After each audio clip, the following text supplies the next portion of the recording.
Hello. Let's play some Final Fantasy XIV, shall we? Alright. So I believe operating time.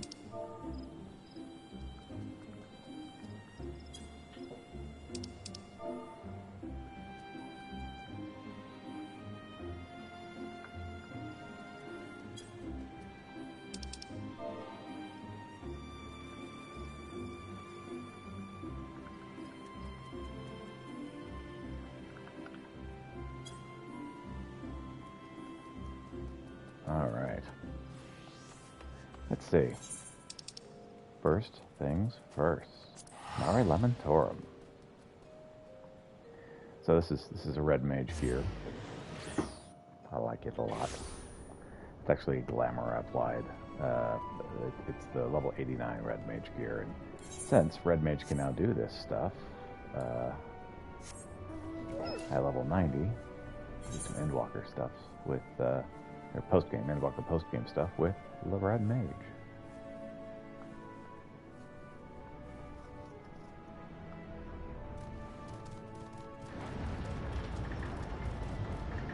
That's the wrong direction.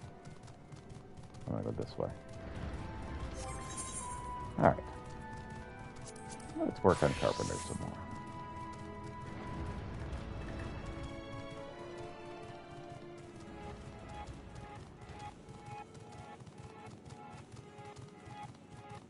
Hey, Dreaming Way, what's up? The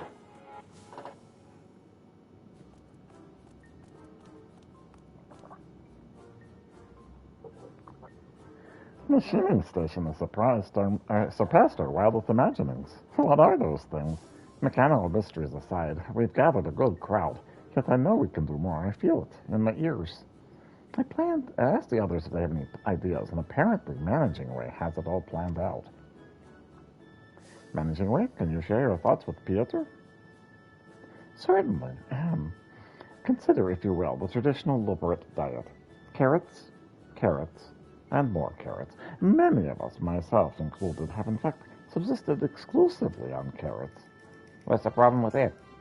Contact with the people of Atheros, however, has revealed a whole world of non-carrot foodstuffs, in addition to fascinating trades and traditions entirely centered around food. If a Luberit's hearts harbored a secret passion for such cuisine, how would they know?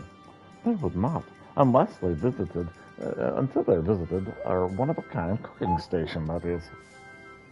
A delicious idea, is it not? I'm generously asking. I too have eaten nothing but carrots, you see. And thus we arrive at our primary issue, staffing. Have you Luberits with sufficient knowledge of cuisine?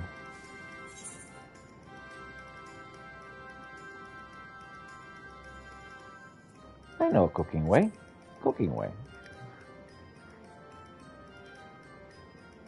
Well, he does seem to be the natural choice, doesn't he?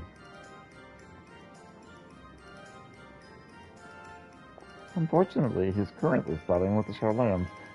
We would need to coax him back to the moon if he was to work with us. Perhaps he won't need coaxing. We won't know till we try. Although I don't fancy wandering through the city by myself. What were the gleaners running to and fro? We never watch where they're swinging their pointy knives of theirs, or their pointy knees either. Please, would you come and protect me from the knees? The knees, they sting like bees. I'm in your debt. Together, we shall brave the fearsome Aetheryte Plaza. Quite fearsome.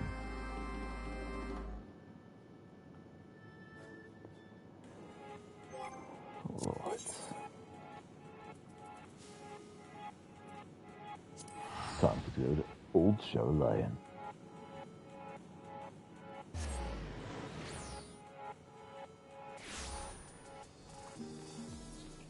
Hey there, Dreaming Way. All these people, all those knees. We must approach as if we were inquiring into Cooking Way's whereabouts. But not that the folk of Aetheros are terribly good at telling us Luberis apart. Perhaps we can begin by simply asking if they've seen any Luberis about. Aside from me, that is. Shall we? Dreaming Way is now accompanying you. You can leave him behind if you want. Why would I do that? That'd be horrible. Before I go too far,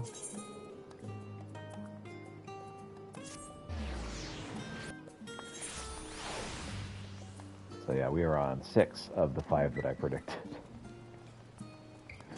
before Dawn Trail. Greetings, my friend. If you have a tale to share, the minstrel is all ears. Well, let's talk about Rubicate.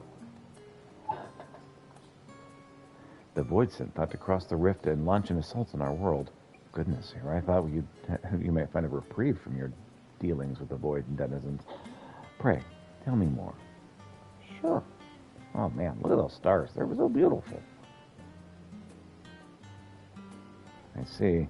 Theirs is a world bereft of true death, and so they thought its release in ours.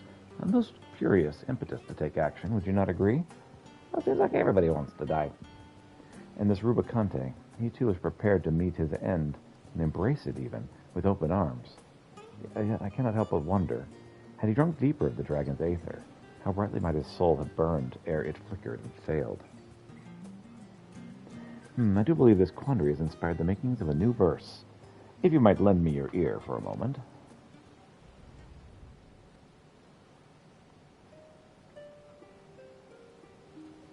In armor black, the knight did ride, to claim lands wherein death resides. Thither would his people know the silent gift of death's great flow. Honor bound, a fiend of fire, forged in battle, honed by ire, he stood defiant, soul ablaze, heart heavy with sins of bygone days. Yeah, it's pretty nice. In another life, one might say he had the heart of a true hero. Heartbroken, perhaps, by the bitter truth that the Void could not be saved without sacrifice. Yet he was willing to offer up his soul to become a monster, dying to uphold his ideals, a heroic sacrifice in his eyes, no doubt. The circumstances of his death aside, I believe such a noble soul is worthy of remembrance and song, that people may look back on the man that he was, rather than the beast that he became. Mount Ordealus. Mount Ordeal's extreme. Look at this. All right.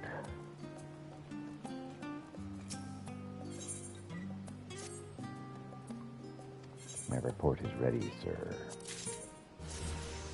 It's an honor to serve, sir. I'm from the Witcher. Excellent decision, sir. Ventures are my specialty. Thy will be done. That's all you'll get from me. I hope that satisfies you. So yes for yes. Well, then take it.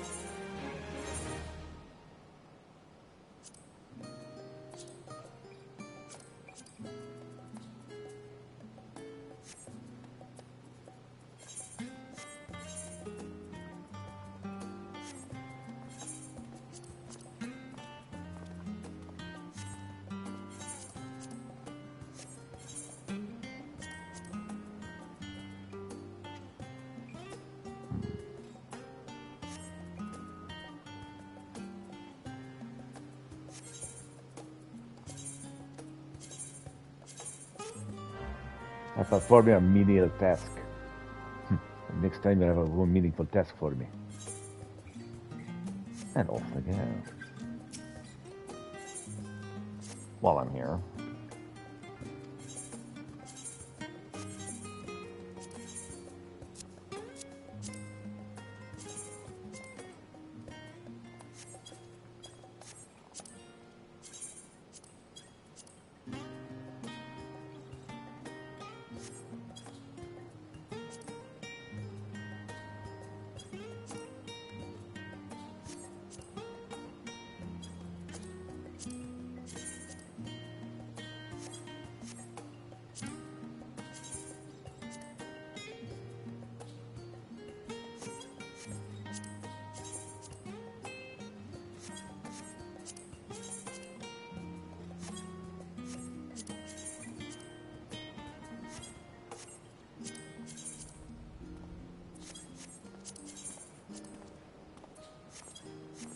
Check the other ones because these are all about where they need to be.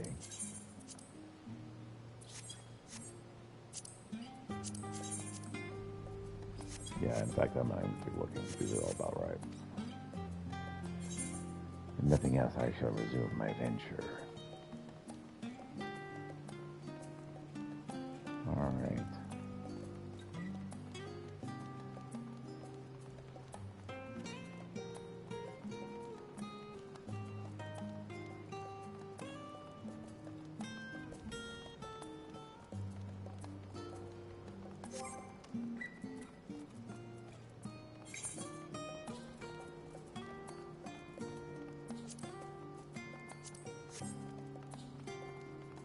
Kegor's cute, but doesn't quite work.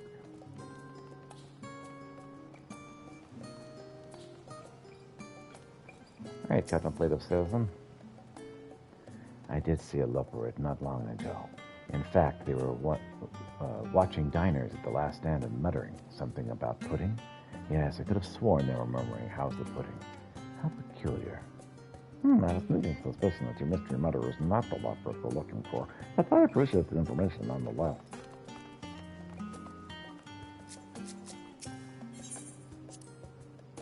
Seeing so many shops lined up, I can't help but feel excited. Who knows what's in store? We wanted the other leopards to experience the same sense of anticipation, so Managing Away and I used this place as a reference for the dreaming workshop. Can you tell? Does look kind of similar.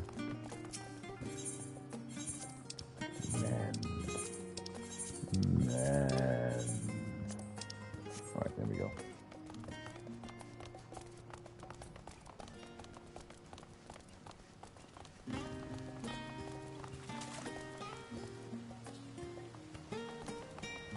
Hey, industrious citizen. Leopards? Well, yes, I do recall seeing a few of your kin earlier this morning. One appeared to be off at the last stand, while the other was walking toward the studio. Shrines truly are as knowledgeable as they say. Thank you, good sir.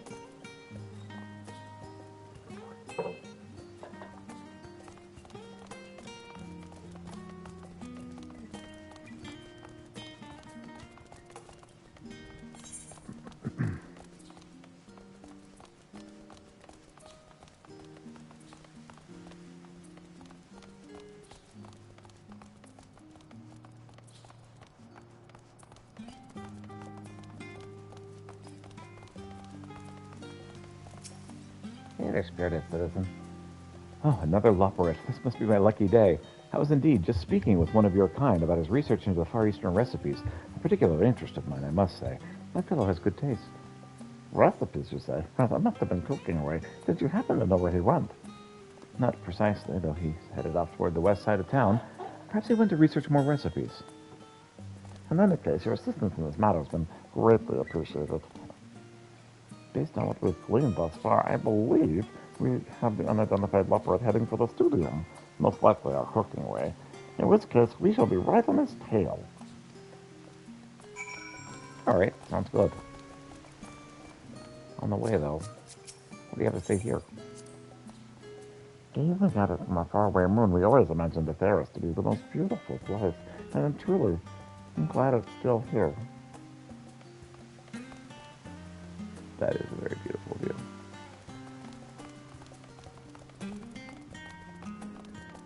Alright, to the studio.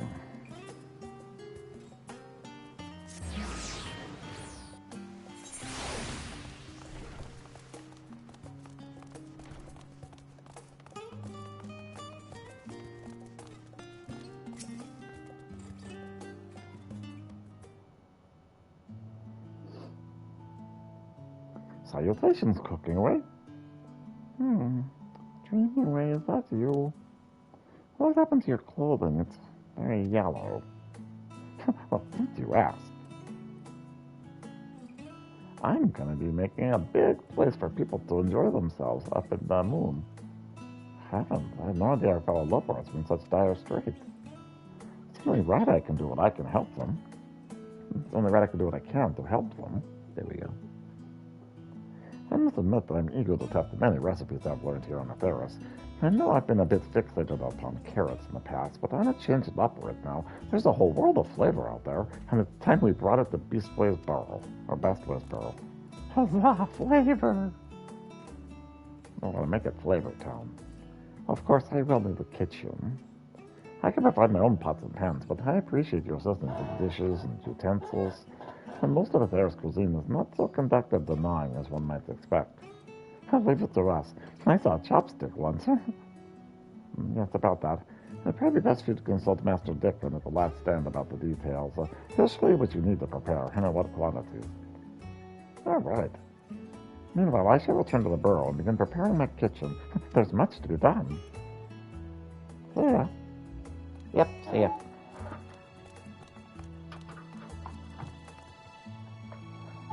Thank heaven they agreed. Let's go and speak with this Master Dickon. I imagine he'll have a rough idea of what the utensils are, but it doesn't hurt to get a second opinion. Sure, let's do that.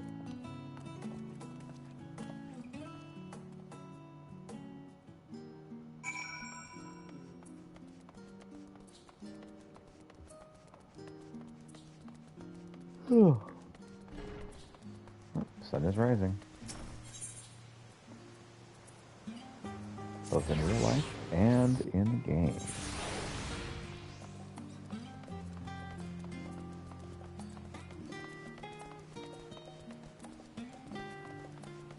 About 30 minutes away from sunrise in game.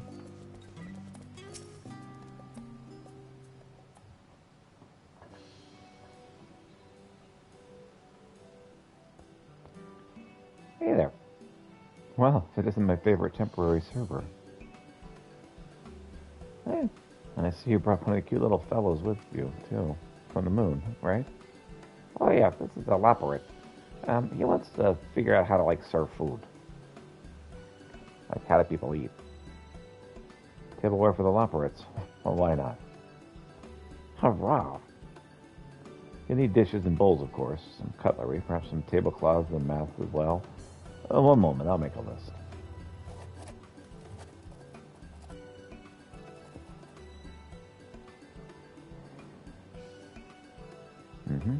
This should be everything. There you go. Well, thank you very much. Don't mention it. Just save a place for me. I'll get up there one of these days. And please do. I'll even send you a proper invitation once we're operational. Speaking of which, it's time to return to Hooper's Hold. These sticks won't chop themselves. Sure.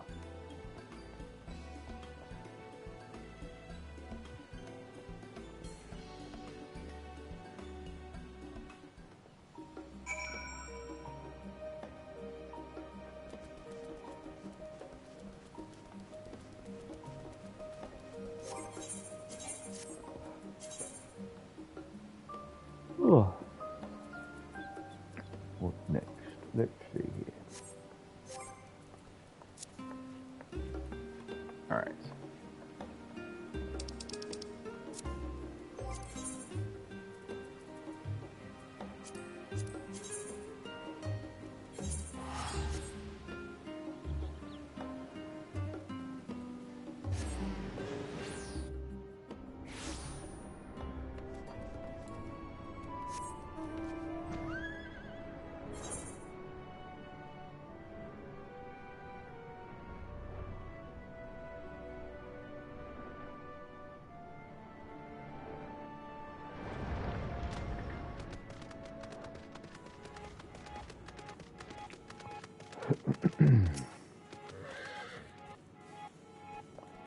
There you are. I turned Master Dickens' list over to managing Lane, of course, so preparations are well underway. They did ask me to ask you to craft a few things, though, if you don't mind. Specifically, fancy table knots. How exciting. I have the necessary supplies here, so you can get to work straight away. Sure, I can do that. As always, we stock the Dreaming Supporter with surplus supplies, so feel free to ask for more in case of unforeseen misfortune. If I had a carrot there, every time I have too hard on one of those components. Restaurant grade supplies.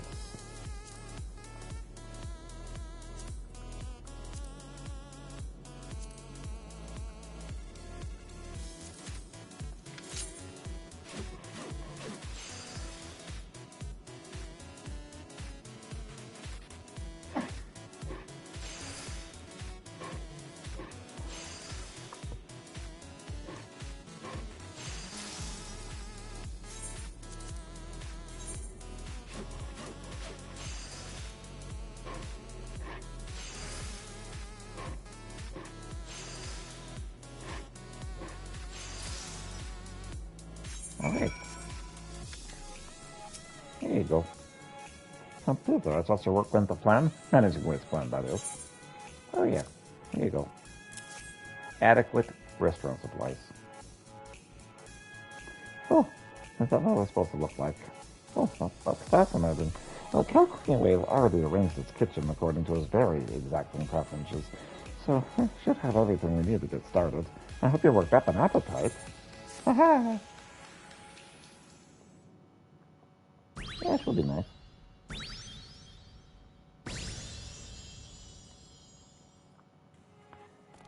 Feast arrived in the cooking station. What should we eat first? I think I want to eat all of it. You're not allowed to eat the cooking stuff. Welcome. Do taste as many dishes as you like. Each recipe has been prepared with loving care. If you have any questions about the flavors or techniques involved, I should be more than happy to instruct you. This is perfect. I love this. This is great.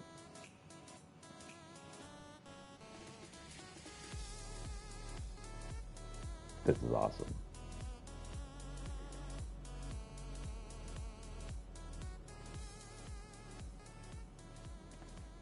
What is it?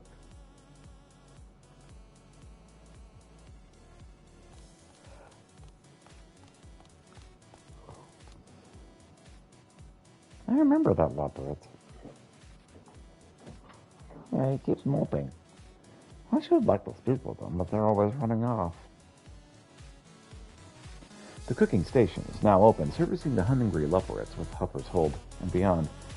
There's yet much to be done, however. Each is to find a new purpose. Continue expanding the workshop to see what dreams may come.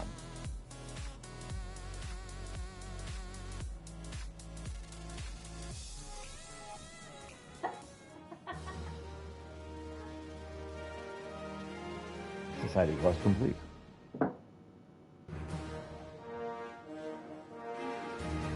Okay, we're now respected.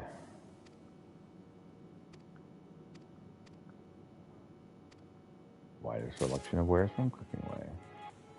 Or Coining Way.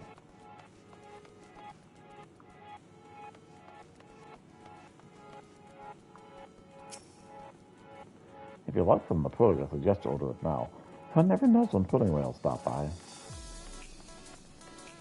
That is a fair guess. He won't stop. He just keeps eating pudding. Actually, kind of worrisome. Finding Way? I might actually be okay with Finding Way.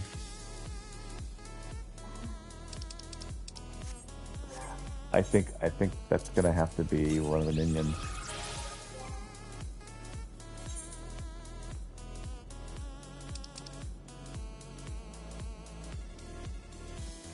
Got Wind Up Ocean. And then Finding Way. It's gonna be a guy who's like, yeah, I want to tag along. Is that alright? I guess.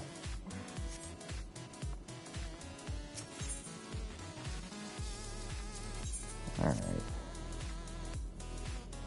The business topic of the music station seems to awaken the passion for physical fitness within some of our ways. Finding some hopping into businesses to reach their goals, they have requested items that may enhance their athleticism. Keeping ways gathering the supplies, the necessary supplies, for athletic equipment as we speak. Would you be willing to dash over and help? Could you pass me my Pay the Zoo? I need that one, and then the gross pills. And then the, so give me those for now. I also need a allergy pill.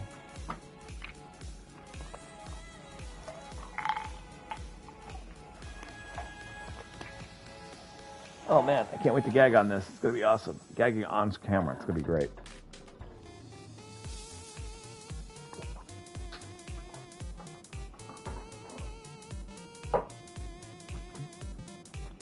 Alright, just a moment.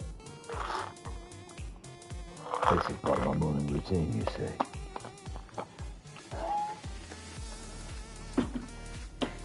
Thank you, love. Alright.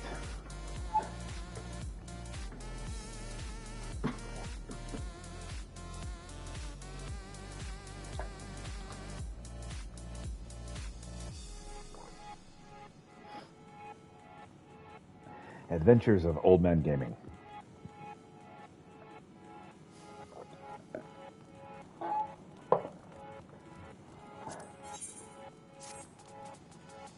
It has come to my attention that a number of ways have been working themselves to the bone in pursuit of fulfilling their dreams.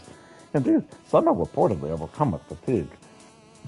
I can understand the desire to devote one's all to realizing a goal, but to do so at the cost of one's very own health is not only doomed to lead to unto exhaustion, but also very inefficient. I dare say some death management is in order. As managing is best, what I do best, I would have you coordinate with riding way yonder and revitalize the weary comrades with the best cure for a pair of drooping years: music.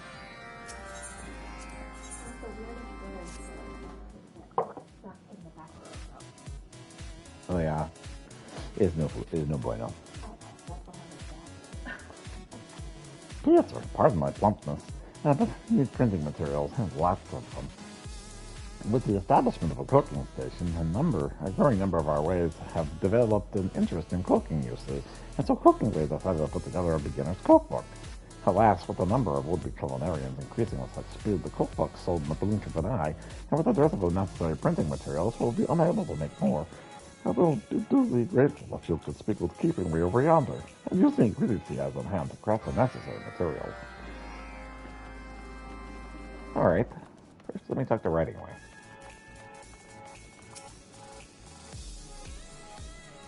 Peter. Peter.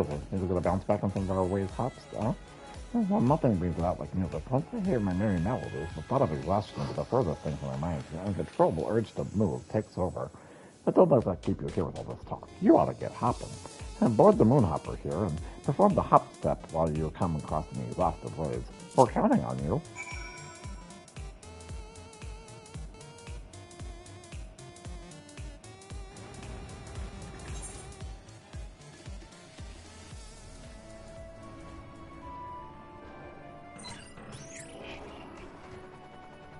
Hop step time.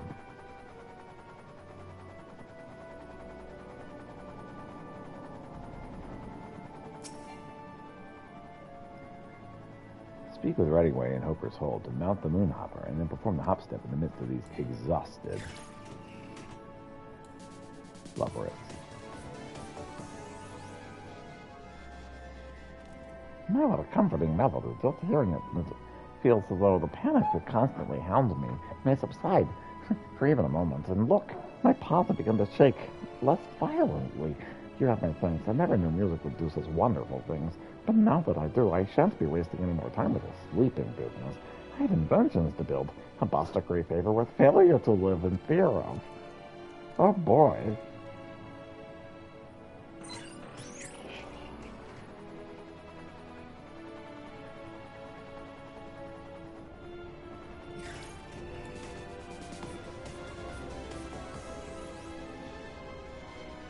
It's music. It's wonderful. I feel hope again. I feel alive.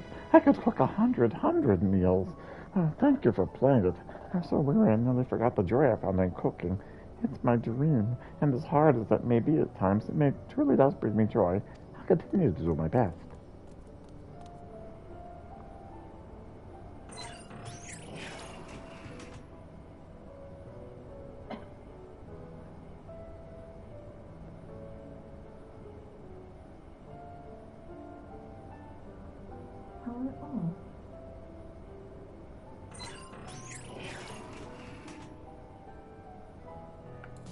Party!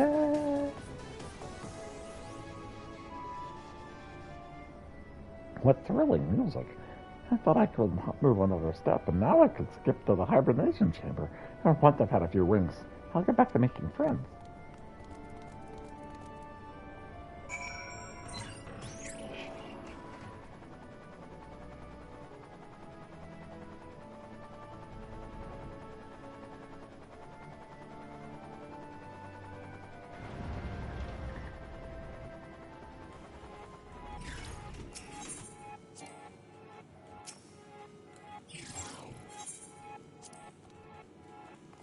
Thank you for helping, Peter. I gathered everything I thought might help with exercise. For instance, this spring, it's sort of tough, but if you attached handles, you could pull on it and, become really tired so you could nap. That sounds good, right? I'll have you make that. Now, don't worry about running out of supplies. The doing supporter was well stocked. Once you're finished, take over the greatest Endvale.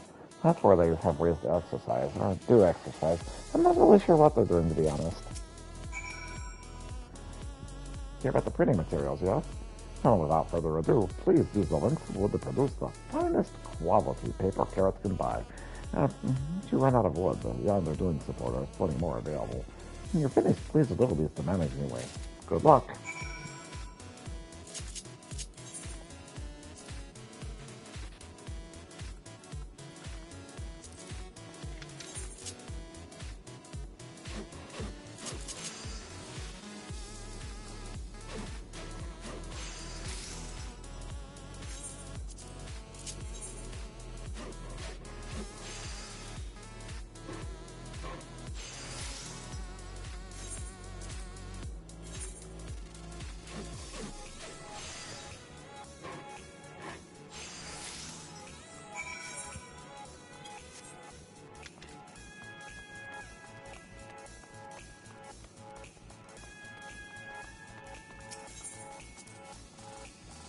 Oh, you have returned. Tell me, how did our exhausted ways feel after hearing the music you played for them? Well, they seem pretty happy. Superb. Thanks to you and the wonders of music, my fellows will be able to regain a bit of their lost vigor. It truly puts the power of melodies in a new light. Management takes many forms, and caring for one's health is but one of them. Alas, it would seem some of our ways have yet to grasp the concept, and so I do fear I shall be calling upon your help again in the near future. How fares the procurement of printing materials? I wouldn't want to keep those cooking hopefuls waiting for too long. I got some. Perfect. We can restart production immediately. Thank you, as always, for rising to the occasion.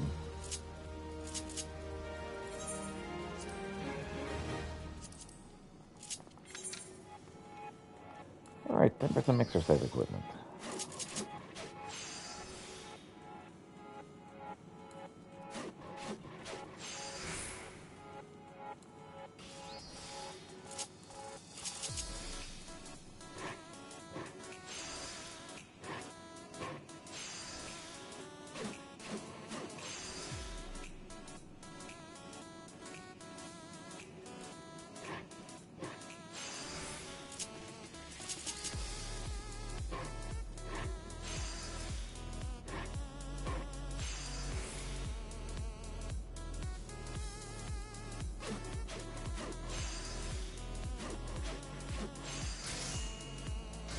Alright.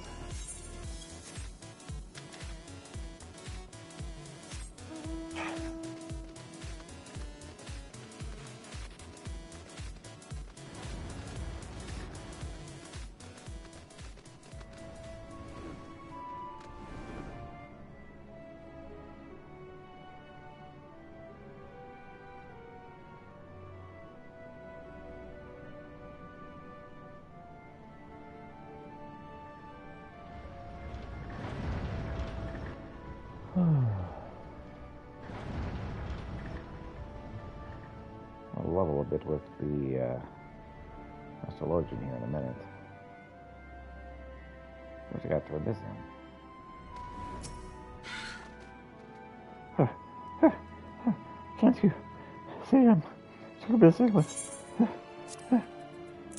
Here's some exercise equipment for you. Oh, mother's mercy, is that what I think it is? Oh, unless our dreams of toning our muscles to the density of iron carrots may yet be realized. I must go tell the others. Oh, cool. In the meantime,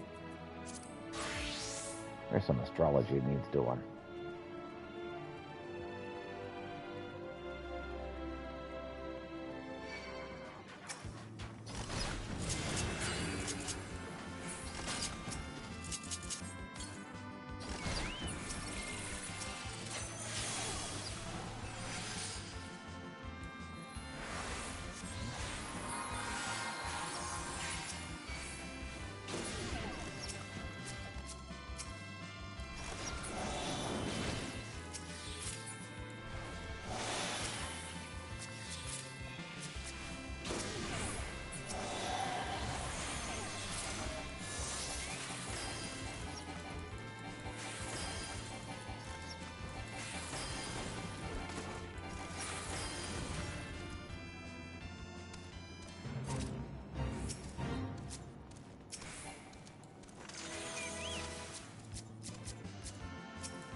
seems a bit of energetic ways. Very happy indeed. Well, thank you, Piotr. Something tells me we haven't heard the last of their demands. Perhaps I too will consider stacking my body, as they say. Or is it building? Whatever.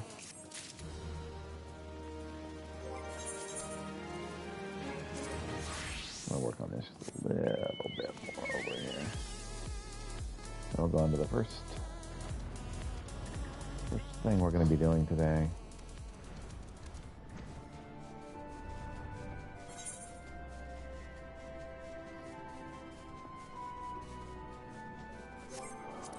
That will be a Mandeville story.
Complete.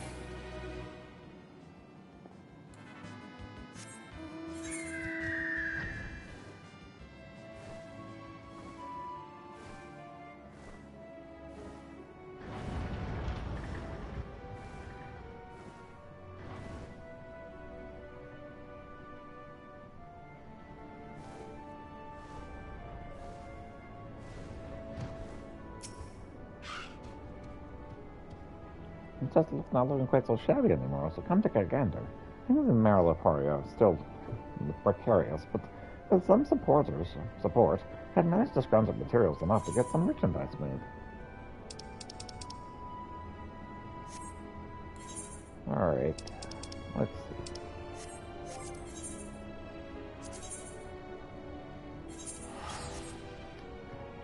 I have a Razaton.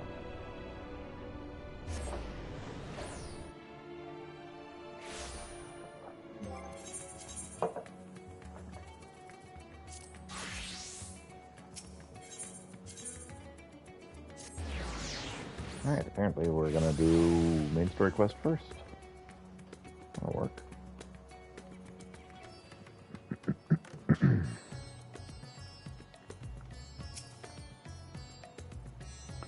It is good to see you both returned hale and whole. Your friends arrived not long ago and are already into the satrap. Shall I show you in? Yeah, let's go.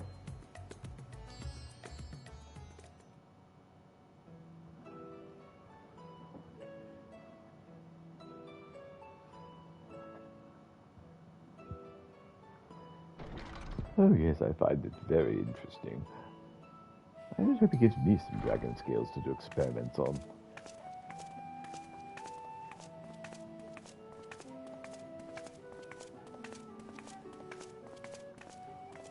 Thank goodness you're both all right. Unfortunately, we have nothing further to report apart from the loss of the gate. Right. But tell us, how did you fare on the mountain? Well, we beat a guy. He wanted to die. And we succeeded. So did he, I guess. Golbez aspires to deliver Voidsent unto the source, Seems that way. where they may die and return to the life stream to be reborn. Far be it for me to deny them, but the cost to our people would be beyond unconscionable. Indeed. Voidsent themselves are inherently dangerous. Never mind the chaos sure to follow should the barrier twixt our worlds be shattered. 'Twould be naught less than a calamity. How can we prevent this?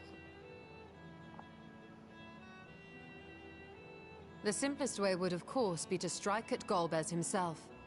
That said, our task has been rendered rather difficult. Indeed. Rubicante hath deprived us of a means to cross into the void. Kenyatso's faint. That was doubtless what he meant when he said his part was done. Golbez sacrificed 2 archfiends just to stop us. He must need more time to break the barrier to our world. Then the days ahead will be critical. We must find a way back to the 13th.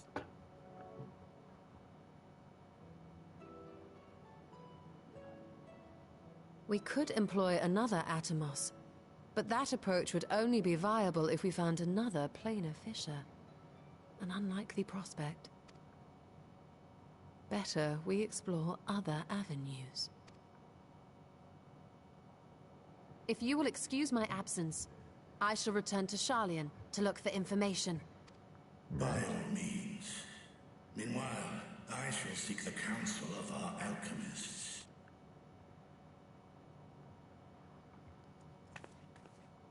Time is of the essence, so wish me luck. Good luck.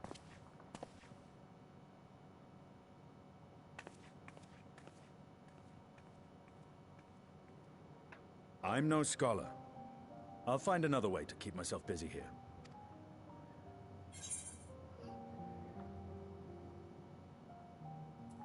How about a little training to keep your lance arm honed?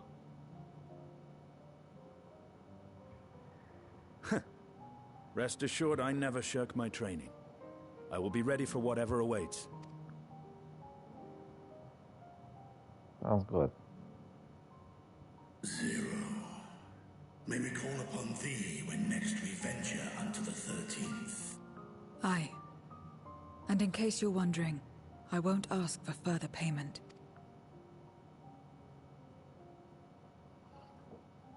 I will go for myself, to try and understand why I spoke the words I said to Rubicante. And the fire I felt within, when you all came to my aid in Garlemald.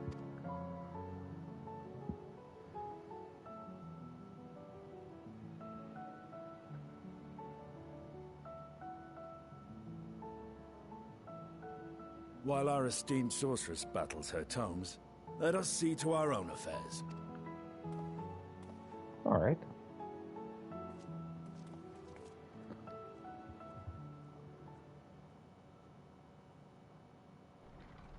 I'm gonna go to the bottom.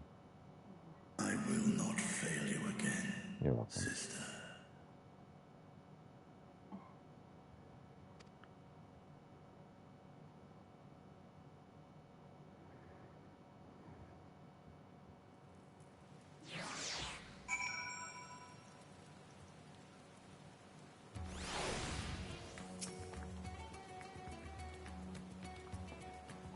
Before you leave, I would once again more express my gratitude.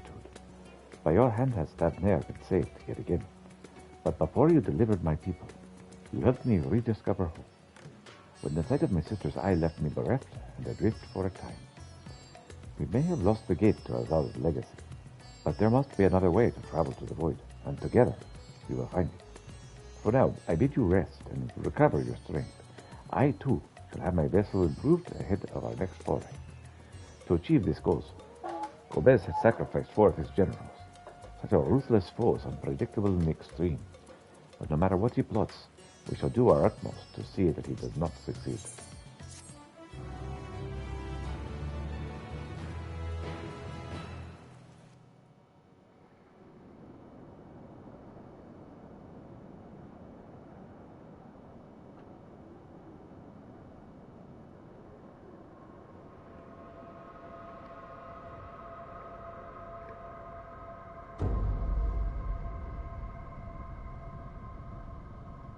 Meanwhile, on the moon of the 13th,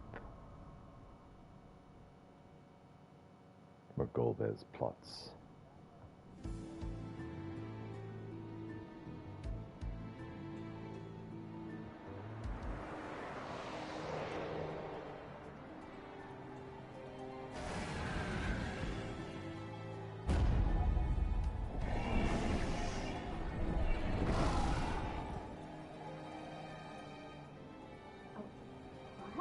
Cagnazzo and Rubicante have joined with the great flow.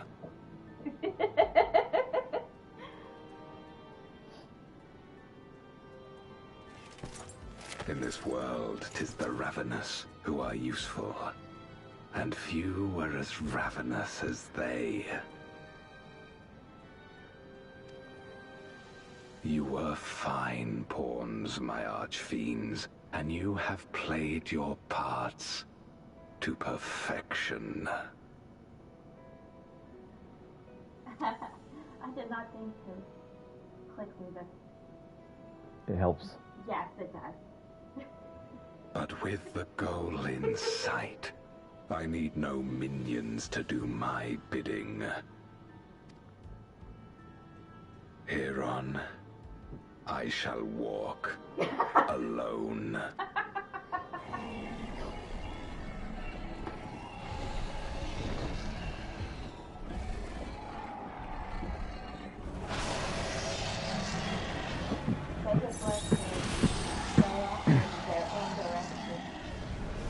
Yep.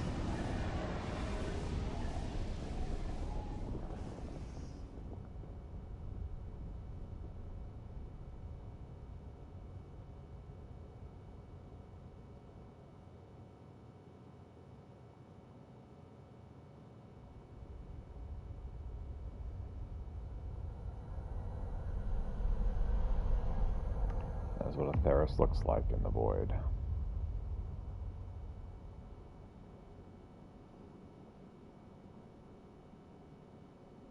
At long, long last, the end draws nigh.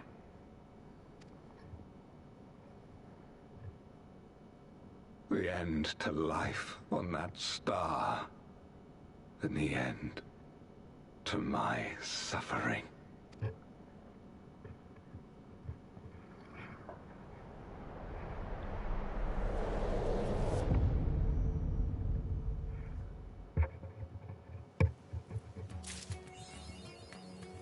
Helen Herald. God's rebel lands tremble. Now finished.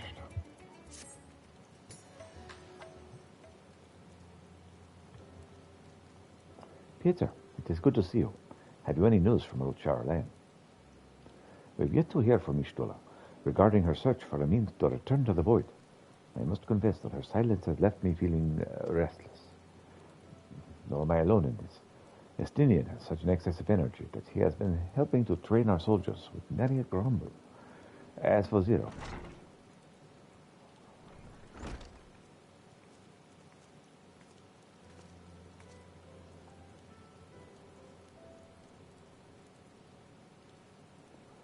is something the matter? No.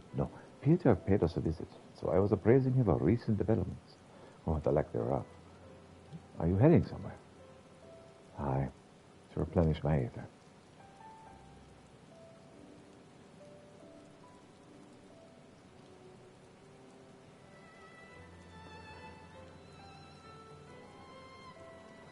Would you like to come?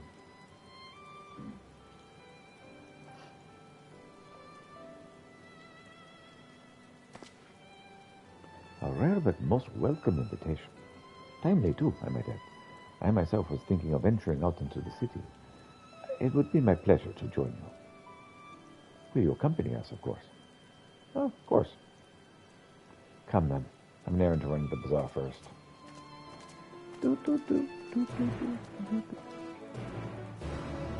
Quest accepted.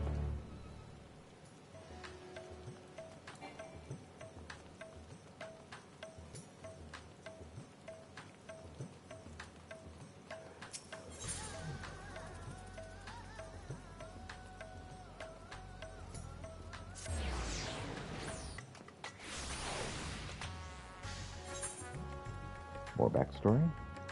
More backstory.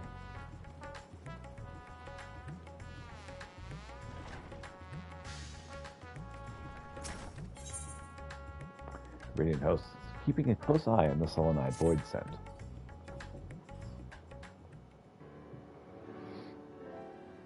If it isn't Master Pieter.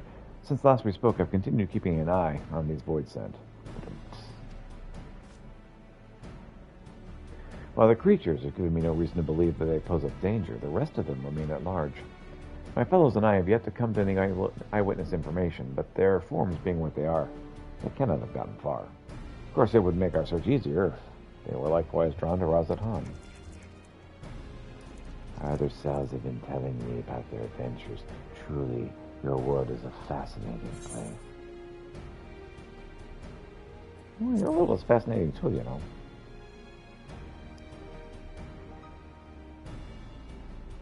If you've enjoyed hearing my tales, I'd be glad to share more with you. Once I've found the rest of me, that is. The others have more knowledge of mighty void scent, you see. This sensation, could it be?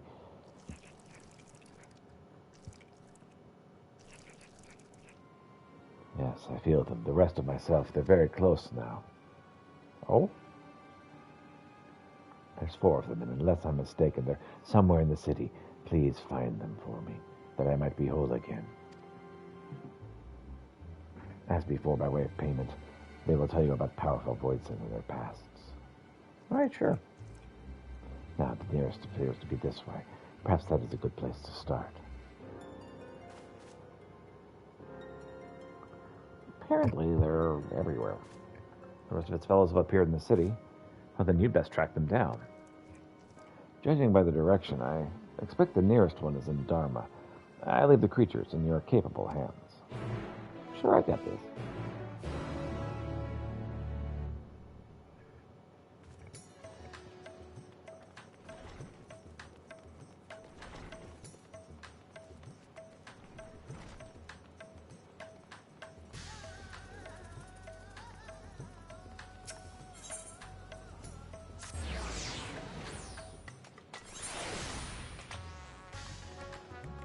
Creating flavor accepted.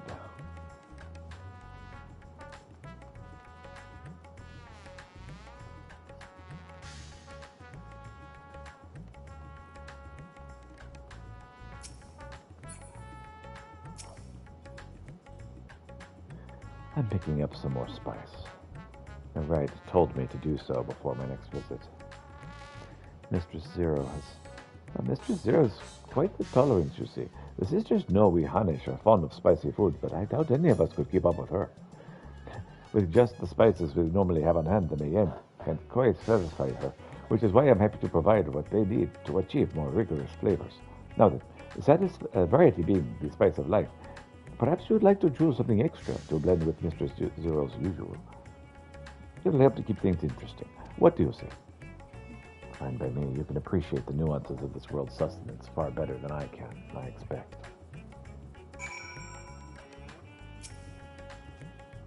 A colorful array of spices peer out from the hempen sacks.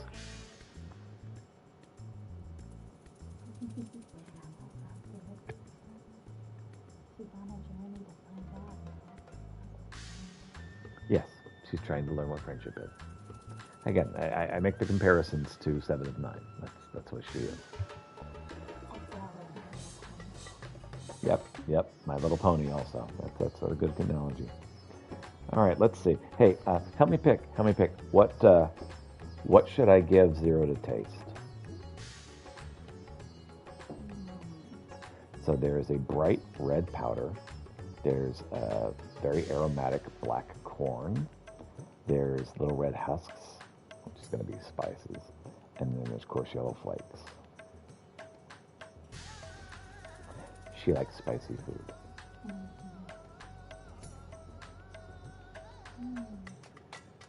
Let's try the aromatic black corn, because Okay. she'll get the sensation. Yeah, they're probably pepper.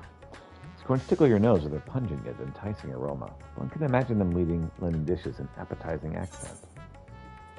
Let's do it. Oh, that's a fine choice. But do not take my word for it. Here, have a taste. Sarah may wish to observe your reaction. It would be considerate to sample the spice in her presence.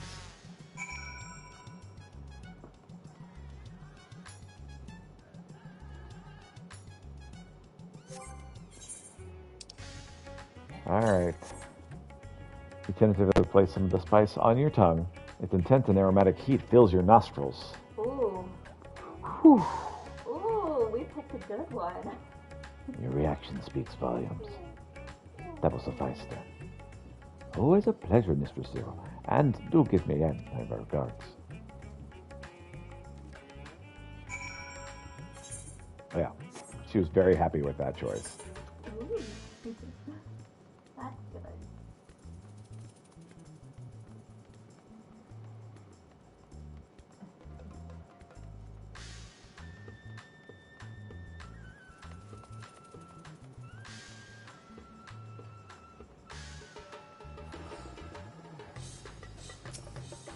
This game has so much food. It's hard to fast with this. My usual, please. But with this spice.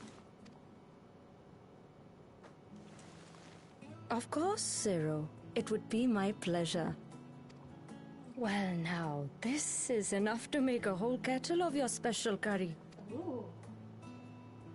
I don't need that much. Rest assured, it's easy enough to make a serving just for you. Or we could make the kettle and share it. Ooh, There that would sounds be like fun. enough not only for your companions but other diners as well. I dare say everyone will be delighted. That'd be nice. Very well. A full kettle, then. Excellent. We'll prepare it at once. And for your excellency and our esteemed adventurer, are you happy to try a bowl of Zero's curry? We Good can morning, make yours Corypheus. milder if Welcome. you prefer. If you the excellence in our esteemed adventurer, are you happy to try a bowl of Zero's curry? We'll make yours milder if you prefer. Grateful though I am for the offer, I cannot fully appreciate the flavor with this vessel. Another time, perhaps. Do not hold back on my account, my friend. Eat and enjoy. And I'll have His Excellency helping. Extra food for me, please. Understood. Please, make yourselves comfortable. Oh, yes. Curry is great. It has lots of carrots of happiness.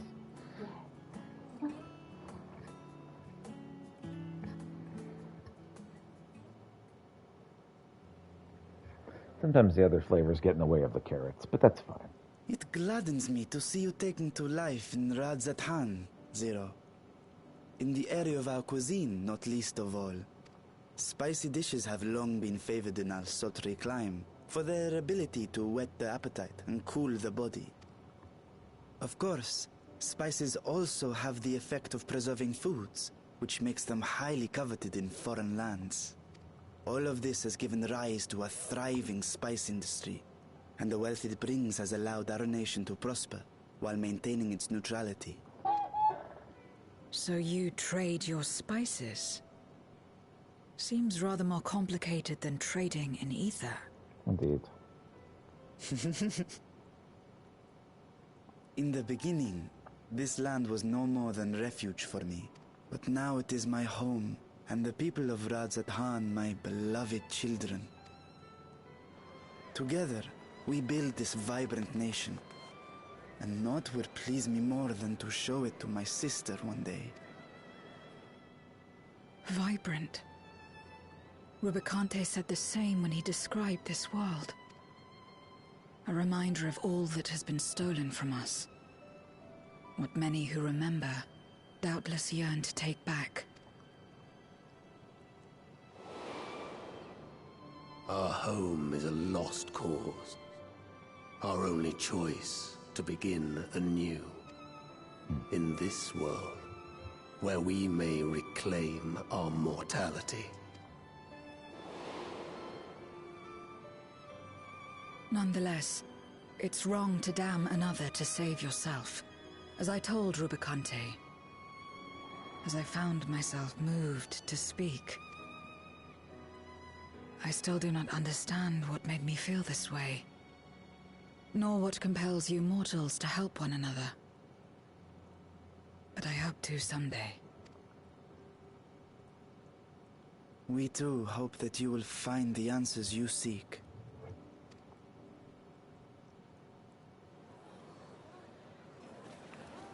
So we're chilling in Endwalker Postgame, making our way toward Dawn Trail.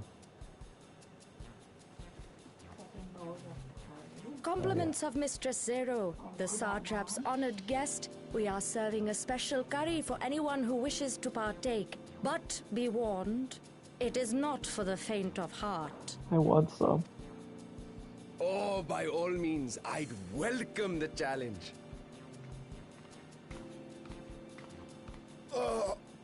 Sisters have mercy. The smell alone is...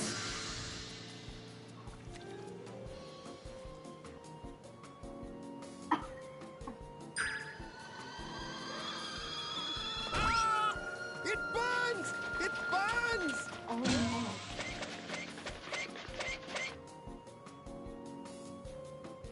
Exactly what Zero wanted. To better maintain the facade, the alchemists ensured that my vessel was capable of consuming food. However, I fear Zero's curry would test the limits of their design. Apologies for the delay. Please relax and enjoy your meal. This is going to be awesome. Relax. I don't have time for that. I've been waiting for this. Come. Let's replenish our ether.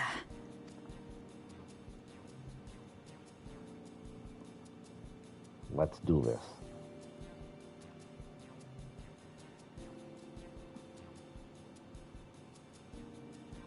The whole shop is out.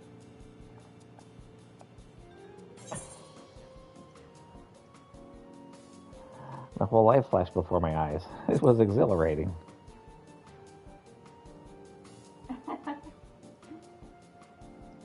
I trust you have eaten your fill. I shall have Merid prepare a meal for us to take to Estinian. I suspect he too is overdue a replenishment. Fair guess. By this hour, he will have retired to his chambers at Magaduta. Come, let us pay him a visit. Yeah, he's got a kind of jelly-looking, I guess, yogurt drink? Myself, probably. So, if you want, I can show you how to get those rewards. Oh, I'm not exactly done with. Oh, okay. Yeah, I did want to listen to this scene. Okay. The spicy curry has left you slightly flushed and set your heart to racing. Whatever challenges await, you're ready to face them head on, and with feeling.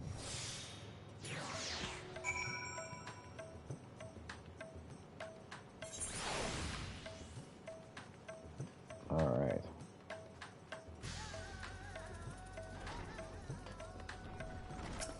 What's to do in Razatan? All right. We're now going on to Hildebrand. That's the next area. How do I get in here? There we go.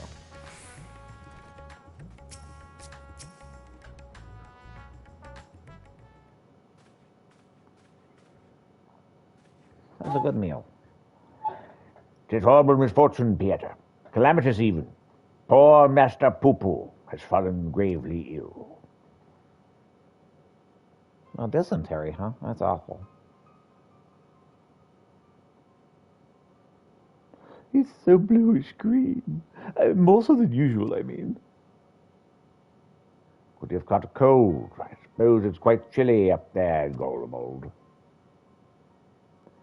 Poo-Poo is an alien. Who knows what extraterrestrial diseases might be ravaging his body?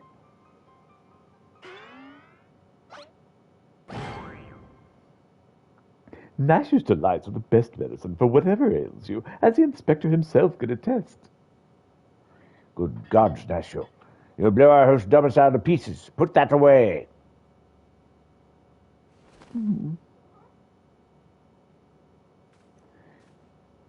Ahem, if I may. When I was cloned from the inspector, certain gaps in my knowledge were patched with supplementary data from the starship's archives. This information included an encyclopedic understanding of Master Poo-Poo's physiology, which should be sufficient for me to diagnose his condition. A Xeno-Man hybrid mind. That explains the impossible calculations.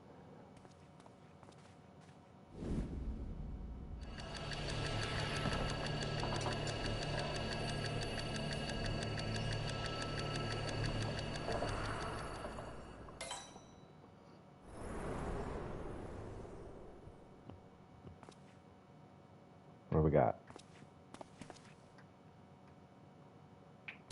I have it. Master Poo-Poo is afflicted with a terrible case of the common cold. Gasp. Gods grant me strength. As a visitor to Theris, Master Poo-Poo has no prior experience to our maladies. He is thus particularly susceptible to infection and more likely to experience severe symptoms. Cast his eyes from eyes. We must put aside the case until we have nursed our stricken companion back to health. But even if it is the common cold, isn't there a risk that our medicines will do him more harm than good? That they most certainly would. Based on the results of my analysis, however, I believe I can synthesize an effective remedy. We need but gather the ingredients. And ingredients you shall have. So, what are we gathering exactly? Most of what we require can be drawn from Master Poo-Poo's collected samples. Otherwise, there are only two which we lack. The first of these is the liver of a giant tortoise. A suitable organ can be extracted from one of the capachas which wander Saltwind's welcome. The slaughtering of a monstrous opponent. That sounds like a job for Pieta. Sure, I can kill things. Awesomes. The other material in question is a rare fungus known as the damp shroom, which I am hoping can be found among the Great Work's extensive stock of alchemical reagents. Very well, Nashu, De Leon. I shall scour the alchemist's shelves. Meanwhile, I ask that you remain here and keep an eye on our ailing patient. Inspector Brandihild, you're such an expert on all things that and air. Oh, I would not say expert. Simple conclusions from simple observations, nothing more. As I said, I'm hoping the alchemists have the damp room we need, but it really is quite rare. Once you have the tortoise liver, if you'd be so kind to assist the others in procuring the fungus. Sure, I can do that too. I got magical botany powers. Then let us not prolong Master Poo-Poo's suffering any moments longer. Kitty wubs. Oh, yes. It seems we have a job to do. Further discussion of the abduction will have to wait. Sure.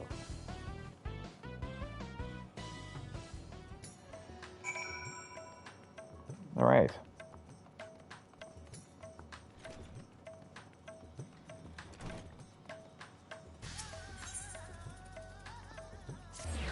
All right, to the High Crucible of Alchemia, then.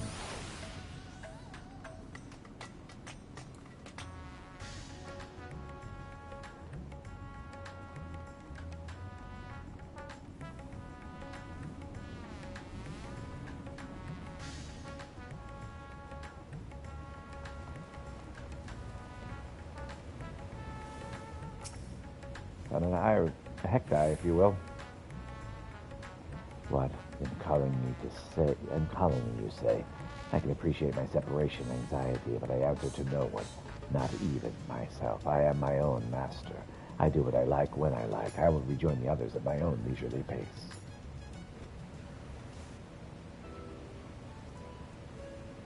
Mortals, on the other hand, always seem to be busy at work. Short as your lives are, one would think that you spend more time on leisure. They're truly strange creatures.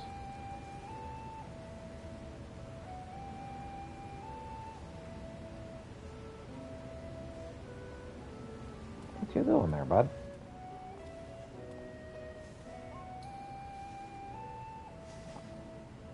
Still burning strong, just like at the start of the experiment. Huh, by the sisters. But tending the flame is mind-numbing work. Someone has to do it, I suppose, but I just wish it was not me. Tending the flame. That reminds me of a void scent I once knew. He watched over a beacon fire, seeing to it that it remained ever lit. Unlike that mortal, however, he did it of his own volition. Such an act served no practical purpose in our world. Even if night and day existed, we voidsent don't rely upon light. And yet, he persisted.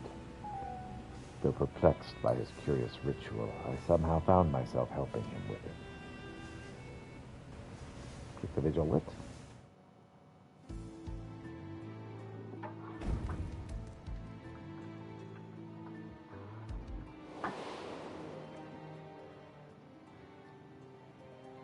You don't need to get me anything, honey, if you don't want to. Get your food if you want. That's fine. Okay, you're sweet. The Bacante was his name, and he went about his task dutifully. Others mocked him for his meaningless act. But it must have held some matter of meaning for him, and so, when I chanced to find the beacon guttered out, I made certain to let him know.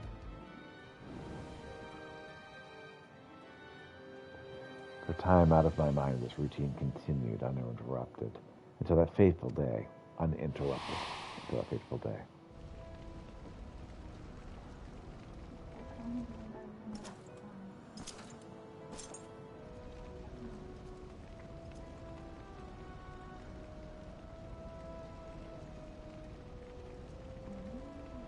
I see flames dancing. That's fine. I see flames dancing in the distance. Who should I find tending it but a mage of considerable might? With such power, surely you could do more than keep a beacon lit. My flame served not to smite others, nor to sate my hunger. Yes. Whatever size you get, I will accept. And what purpose do they serve? Then what purpose do they serve? I cannot say for certain, but to simply behold this flame somehow sets my heart at ease. I see. 'Twould seem you lack the power to comprehend the feelings engraved upon your soul. But such a lack is readily rectified. Here, have a sliver.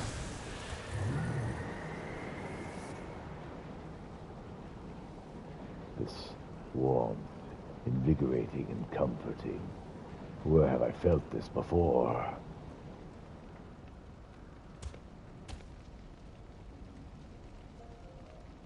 Of course, the sun, that which once shone its light upon creation. Though it would set, never did it fail to rise again. And like the sun, my flame must never die. So that is the way of it. Through your flame, you sought to recreate the sun's journey, to recreate the world that was before. I love this music. Who are you? Who could unearth memories buried in the deepest recesses of my heart? It matters not who I am, but what I seek to do. Join me, and together we shall banish the darkness and see the sun rise again. According to the mysterious night, the price to save the world was dear. The inhabitants of the neighboring reality must be sacrificed, to which Rubicante replied, I have sworn to use my powers to save the world. If innocent souls must be consumed by the flames, then I must bear responsibility for the sin. Thus did he choose his path of his own volition, and his spirit lives on in me as an undying flame.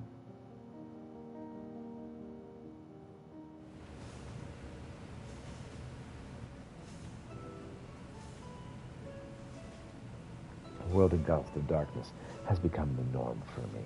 But since coming here and basking in your sun, I've been reminded of all that we had lost. I understand Rubicante better now. Understand why he was willing to sacrifice all to restore the world to the way it was. To him, it was worth the price. Well, I must say, it felt great to take a squirm down memory lane, but with that I shall rejoin the others. Of my own volition, of course. Squeak, squeak, squeak, squeak.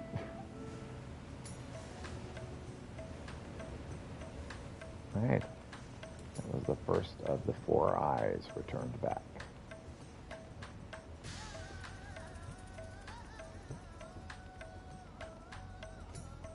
I'm going to keep wandering around Razathan until we get all the missions here complete.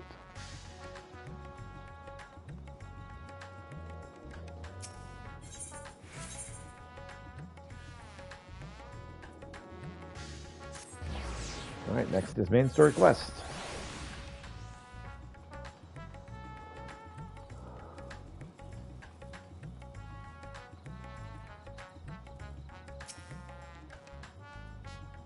Welcome back. Master Stinian, yes, he has returned to his chambers. I shall be happy to escort you. Now let's go.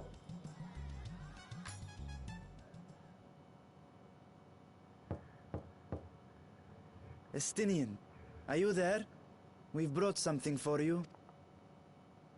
I enter.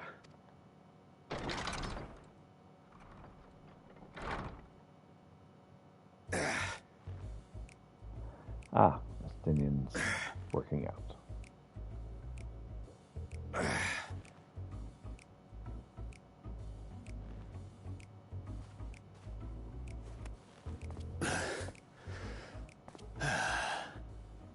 Squid masala from the Mehane.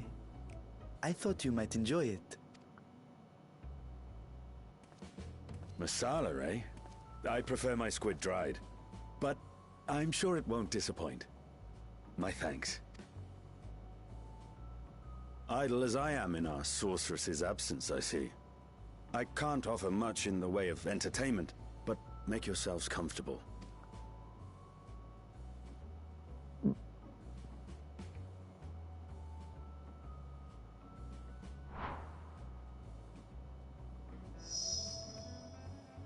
Shall we disrobe as well?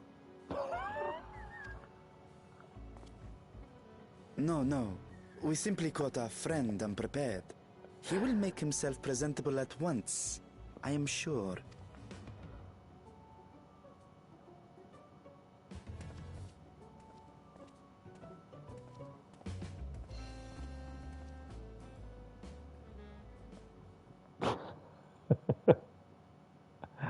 There was a moment.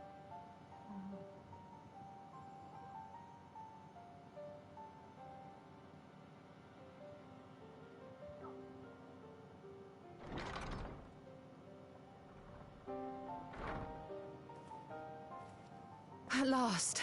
We've been looking for you. My friends! Tell me, were you able to devise a way to return to the 13th? I believe so. It required a visit to the moon, where I took the opportunity to enlist Orionge's assistance. Ishtola hath told me all. I should be glad to help you free Ashdaya and put an end to Golbez's dark plot. Cool. If Rubicante spoke true, both Golbez and Ashdaya are on the moon of the 13th. Unlike here in the Source, however, we have no means of making the journey from the surface of the star itself. The technology simply does not exist. Therefore, I propose that we employ a gate to deliver us directly to our destination. Is such a feat possible? In theory. Having once been a single hole, the source and its reflections share striking similarities in geography. And according to a certain someone who unceremoniously whisked us away to the first, the same locations across the worlds are intrinsically bound. All of which is to say, were we to pass through a gate on the Source's moon, it should lead us to the moon of the 13th. Cool.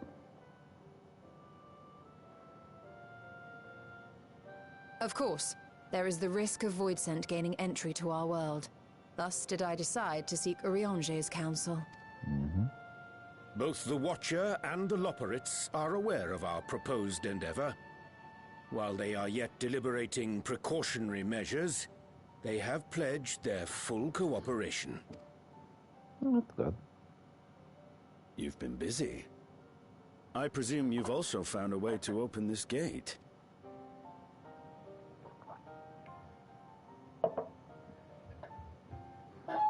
Be it in Radzat-Han or Sharlayan, scholars have long cast their gaze unto the endless dark of the void. And so, with harnish insights to augment our knowledge, we have indeed conceived of a promising plan to pierce the veil. Okay.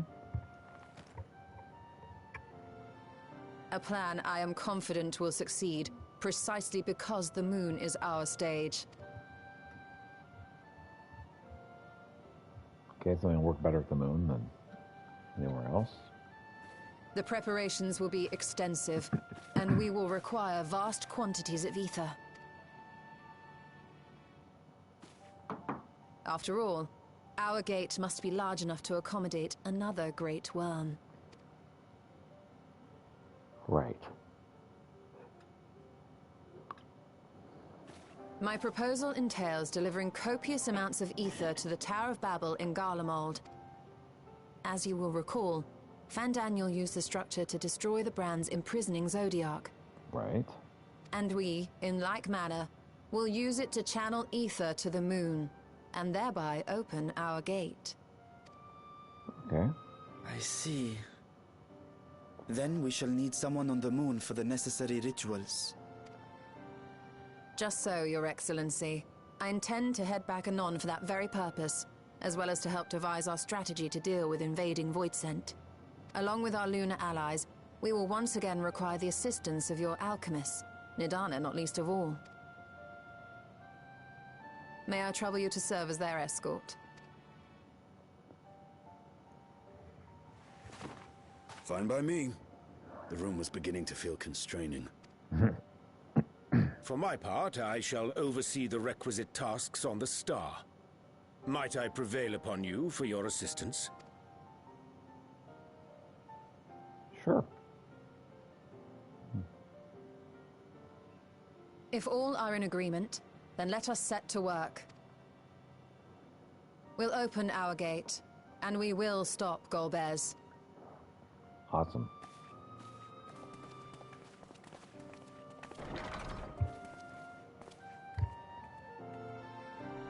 Sounds great. To the moon!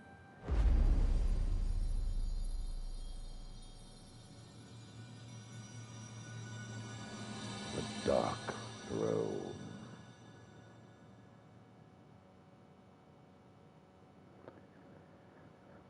Thus begins the 4th/5th of Endwalker Postgame.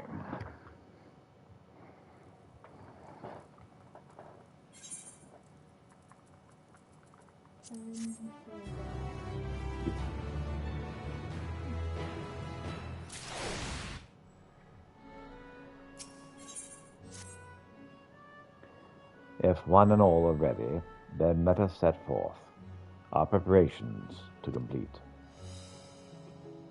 If I may beg a moment to exchange this vessel for its grown counterpart. It is in keeping of alchemists at the High Crucible. Of course. We shall accompany thee hither, and thence begin our journey.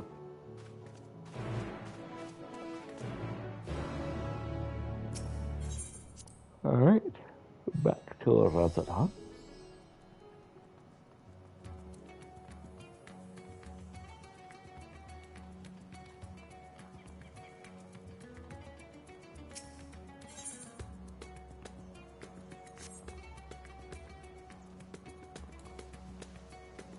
I need to grab this one down here.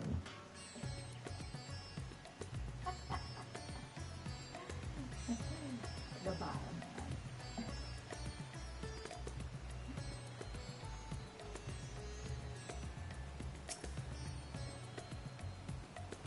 Hey, what's up there, wayward heck guy? You've been looking for me, you say. Sorry for the trouble. I found a place with beautiful water and thought I'd have a run up. I ended up being washed away. Tried to get back upstream, swimming against the flow, and managed to come this far when you appeared. After all that effort, like nothing more to reunite with my other selves. But if you've promised a tale, then you shall have one.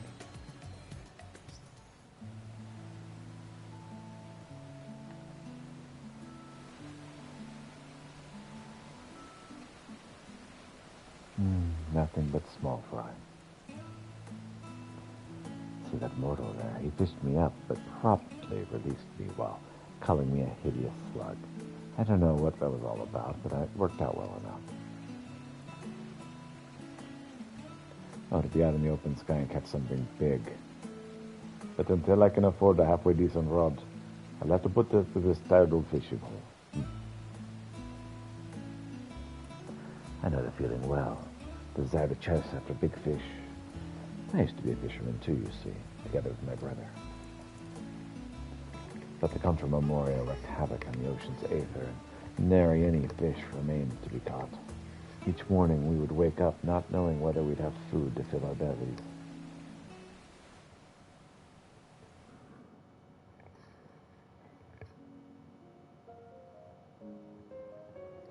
On a day like so many before, we were waiting in vain for a bite. My brother's face was fixed in a grimace. I assumed he was cursing the war in his mind. It turned out he was thinking about something else altogether, and when he finally spoke, the frustration was plain in his voice. Even if there were fish to catch, is this how I'd like to live out my days, sitting endlessly with a pole in hand? It's like dying a slow death. I can't take it anymore.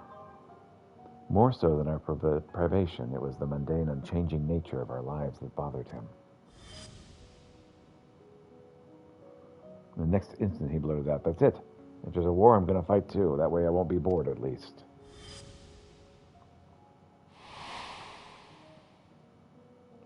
And just like that, he threw aside his rod and set off, right into the thick of the conflict.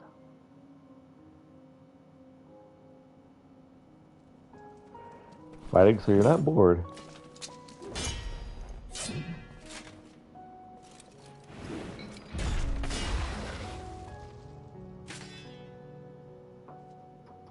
Damn it. It's over.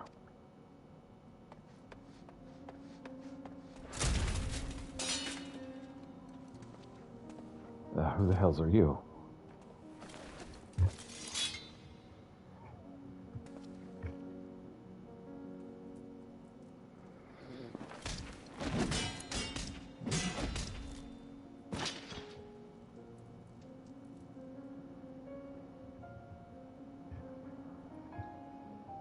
And thus the dark triumphed. Whoever you are, I'm in your debt. Having exhausted my powers, I was all but defeated, and now none remain to oppose me here. Perhaps you could consider serving me. It'd be well rewarded, of course. I could grant you riches, castles.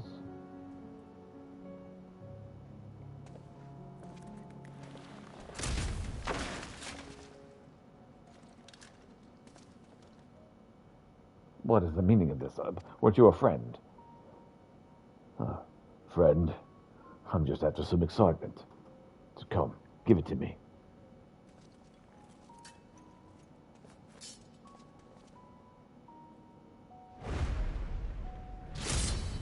Turns out, punching a spear, not the best move. Especially when you hit the pointy end.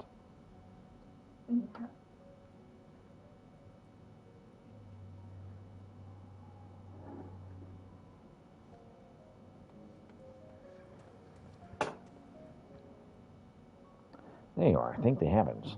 What are you thinking, taking on Memorius with your bare fists? However strong you may be, you're lucky to be alive. Alive.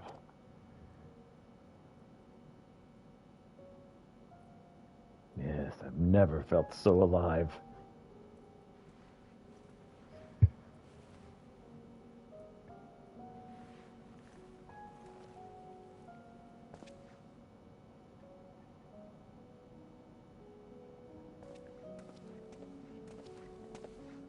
Oh, where are you going?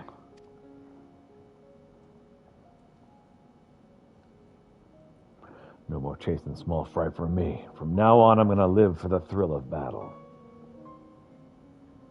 I'll seek out those stronger than me, and I'll give them a taste of my fist. All right, then.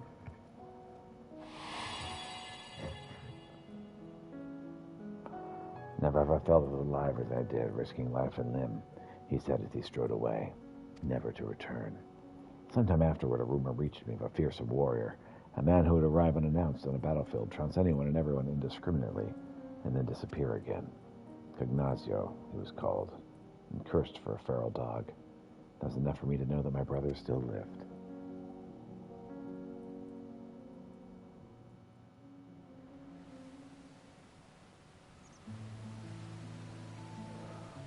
It was only when I became a void synth that I came to understand my brother, to understand the emptiness he felt in his mundane life. It inspired me to break free of my own unchanging existence and instilled in me a longing for this world. All of his quirks, he was a good and kind brother, always looking out for me and helping me with my fishing. Like everyone, he must have turned into a void synth. If he had the chance to come here, I believe he would have found a purpose in life, a proper one.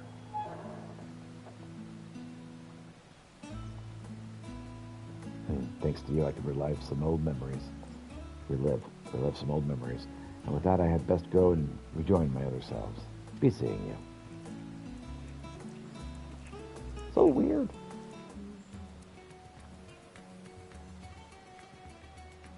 I'm disturbed.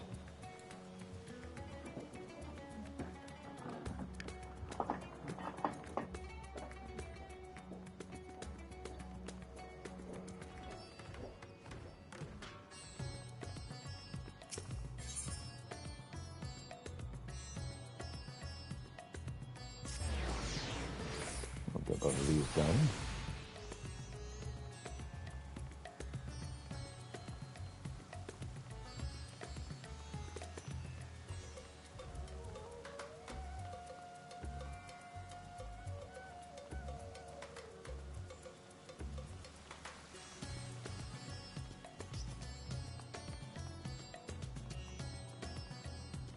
There it is. It's right there.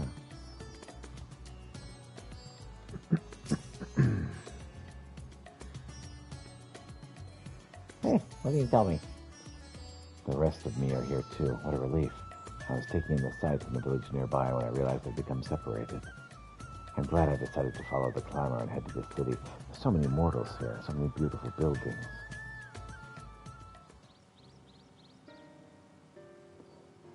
Father, what's this building?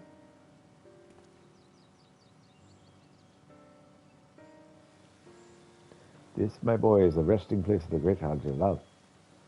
Centuries ago, he journeyed here from the mainland and helped to end the war between the Magdath tribes, an act which laid the foundation for the nation of Razatan. So thanks to him, we all get along. Ah, a tomb. A place for mortals to remember their dead. It calls to mind people from my own past.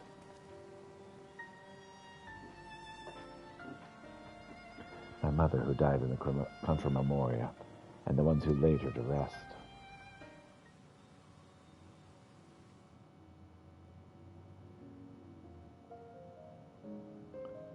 Long, long ago, there lived two powerful mages. It's said that none could match their might, yet they nevertheless continued to hone their skills at their training ground, atop a peak called Mount Ordeals. One day, fell fiends began attacking villages unprovoked. Upon hearing the grim tidings, the mage came to a resolution. Through years of training, we've mastered our flames. Time for us to employ them for the salvation of the world. And so it was the pair descended the mountain and set about vanquishing the fiends.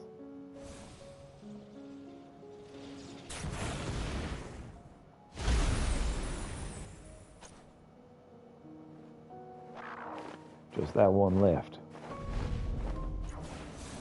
Leave it to me. No, don't. Please don't hurt her. Don't hold my mommy. Your mother.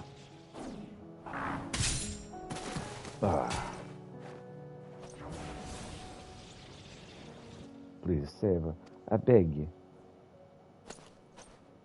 What do I do?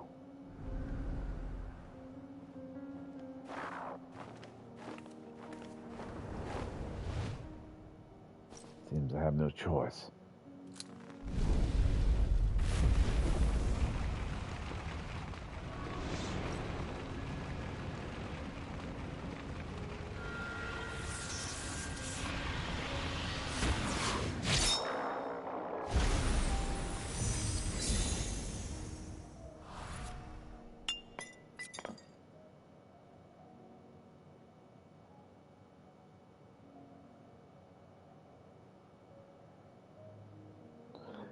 What? She turned into a crystal?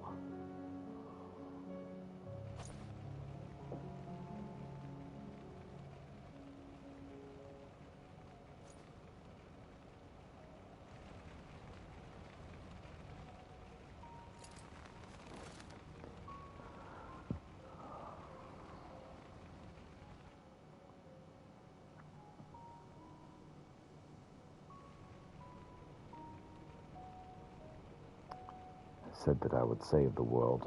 I couldn't even save a single life.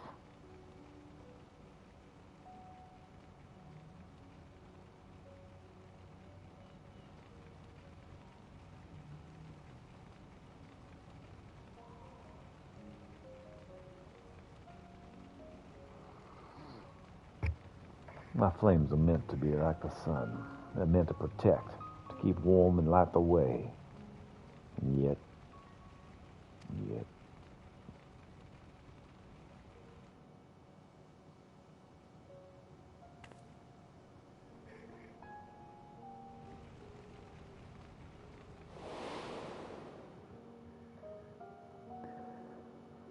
in his great fury at his failings,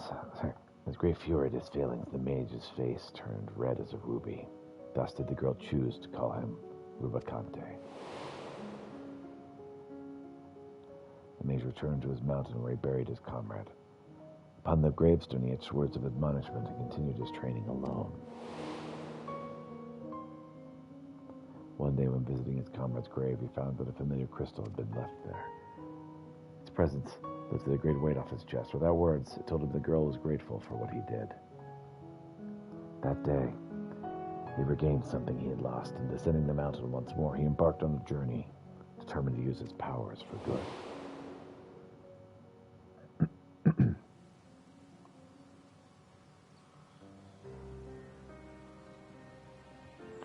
As sad as it is to lose a precious life, it is sadder still, I think, to lose one's purpose. Mount Ordeals had been swallowed up by darkness, and his comrade's grave with it. But wherever Rubicante may be, I would like to believe that the little girl still remains in his heart. Because he ate her. Because that's how it works on that world. Well, it's past times I have rejoined the others. It's nice talking to you, mortal.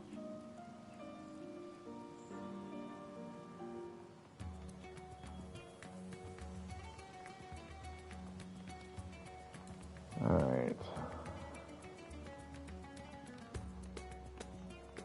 My last wayward Hecti. What business does a mortal have with me? Oh, you know, this, that, the other. So the rest of me are safe, oh, thank goodness. It's worth risking myself to let the others escape. No sooner had we arrived in this world that we were attacked by fearsome creatures of stone. I drew their attention, and after scrambling hither and yon, managed to get myself to safety. But to so jealously guard treasure, you mortals must have truly been fond of it. Oh, there's another place of storing it right here.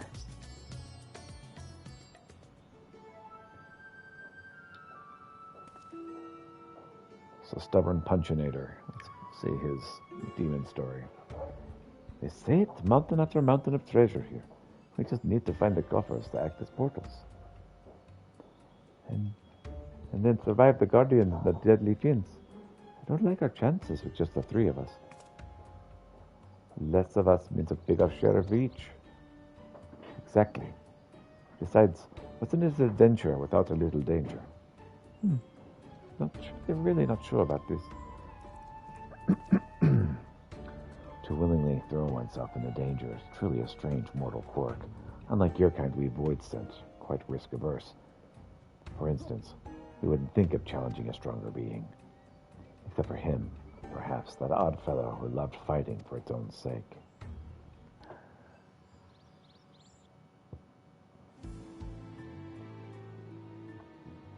His name was Cognacio. There was nothing he feared in his domain.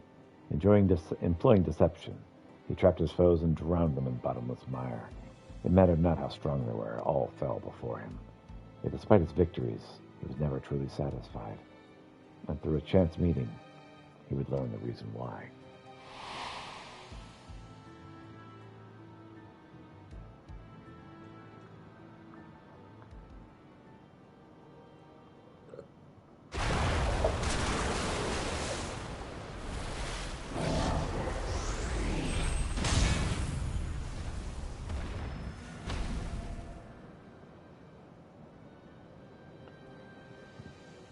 That you should repel my attack. You're tougher than I expected.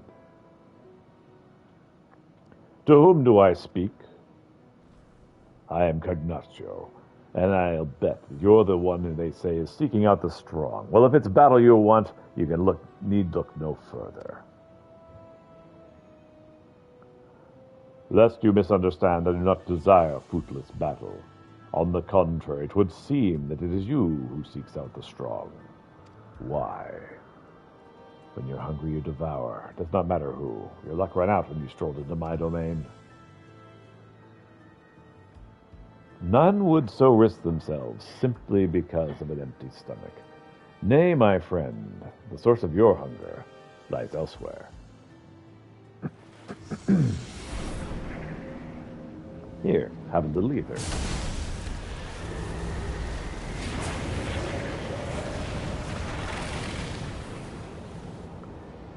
What is this ether? So pure and sublime.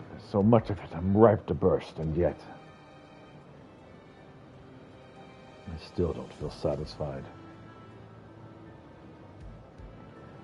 Do you see? 'Tis not for ether that you thirst, but battle. You'll not quench this thirst with stagnant swamp water. Nay, not save that of the raging torrent will sate you. Golbez is an Ascian. It's a question of which one. What do you mean? There is no joy to be had in ensnaring your quarry. For victory to have savor, you must place yourself in the midst of danger. If you will join me, I shall see that you never want for dread foes to grant you satisfaction. What say you?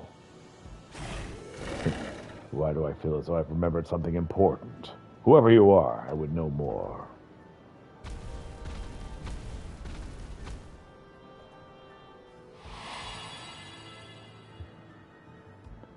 And thus did he find a place to belong, upon a fine line that divides the devourer and the devoured.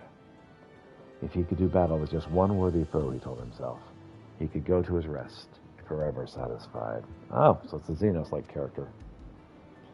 From that day forth, Cognacio tirelessly sought out those who might be able to best him, each time hoping for bliss, but knowing that, like as not, disappointment ultimately awaited.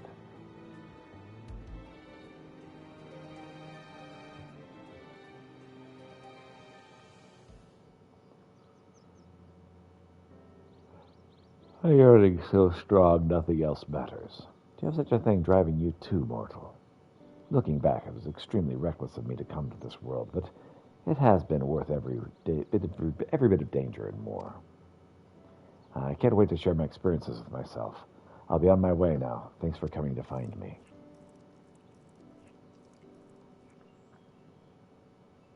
You found the last of the Void Scent. Time to head back to the Hall of the Radiant Host.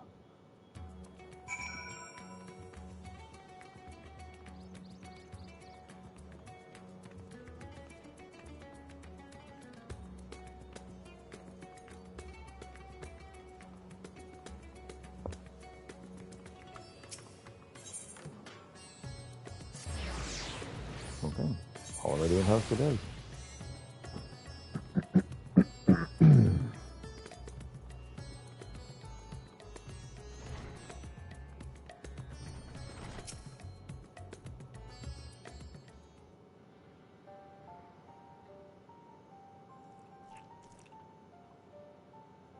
You did it. You found all of me. I trust I've held my part of the bargain and told you more about the mighty Void Scent.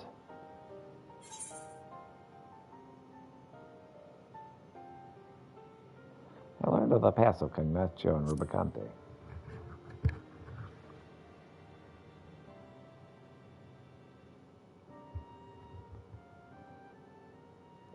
So you've already crossed paths with them. The tales may not help you in the battles ahead. I dare say they give you something to think upon.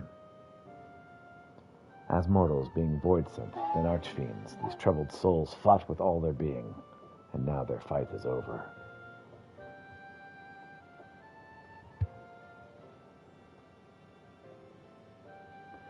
Well, I myself have only heard the tales from the others. If I'm to make their feelings my own, I need to become whole again, which I can do now, thanks to you. All right, we'll be ready for a fight, because this thing's about to rejoin. So all of them are accounted for, then by all means, let us have them return to the way they were.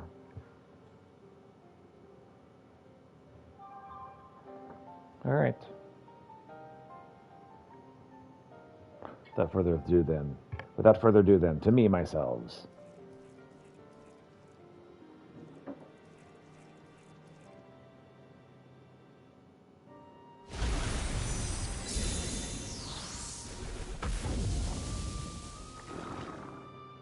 Oh, goodness.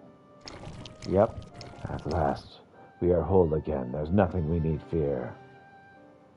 And with that, each of us experienced its coming here, as if we've experienced it all myself. I must say again, this world is truly a fascinating place. I must see more of it. Yes, I must. Not sure what I was expecting, but now that it's whole, I can't help but feel that it's more of a danger.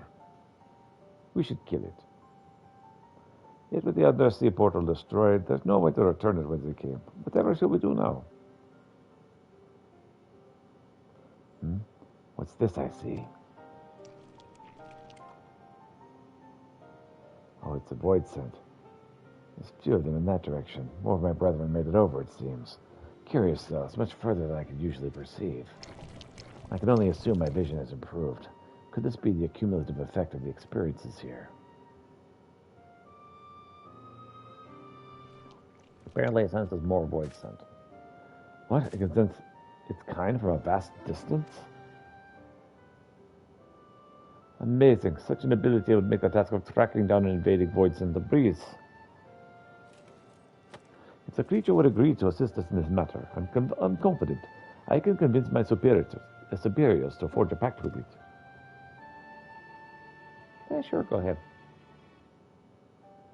Oh, if it means I can remain in this world, then I'll gladly agree to that arrangement. I can't say how much I'm indebted to you, mortal. Working with this fellow here, I'll find a way to communicate with your kind and make myself useful. Thank you. Thank you for everything. It's food. All right, well, let me go grab the food. I'll be right back.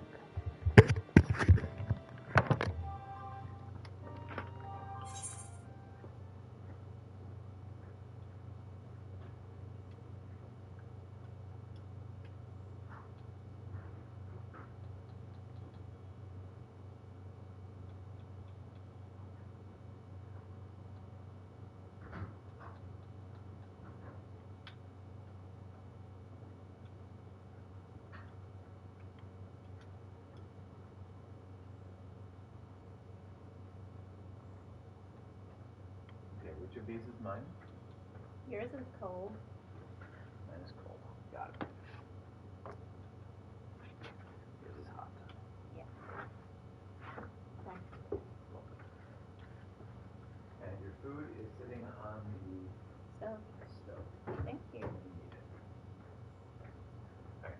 up. Let me go to the bathroom.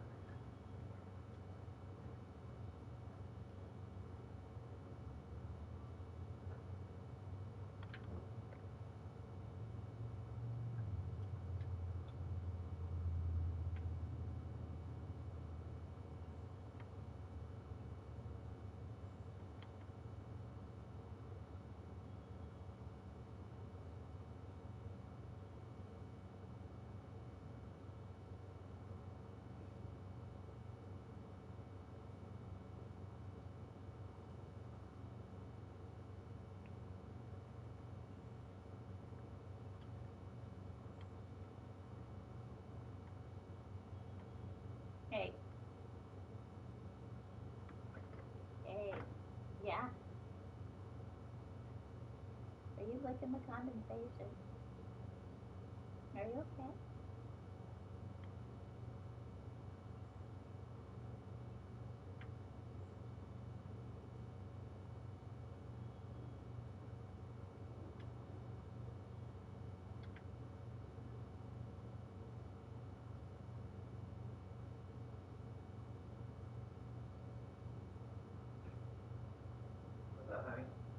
Oh, Smokey was licking something over there, but I think he may have been just licking the side of your cup.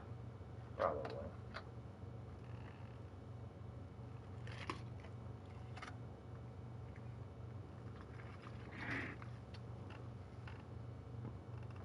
Got a health drink.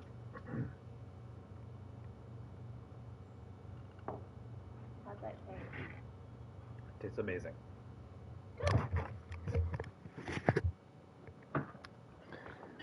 So that's breakfast.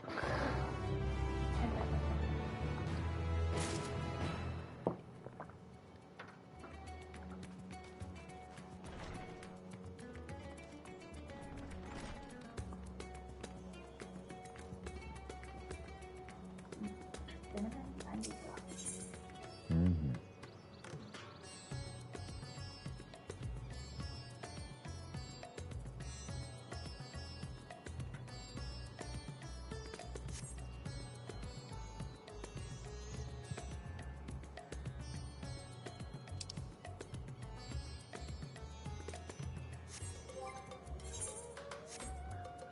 Alright, so we got the Mandeville thing, which we're not going to be doing. And we got the Crucible of Alchemia. We'll do that.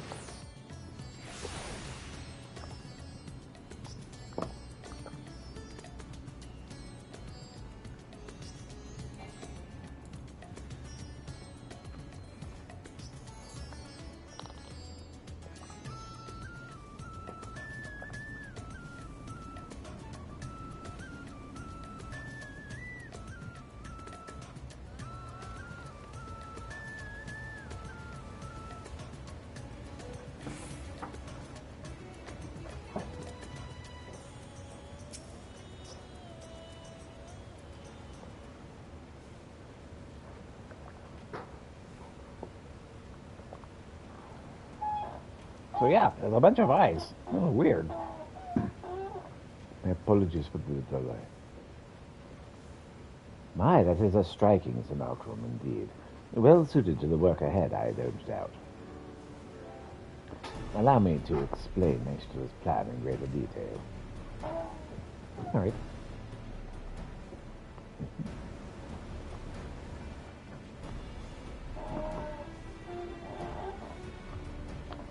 As you know, we seek to open a void gate in Mare Elementorum, that we might gain direct passage to the moon of the 13th. Whilst our comrades labor upon the moon, we must needs accomplish two tasks. The first is the procurement of a substantial quality of aether, and subsequent delivery of it onto the Tower of Babel. Said structure was once used to siphon the land's essence by way of the Telephore spires.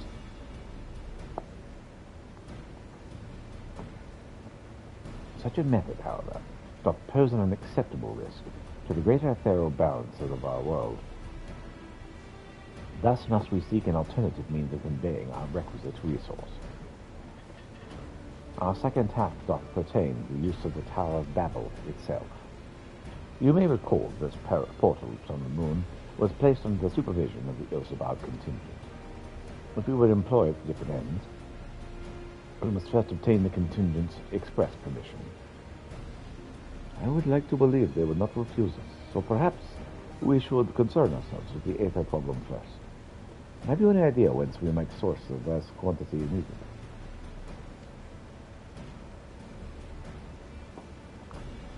Aye, a likely location doth come to mind.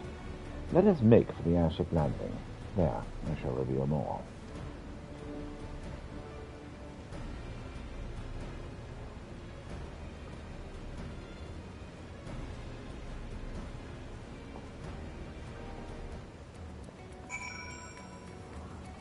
Alright, I need a paper towel. This is leaking everywhere.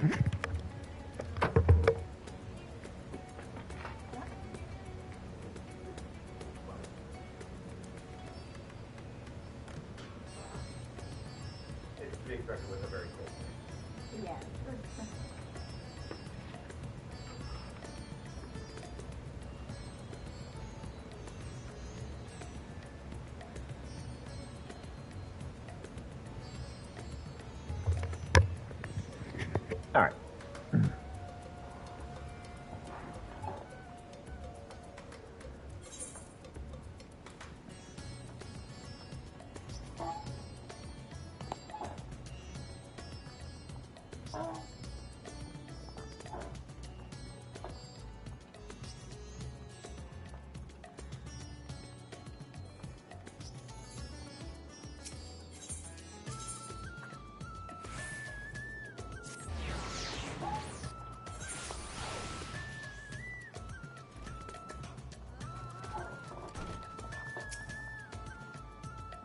All are present and accounted for. Excellent. We shall travel to Charlayan and thence seek a nearby Isle of Ham. Near to the surface of this isle do rivers of aether converge. The churning energy of this confluence is released by way of geysers.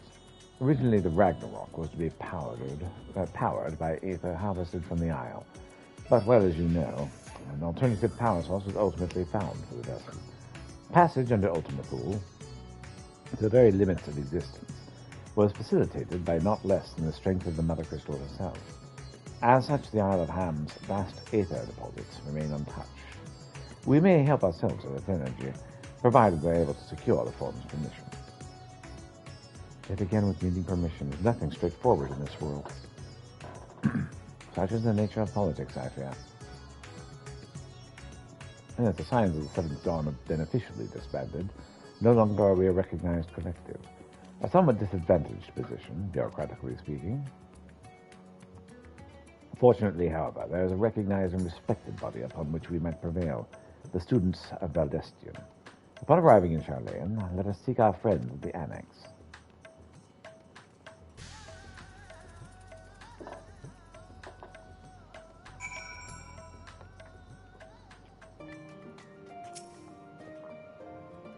When last I came here, it was to deliver my sire's scales. How long ago that seems now. Welcome back, Peter. What brings you here today, and in such colorful company? Greetings, Oljika. On this occasion, I've come to seek the student's assistance in a matter of some urgency. Oh, in that case, you'll want to speak with Kryle. She's in the main hall, sorting through her archives. Now, there's a visitor with her at the moment, but it's not one you would know. There's no one you don't know, so feel free to show yourselves in. All right, sure.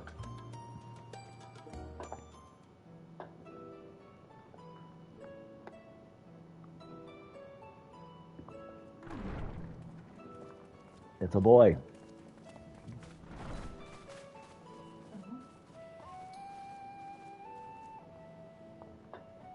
Well now, if it isn't two of my dearest friends. As for the other two, I don't believe we've had the pleasure. Not in this vessel, perhaps. 'Tis I, Vashan.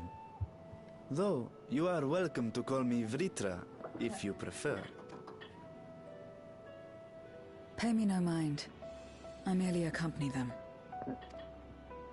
I pray you forgive us our intrusion. If you are occupied, we shall call again anon.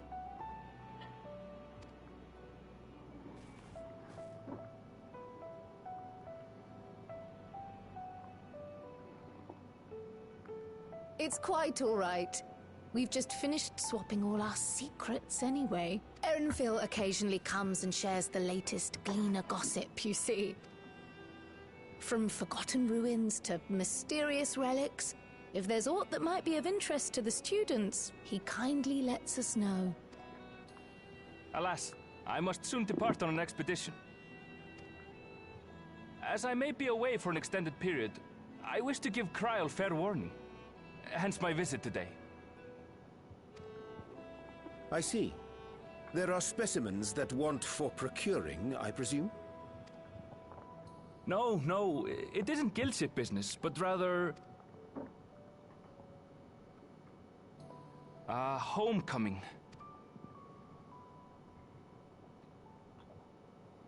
But enough about me. You have business too, yes?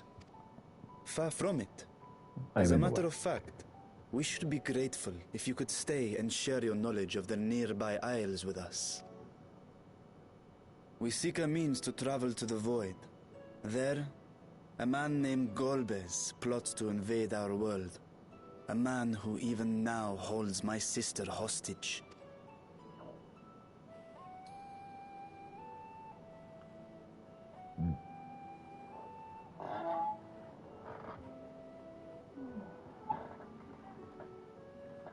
To that end, we require a great quantity of ether, which we understand may be had on the Isle of Ham.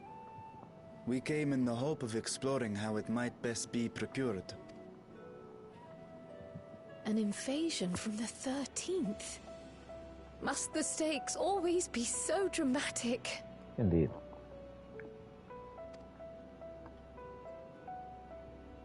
You have a knack for finding trouble.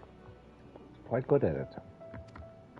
If Gleaners collected world-ending crises, you could make quite a name for yourself in our profession.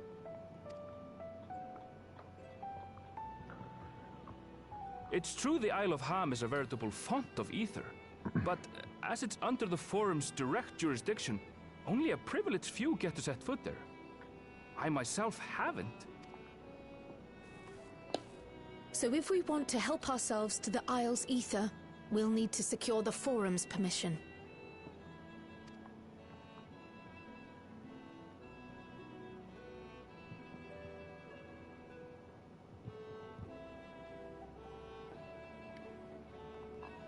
Very well. The students of Baldessian recognize your endeavors as combating a grave threat to the world. As representative, I hereby pledge our full assistance. Awesome. Now that it's official, you may leave the politics and paperwork to me. Our operations remain small, but we shouldn't meet any undue resistance. We are truly grateful.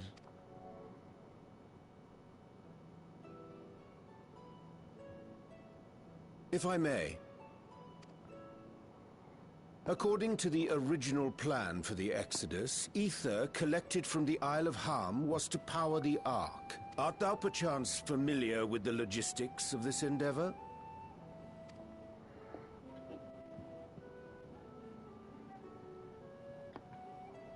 I don't know anything about that, I'm afraid. Nor do I think any Gleaner would. You might have better luck asking someone involved with the Ark's construction. Margaret, for instance. She's a researcher in Charlene Hamlet. I met with her for a job recently, and she mentioned working on the Ragnarok's propulsion system. You could do worse than to seek her out while awaiting the Forum's verdict. We may well do just that. Our gratitude for thine advice, and may this threat be but a memory upon thy return. You're quite welcome. Now then, if you'll excuse me. That knuckle was too easy to pop. I didn't know. It happens. I best start drafting our petition. Go on and find your researcher. I'll contact you as soon as we've made progress. Let us leave matters here to Mistress Kryl, and hie ourselves to Labyrinthos. All right. Let's do it.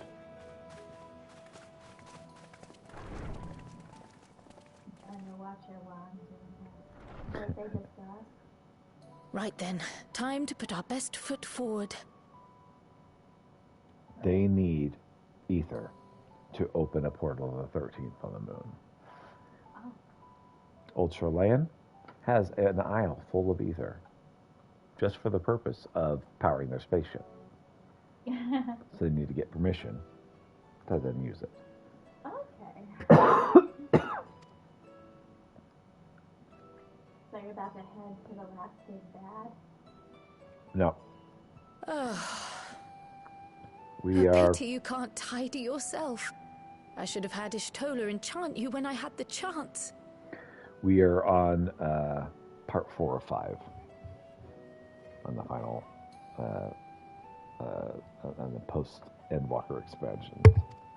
Oh, so he is the last big bad. Part 4 of 5? Uh-huh. And what So there's a 5 after 4? Oh, what I'm trying to say is he's going to be part 5, right? I think we're going to save the world for part 5. We're trying to go after the guy who's Golbaz. Yes, number 4. He's the biggest bad we see right now. Yeah. What have we here? Later, Kryl, later. You've work to do.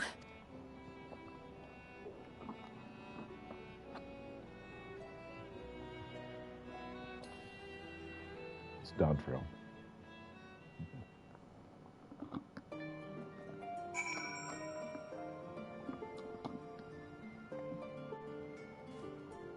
Game's like, you gotta finish Endwalker first.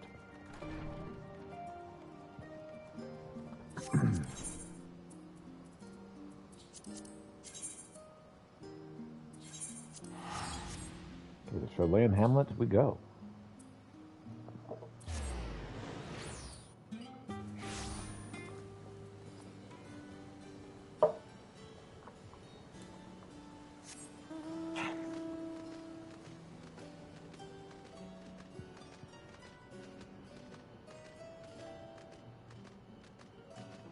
All right, Marcus, what do you got?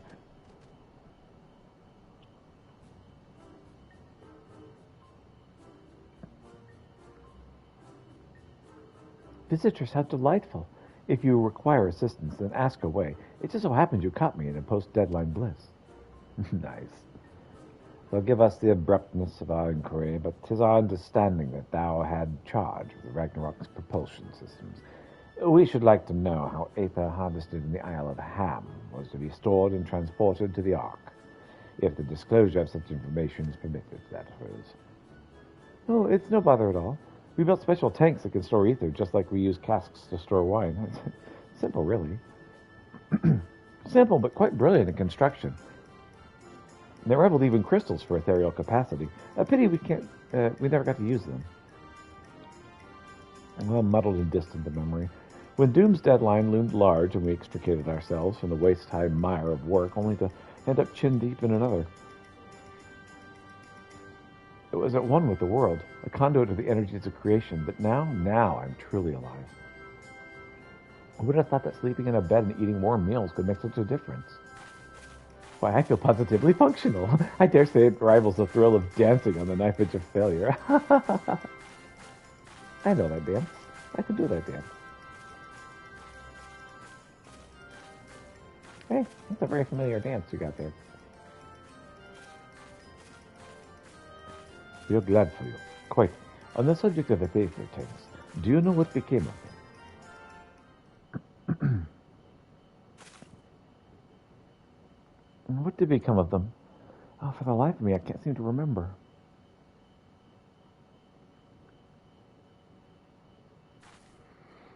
Oh, I do remember someone who might remember.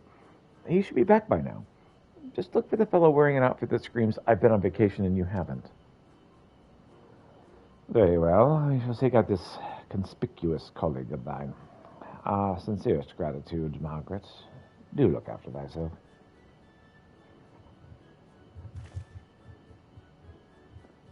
Come, let us seek out this individual attired in a manner suggestive of recent furlough.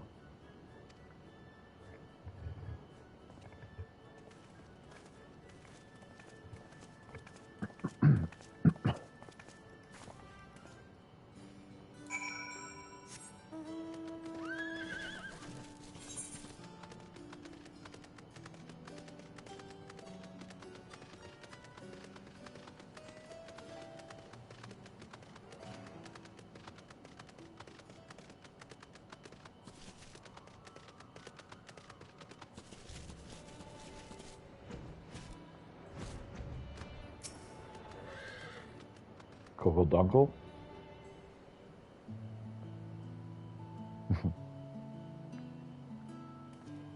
Definitely does have a look, doesn't he? The Feasted launched our teeny tiny little boat. How have you been, Peter? Able to catch a bit of rest? Oh, yeah, a little bit. Yeah, we were wondering about some stuff. Well, if I don't know about the Aether tanks, who in Burger's name would? Born right in me very own workshop they were.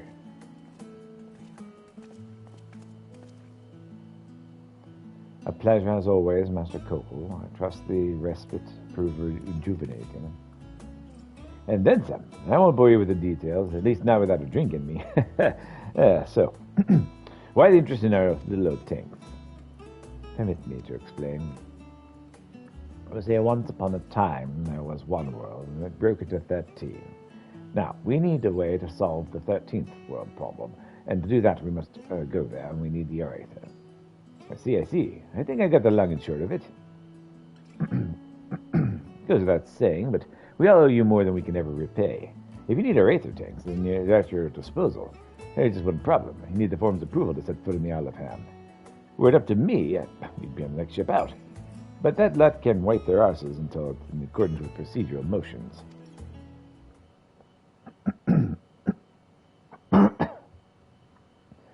You may be assured that my backside is immaculate.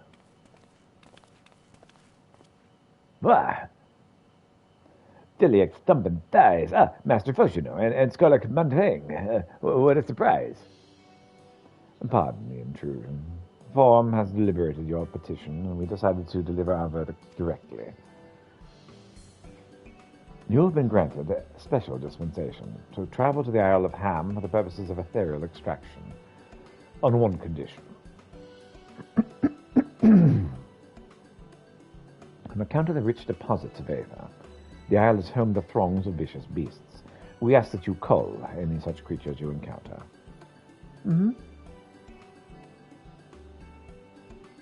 That's all. Given the vast amounts of Aether we seek, I expect a far higher price. Oh, believe me, we do not underestimate the value of what you desire. Nay, we simply owe the students of Adestian and their esteemed collaborators a debt of gratitude, and we felt that expediting your request was a suitable way to repay it.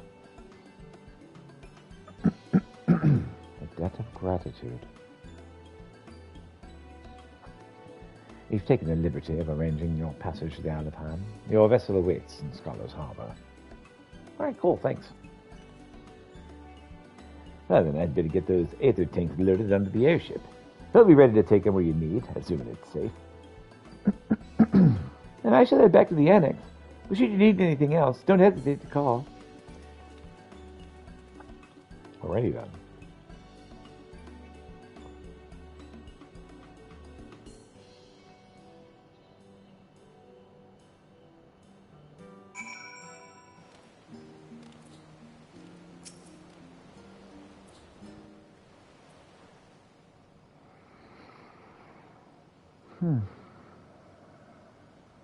Bound for the Isle of Ham.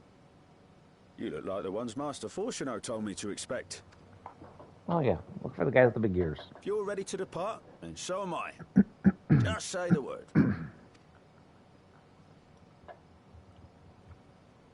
Is something the matter? I did recruit one other to our party, but he is late to arrive. Thancred?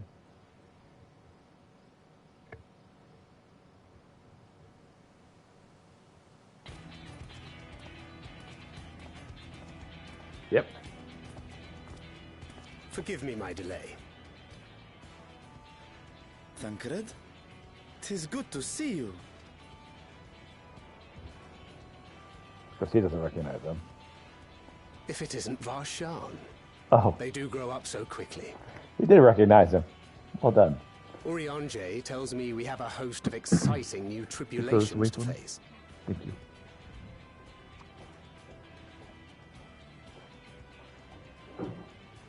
And you must be Zero.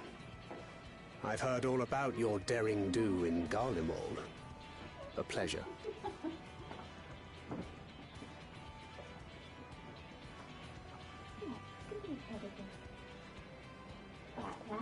Apart from strengthening our company with his redoubtable skill at arms, Thancred may also serve as a mentor in those matters that trouble So you. many purrs.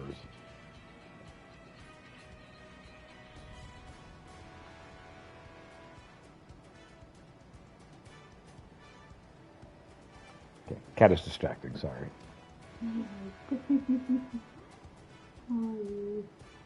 I speak of the intangible forces which bring souls together.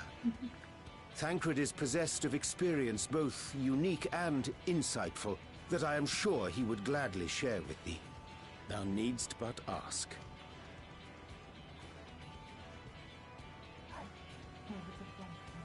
Mm-hmm.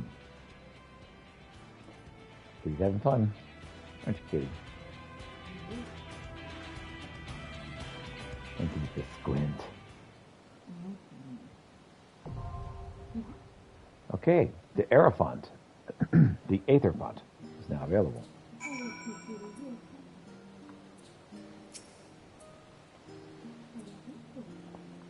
So you know, the isle's hemmed in by ice drift all year round. I'll bring you as close to the shore as possible. You'll have to walk the rest of the way. No, I don't want that. There we go. Aether Font time. And since we're going in with Red Mage, it'll be a little bit of a wait. 18 minutes, which means we'll get to do some Hildebranding.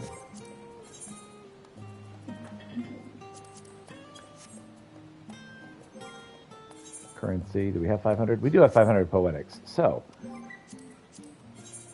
let's head to Razadhan.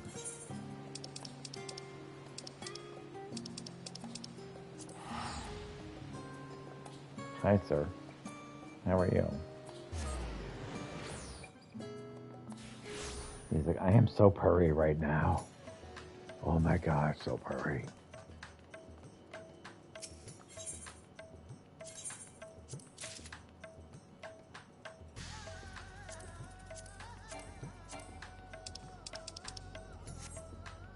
So for this next battle, we should have a second one. Hi. Yes. I love you too. This cat. Yes. I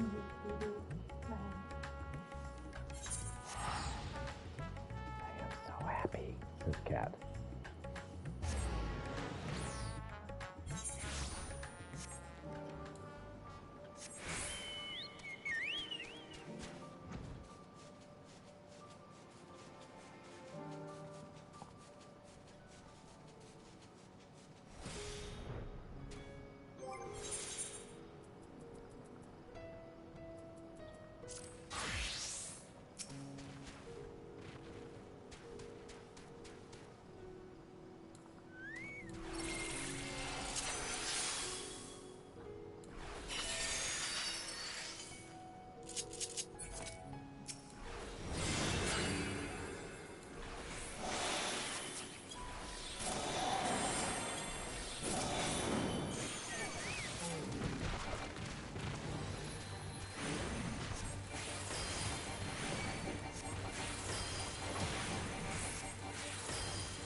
Got the liver.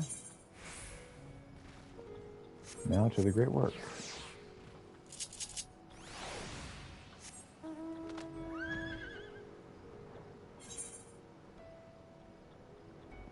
But while we're here, let's get this thing taken care of.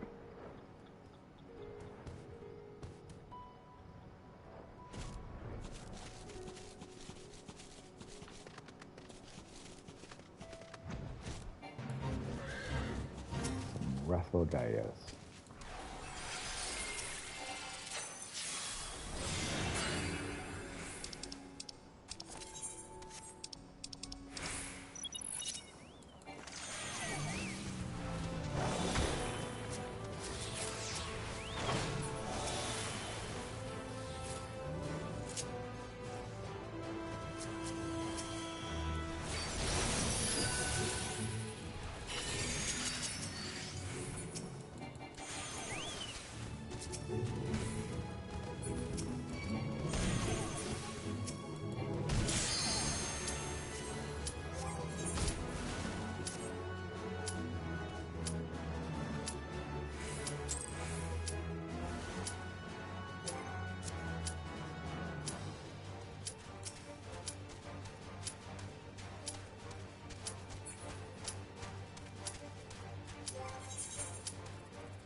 To Red Mage? Why not?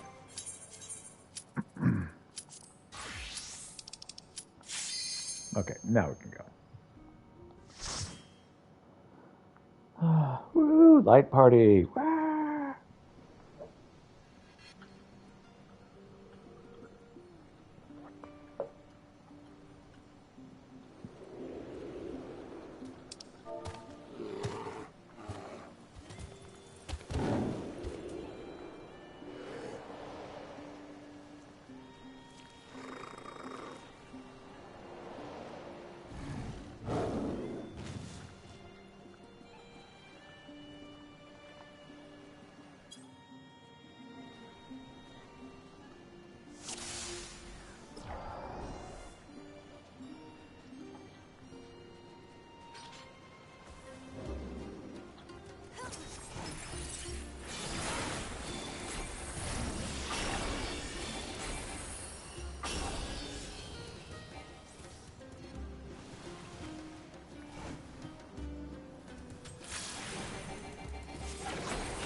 Remember, I'm not playing off the light mage right now. I don't have to worry about healing everyone. I'm like, oh gosh, tank's not doing so well. No, that's not me. I don't need to worry about that. Kill the enemy. That's my job.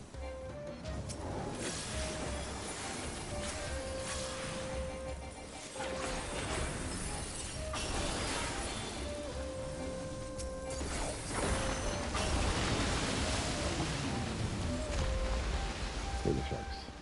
Pretty music too.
So good.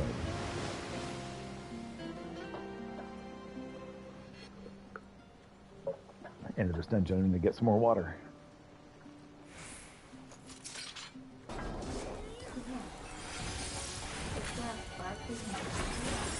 Congrats. You're barking mad.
Boy, I'm getting it with everything.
Okay, off we go.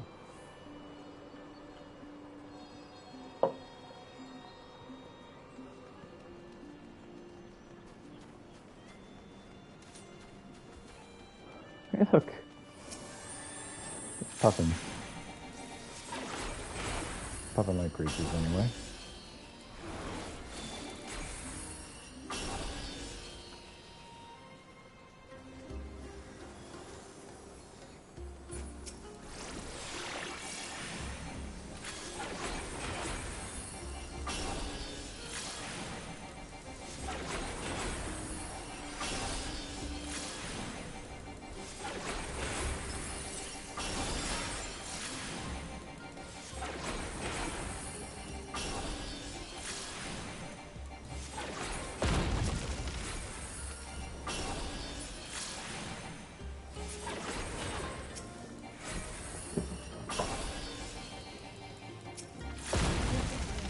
Oh yeah, he's feeling the frisk.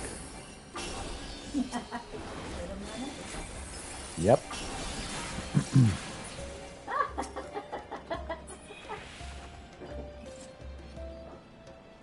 Zoom!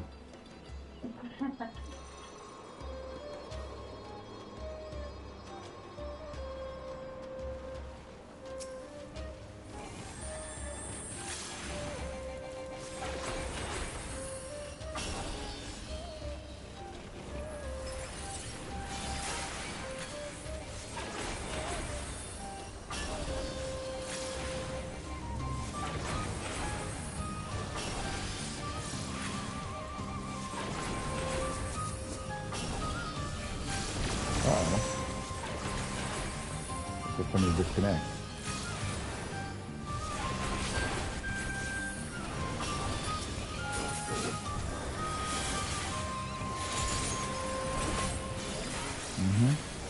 Okay, when we're in, I DC'd.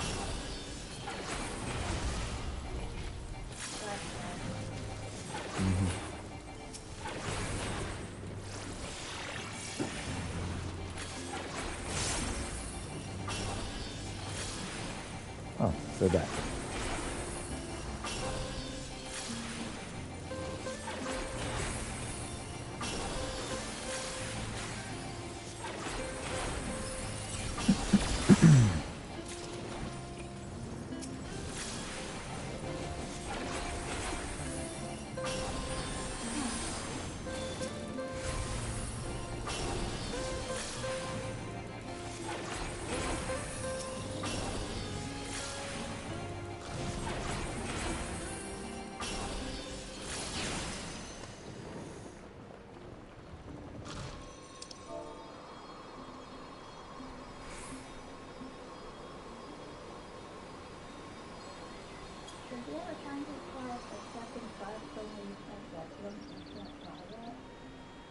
Yeah, that happens.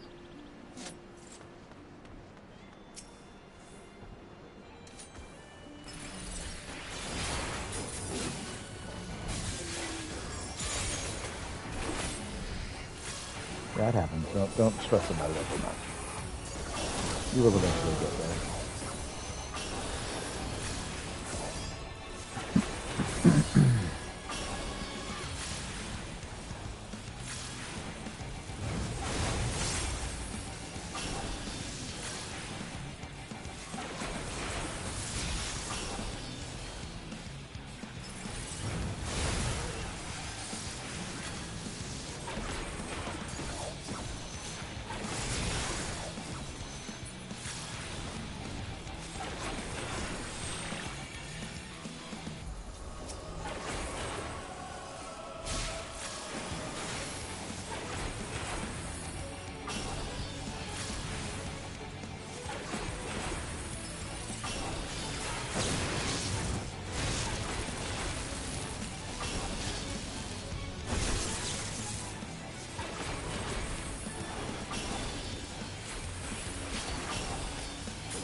Come on.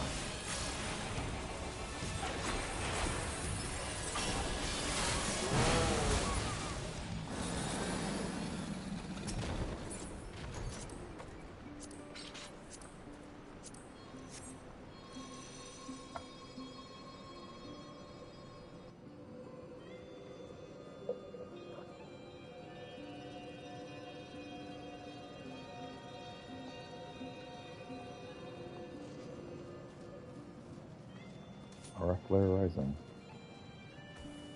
Alright.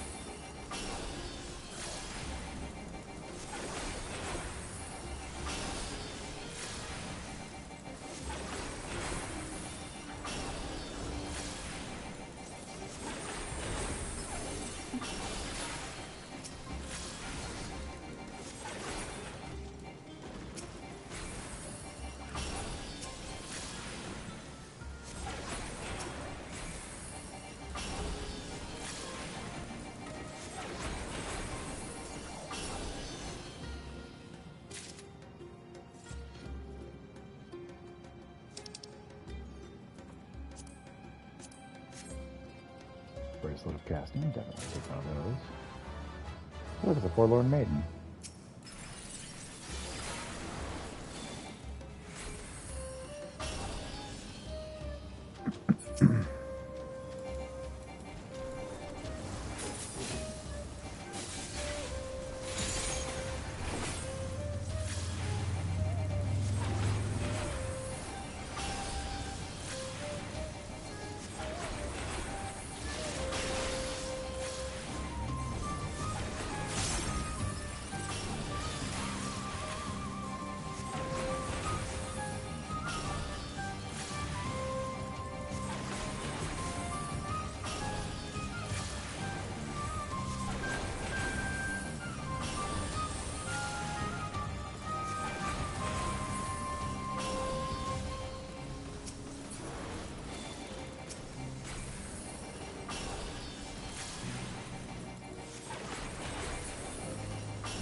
Achieved our goal.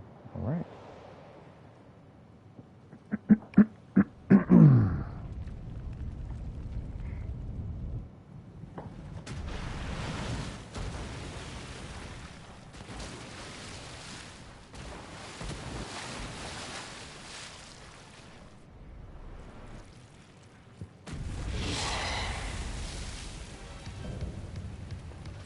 Octomammoth.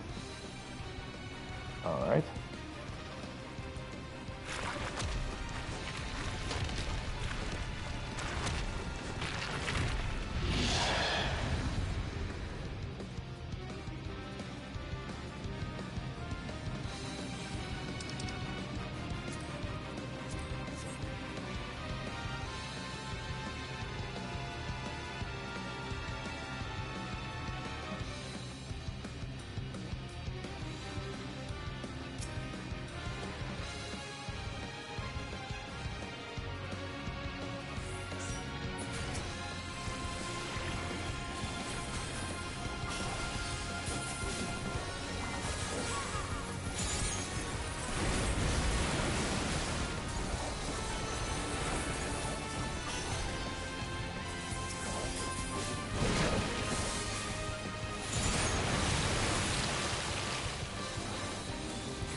very good at dying.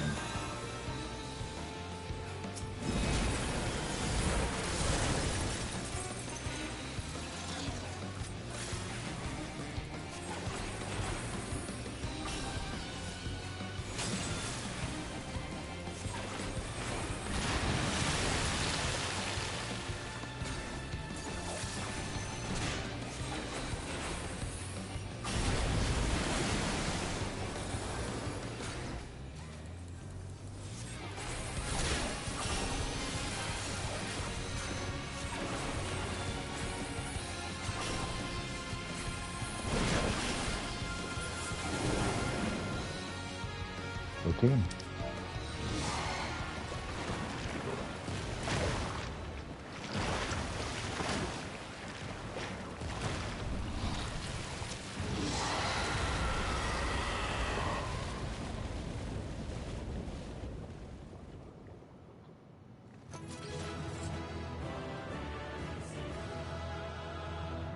Yeah.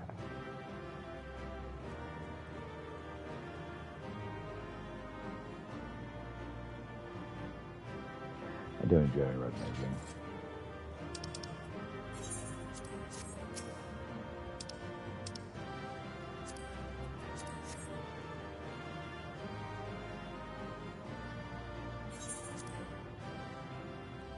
Hey, I got some player accommodations. Awesome. Alright, I need some water. But apparently I gotta wait a sec.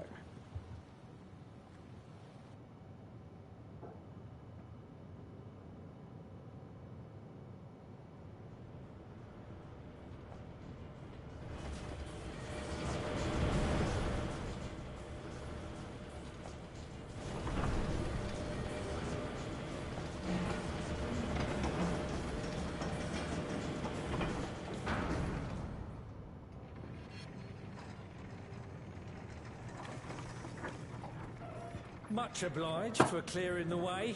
We'll get to work at once.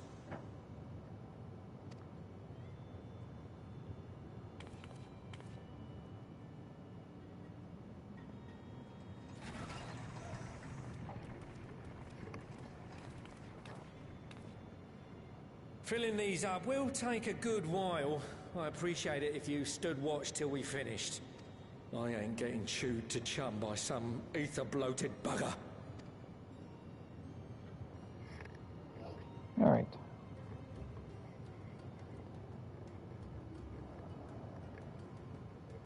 Oh, by the by.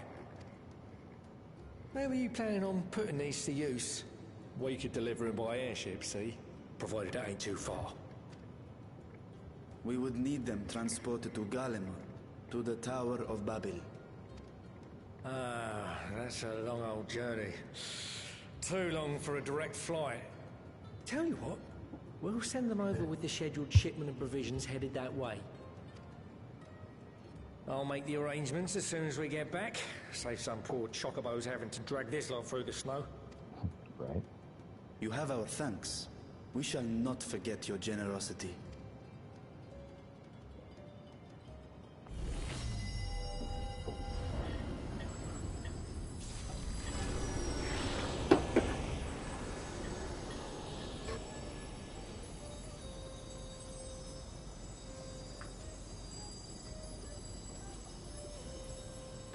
So it seems that your prediction was correct. It is going to be the Everything big seems to be Goldbug. proceeding apace.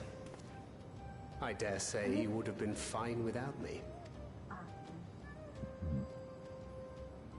What are you going to do? Why would you say such a thing? You are not bound by contract or the threat of force. And you gain no advantage by devaluing your own contribution. Yet you must be bound by something to speak thus. What is it? What binds me? A belief, I suppose. Born of our shared struggles. No matter where my comrades go, I have faith they will be fine. For I know that they will walk their chosen path as surely as I walk mine. I trust them, in short. Trite though it may sound.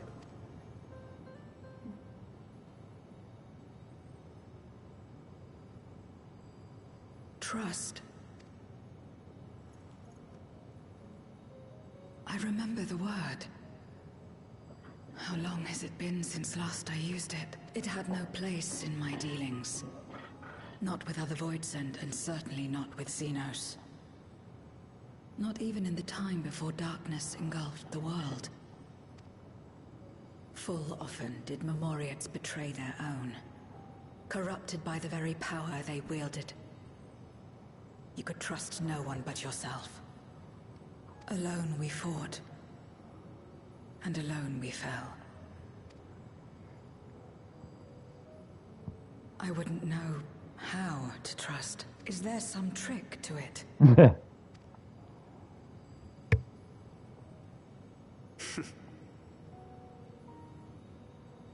Just stay close to this one. You'll learn in no time.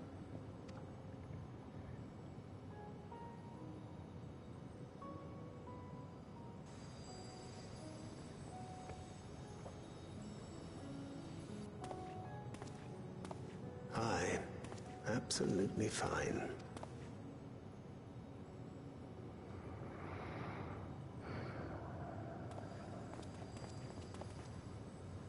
I confess I thought thou mightst have more words of counsel to offer.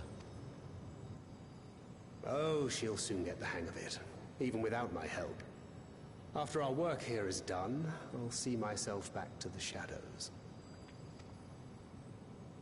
But before that, I take it you've heard as well. Indeed. The client seeketh Archons, and 'twould seem our extensive travels and neutrality make us prime candidates. Well, assuming we take on the request, I suspect I'll be stuck with you again. Don't let me down, hmm?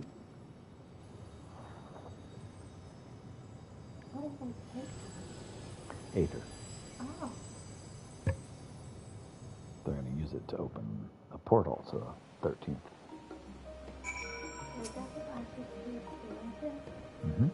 And transport. To not only allow us use of these tanks, but to arrange their transportation to Garlemald besides. Blessed are we to count Kirkol among our allies. Unto thee we must also give thanks, Thancred, for coming to our aid on such short notice. Ah, please. You know I'm always happy to help. Don't hesitate to call on me again.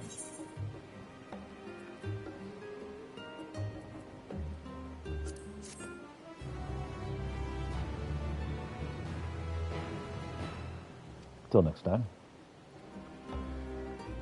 We now enter the Aether Thought with NPC avatars. With the tank's transportation thus arranged, our first task is complete. We may now turn our attention to the second, to wit, obtaining the blessing of the Il-Sabad contingent to use the Tower of Babel to channel energy onto the moon. Our destination is Camp Broken Glass, where we may present our petition to Commander Lucia.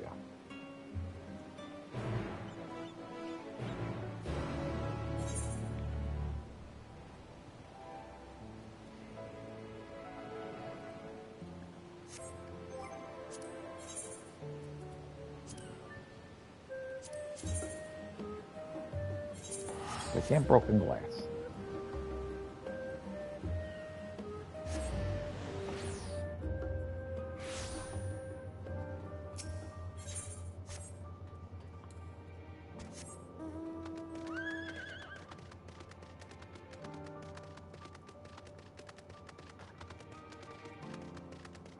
Alright, I need to grab some water, so before we start this scene, I'm going to do that. Grab a potty break. Be right back.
right.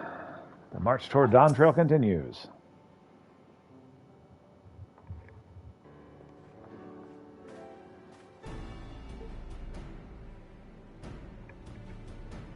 Peter, allow me to personally thank you for your assistance during the recent Void Scent incursion. Your actions saved many.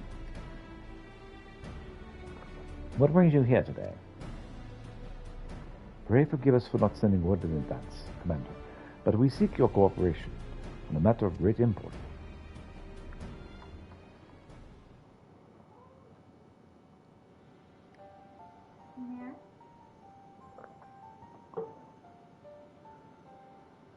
Indeed, I appreciate your consulting us, instead of taking unilateral action.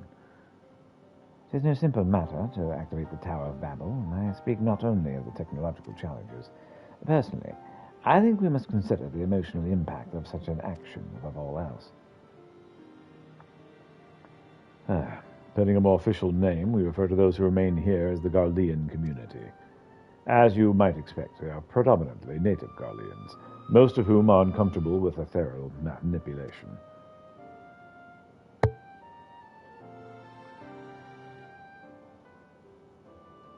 To compound matters, the trauma inflicted by Anima is still fresh. If the tower were to suddenly light up again, it's like to cause distress and reopen some old wounds. Better that than face a mass invasion by Golbez and his Void Scent horde, surely. Of course, we acknowledge the gravity of the situation, as well as the promised bloodshed should we fail to act. Yet, even were we to convey our warning to the public, many simply do not understand the workings of magic or the rift.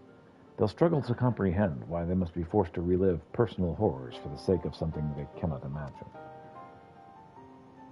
What is there to imagine? Haven't these people seen Void Scent with their own eyes?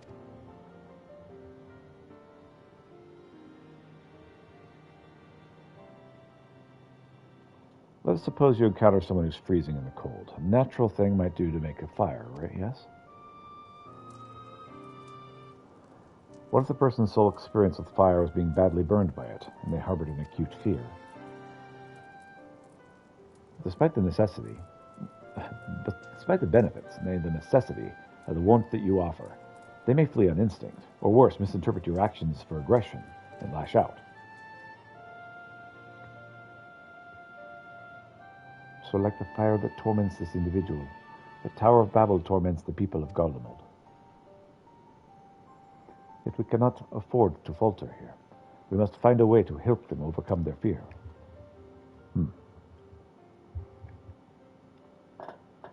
I agree.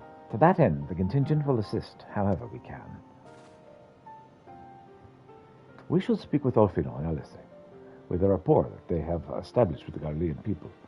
I dare say they can provide us with valuable insights. Sure.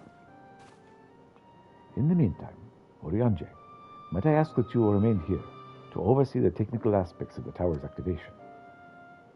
That I can do. Oh, I'm glad he's dressed warmly. Right? For when he froze? Mm-hmm. Of course, taking that. Oh, yes. It was very cold.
that technology.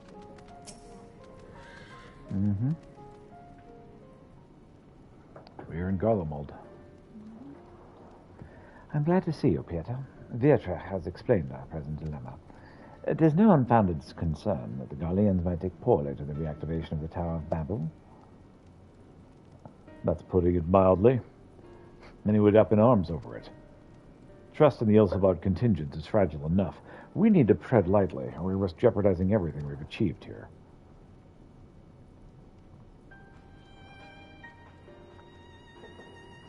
Trust again.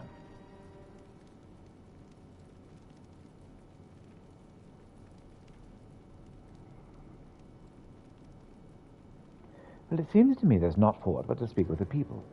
Rather than harping on about the necessity of the plan, we need to lend an ear to their concerns. Then perhaps they may begin working toward a compromise.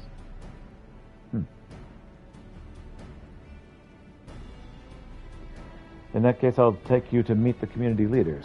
They're at a station called Senatus, near the Seneculum Imperialis. I would be honored to speak with you, though it would be prudent to learn where people elsewhere stand as well. But that I will leave to the others, save Zero. Might you accompany me?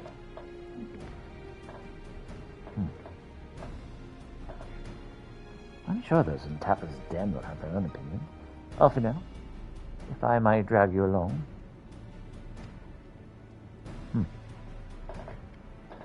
Tertium will leave to you. You're no stranger to the people here, so it should take a little prodding to convince them to speak freely. Sure. And it is settled. Once you have learned what you can, let us all meet in Forum Solius, where we'll have what I hope is a productive discussion.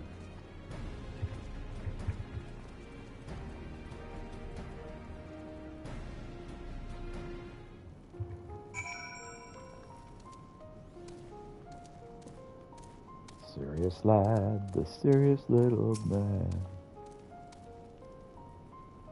So, what do you think?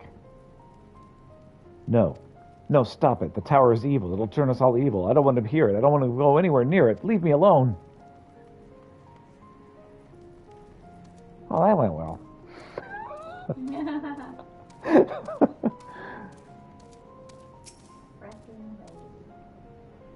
Hey, what do you think if we turn on the Tower of Babel that turned you all into zombies earlier? That tower isn't right, I tell you. All those magics. Years ago, when I lived in the provinces, the locals razed our village to the ground with the stuff. Made things appear and disappear and fly and burn. I can still see it when I close my eyes. You've done us a good turn, dear, but let's not talk about that tower any longer. It's unnatural. Oh, we're definitely turning this tower on now. These people are totally freaked out.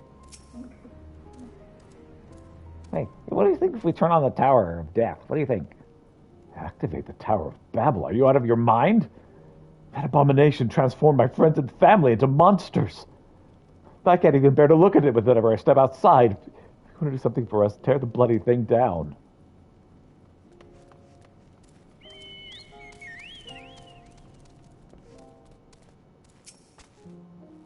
Hey, what do you think if we turn on the Tower of Babel? Are you for that? Tower of Babel? What's that got to do with Voidsent? I can't say I understand. Still, your people have done much and more for Scarleans. If you say it's necessary, that's good enough for me. Hey, 1-4. And like 20 against. Therefore, that means the Garlean people are in favor of us turning on the Tower of Babel.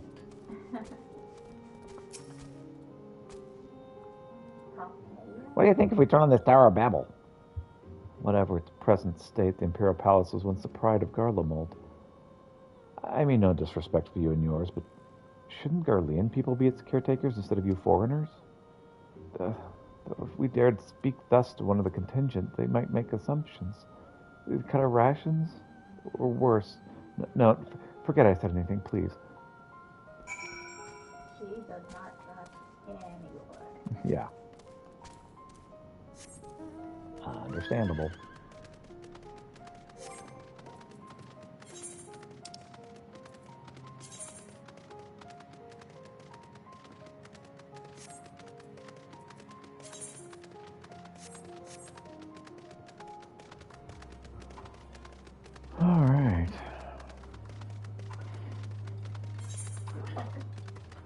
What happened? Oh no, sometimes there's a very small area marked, and I see it now. I didn't see it before. Yes. I think I know what it's for. Mm-hmm. Julius is on his way with the others. I hope you found the people more receptive than we did. Oh, yeah, they're all completely in favor. Well, I mean, like one person was. The others are like, go away, or we hate you.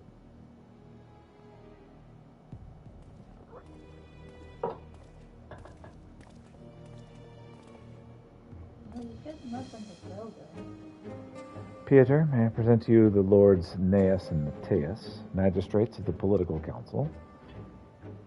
They've been spearheading the efforts to establish a new system of government here. When we raised the subject of the Tower of Babel, they insisted that we speak no further until joined by representatives of the Ilsabard contingent. I see Alphino and Alisei get to arrive, though, so perhaps we should wait. It doesn't matter if only some of you are present. We simply wish to make one thing perfectly clear. The tower is a manifestation of Garlean ingenuity and authority. It was once the abode of the imperial family, and it'll forever bear tremendous cultural significance to our people. It is insulting enough that we have had to suffer foreigners occupying it under the guise of rendering aid. But now you propose reactivating it? Nay, we've had enough. The Garlemald of old may have been fallen, but she fell in civil war to her own people, not to Eorzea or some other land. We came here to assert our unequivocal claim to our territory. Garlemald, and all that lies within her bounds, is beholden to no one. Hi, I am Pieter. I'm one of the Viera that you guys chased off in this area. We were here first. But cool, yeah, let's have this conversation then.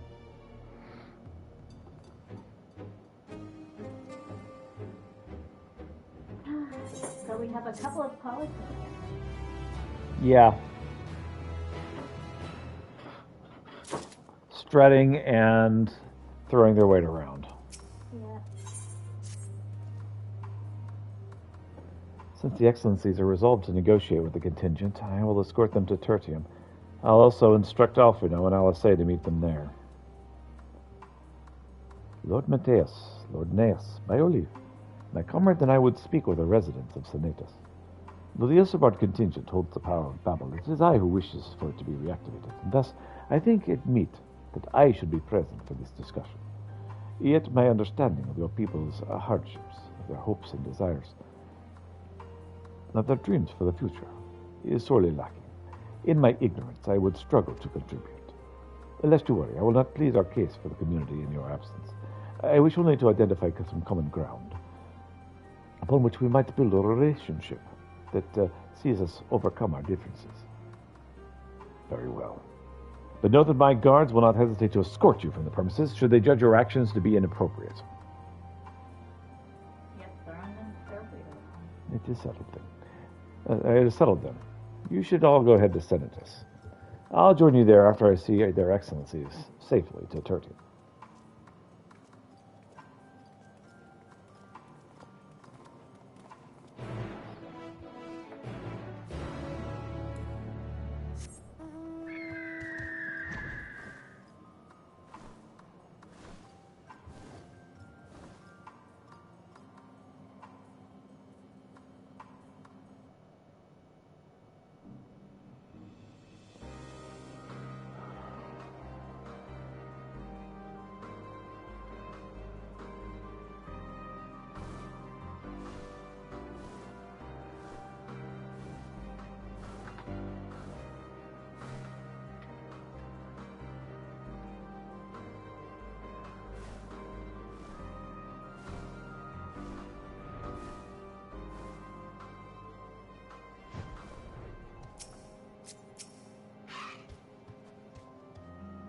Here it is, Senatus, a temporary refuge for political dignitaries, hence the tight security. I am given to understand that outsiders are not normally permitted so much as a glimpse inside. We should consider ourselves fortunate to be given this opportunity. I hope it'll be worth the trouble. As do I, Zero. As do I. Yeah, let's enter. What's the worst that could happen? entering the tower? We're going into Senatus to talk to the people about reactivating the tower. To begin, I propose we split up and ask the residents for their views on the Ilsabard contingent and the current state of affairs. We should also do well to learn more about this enclave itself. Should you observe anything of note, pray, keep it in mind. It is through open hearts and open minds that we believe, or that I believe, we may yet convince their leaders to work with us for the greater good.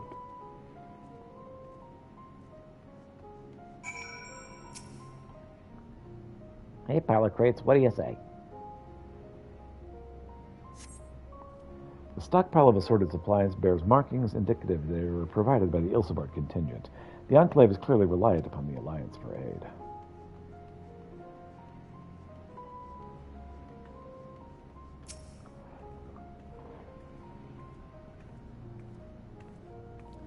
You want to know what I think? I am a soldier. I do not think about politics at all. I'll say this much. Our leaders labor to preserve our culture and our way of life. Or at any rate. I trust them to do what's best for Garlemald.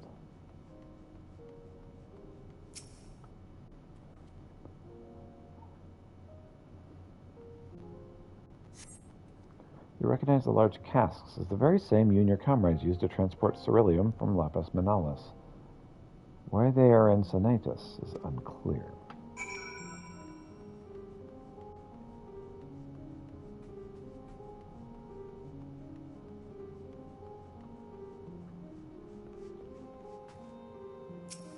Hey, Marcus.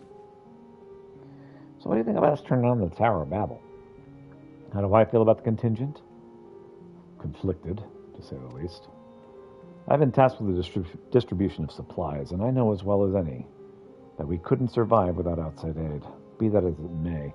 Even though the Empire's collapsed, we still have our pride. People don't want to be beholden to others forever, and there's no denying that it chafes to see our benefactors occupying the Imperial Palace.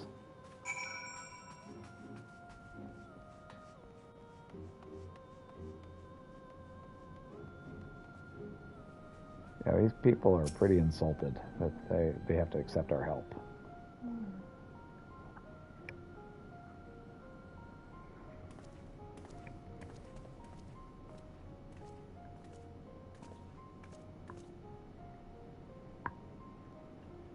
Finished touring the Enclave, have you? What were you able to learn? Well, these people are pretty bitter.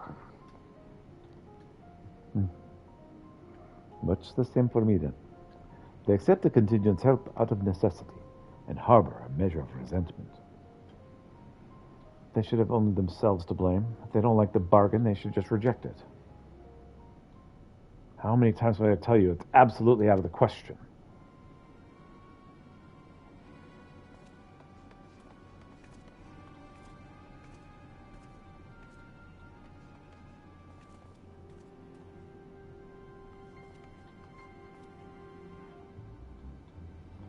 What's going on? We were wondering the very same. We came running when we heard shouting. Is aught the matter? No, I was just trying to explain. Mayhap we can clear this up. Mayhap you can clear this up. The contingent has made a reasonable request, but this man insists that it is impossible. It can send the magic weapons that run rampant through Regio Urbanissima. Every time we deliver supplies here, we have to dispatch extra men to defend against potential attacks. To address the issue once and for all, we've proposed the elimination of all machina that loiter near the supply road. But you heard them, they refused to even consider it. The magistrates have already spoken on this matter. Rampart or no, those war machina are Garlean assets. Furthermore, who is to say that they're as dangerous as you attest?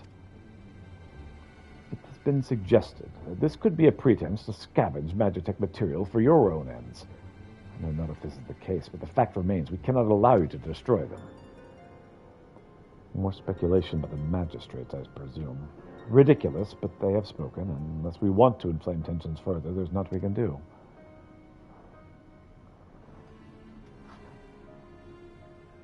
How complicated relations become when not grounded in a clear and equitable arrangement.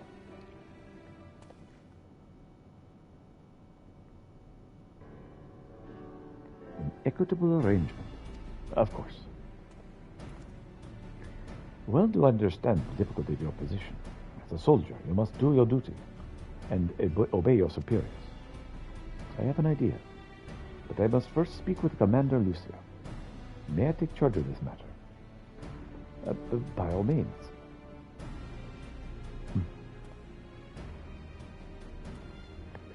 Oh, that's all right.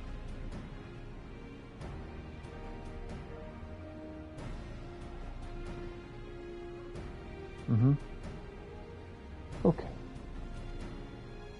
Let us return to Camp Broken Glass, where we may discuss a solution I believe will satisfy all parties. All right.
Again, I try to mount something I've already mounted.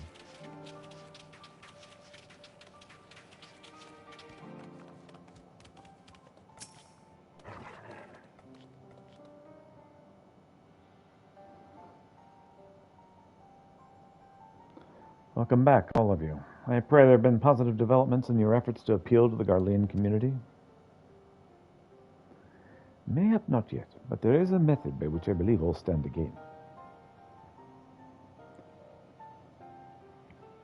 Etc. I intended to propose a trade agreement between Ratatan and the people of Garlemald. What are you planning to do? Please continue. The people of this nation have lived through its collapse and more, yet they have chosen to remain, as it is their home. That they have been able to survive thus far is thanks to the Isabard contingent, or rather, in less flattering terms, they are entirely at your mercy. Despite your noble intentions, this one-sided relationship has fueled feelings of frustration and resentment. It is no surprise, then, that the Garleans are loath to engage with foreigners, for fear of indebting themselves further, or surrendering more of their already limited autonomy. That is why I wish to present them with an equitable arrangement, one that would restore to them a sense of agency after having been forced to rely upon charity.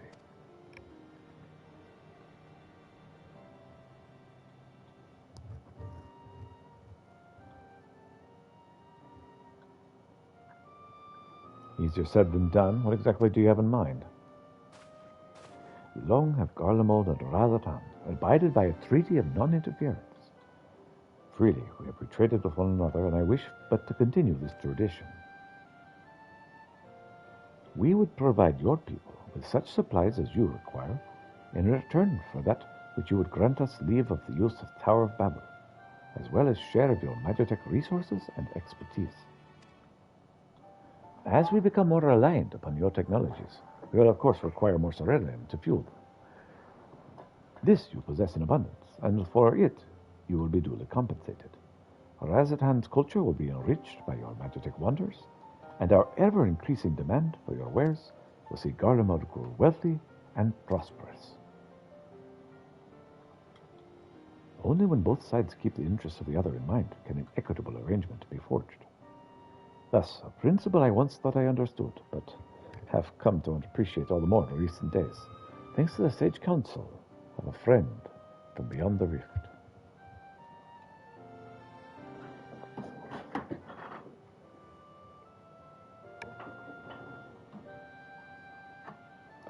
Your Excellency, thank you for your careful consideration of Garlemald's future.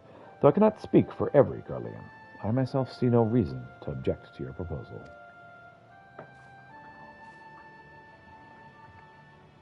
Indeed. Indeed, if Razatan was to take the initiative, other nations may follow suit and seek to normalize trade relations with us. If you see the sense of my proposal, then I ask you to join me in the negotiations at Tertium. Your support may be instrumental in winning over Lord Neas and Mateus.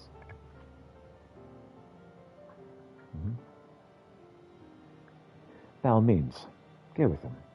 I have matters here well in hand. I have learned all that I may regarding the tower's operation, so I too shall hie thee to Tertium.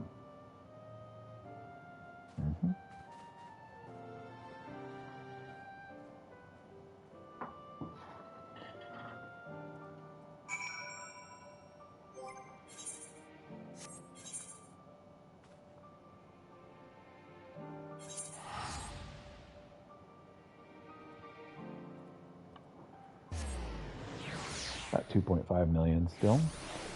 Pretty good.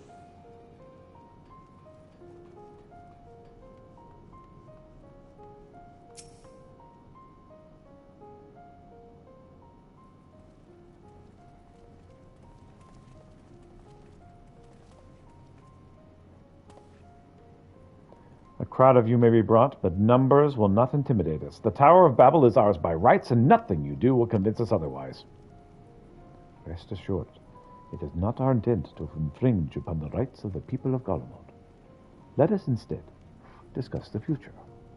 As a satrap of Razatan, I wish to establish a new trade agreement between our nations. I will get to use this tower, and you shall have supplies.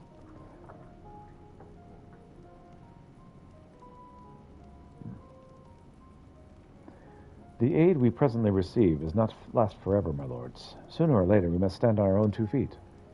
But to do so, we must secure a means to replenish our coffers. And the proposed agreement presents a rare opportunity. It is true to note one for Magitech and Ceruleum, and foreign currency will be needed to procure such things as we lack. It would depend on the precise terms, but I can see the merits. What? Can't believe what I'm hearing. You served the Emperor. You are a proud patriot, yet now you entertain selling natural resources like a common merchant? Like you, I weep for what we have lost. But if we are to rebuild Garlemald, we must first make use of what precious few assets remain to us. Nonsense. Utter nonsense. You're a traitor, Neas, and there will be a reckoning. Oh, yes. When the people of Senatus hear of this, they will cry out for your blood. Lord Mateus, wait. It isn't safe out there. He's going to go save this guy and have him spit in our hands as we offer it in friendship. Is that where this is going?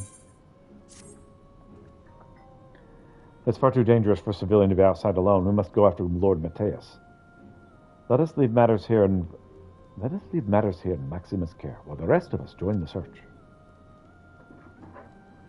If Lord Mateus is bound for Senatus, we may be able to catch up to him in Regio Bermeja. I pray he has not yet come to harm.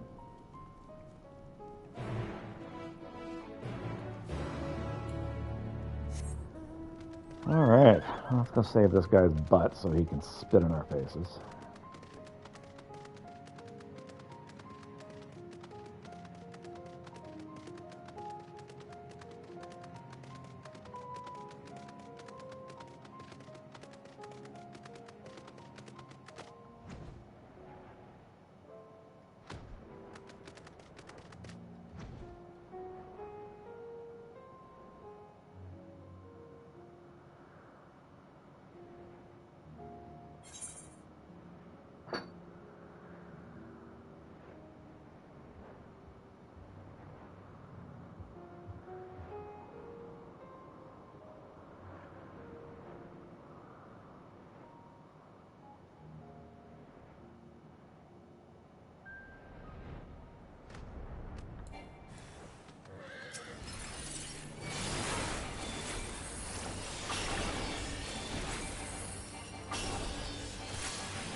You're welcome. I am alive.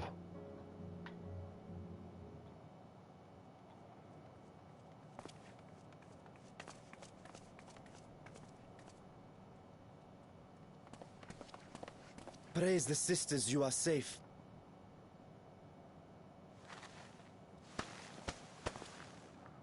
Don't think I'm indebted to you. I never asked for your help. And yet you got it anyway. You love Garlemald dearly, Lord Metius. That much is plain. But you're not alone in that. We all mourn what has become of our homeland. Bristle at having to rely upon outsiders simply to survive the cold.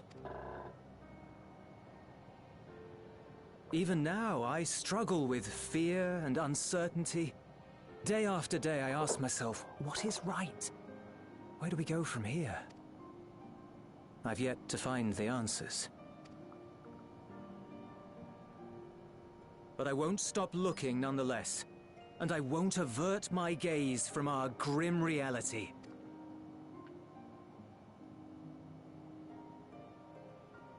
Is there hope for us?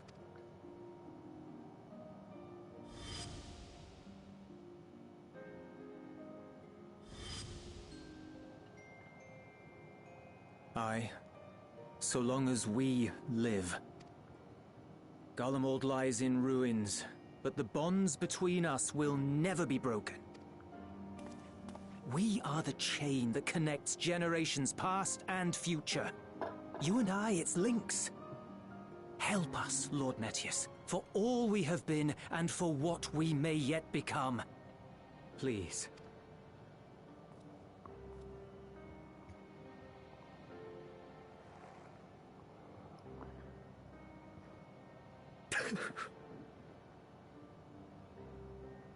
To be lectured by the younger, it ill becomes a man of my station. I will rejoin the talks at Tertium. Might I trouble you to escort me?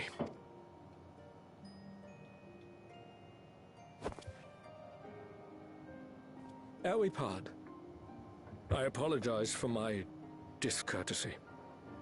I owe you my life, and I thank you.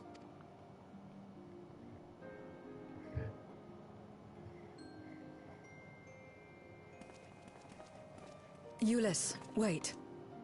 I'd like a word.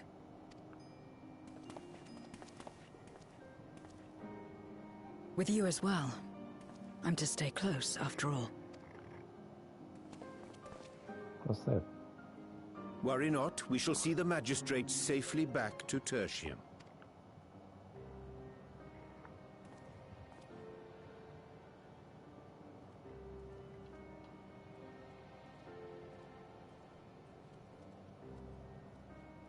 What is it? You bound that man with trust, didn't you? That's why he did not require coercion to return.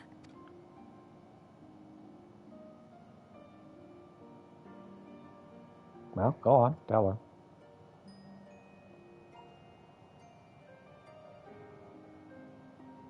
her. Shall we walk, perhaps? Chilly, standing around here. So she said, you just bound that man with trust, didn't you? That's why he had to do what you said. Just what? She's like, you bound that man with trust, didn't you? That way he had to do what you said. And he's like, what? That's not how that works. Trust is a choice. Right. She's trying to understand trust. Yeah. And faith. So that's how Zero came to join you. Still, I'm not sure I'm qualified to explain something like trust. I wouldn't describe myself as a sociable person. Before all this, any free time I had, I spent looking after my brother and sister. As for the magistrate, I only told him what's been on my mind of late. But I wouldn't have done so, I think, if it weren't for the twins' influence. Trust is infectious, in a manner of speaking. When someone believes in you, it makes you want to believe in them, in others, in yourself. Perhaps it's because the magistrate felt that earnestness that he gave us a chance. As I did, after I was caught trying to steal provisions from the enemy. Trust comes easy in such company.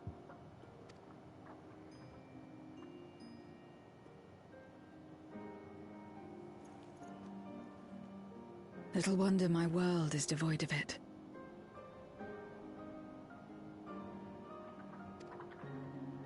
No one trusts in you, and so you trust in no one. And round the wheel turns.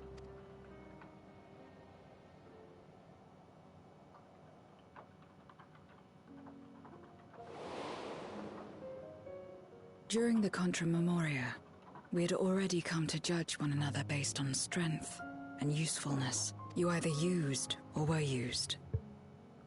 Those who rejected this rule didn't survive.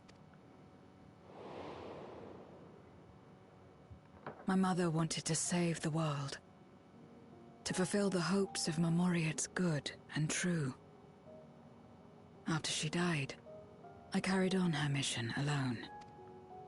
Alone? Didn't you have anyone to help you? Almost.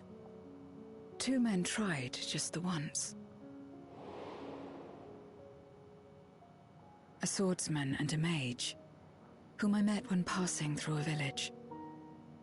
They had saved the people there from corrupted Memoriads. When they learned our enemies were the same, they seemed heartened. They claimed to be soldiers of a kingdom called Baron, and were traveling the realm in search for means to end the Contra Memoria. They invited me to join them. I refused. How could I not, having learned the lessons of my world? Those who would work with others always have their own motives. I would not place myself at their mercy. I would not be forced to submit. I expected some manner of outburst, some show of frustration at having failed to deceive me. But they simply watched me walk away. I didn't know what to make of it then, but now... Perhaps they shared a bond of trust. Perhaps they were the last ones left who dared. Perhaps they hoped I was like them, too. Perhaps it was just an offer, and nothing more.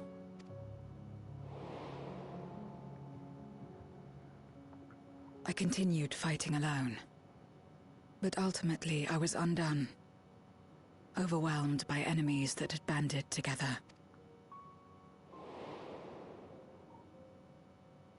I was cold, in pain, wishing desperately that someone would save me. And as I lay there in solitude, I felt it happen. The breaking of our world.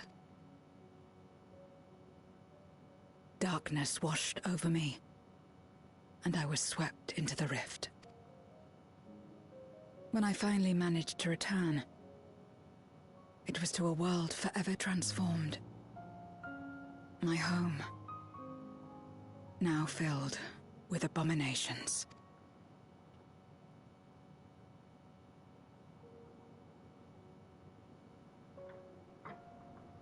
I had a chance to learn about trust, and forsook it.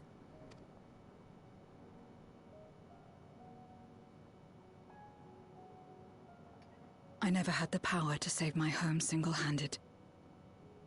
I should have accepted their invitation. Had I joined them as I've joined you, I might not have had to face the end of the world alone.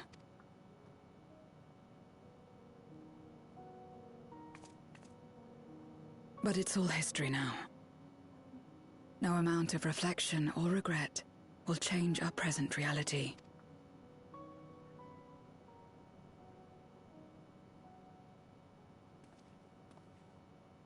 Whatever may have happened in the past, you're still here, Zero.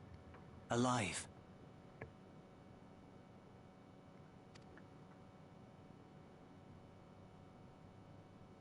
so long as you're alive, there will always be hope, no matter how bad things get.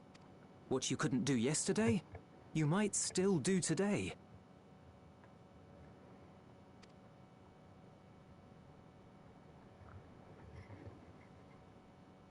Think about it. It's plain that you've forged bonds with those around you. If you didn't feel that in some sense, would you have risked your life as you did for a meager ration of boots? She might have. It's really good booze. I trust you too, for what it's worth.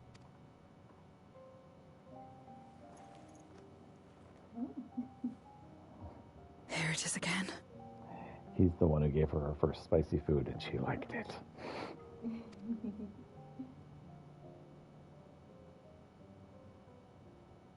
The fire that burned in my breast when you came to my rescue. The urge to weep, though there is no sorrow. If this is trust, then what must I do? How do I answer it?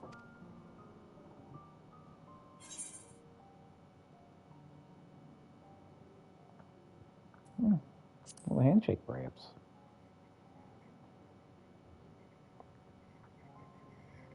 Reach out and touch someone. Mm-hmm.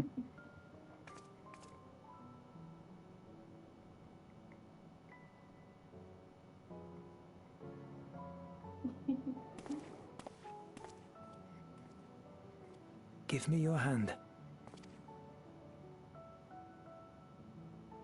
It's not something you do constantly, mind. A friend is a friend regardless. Aww.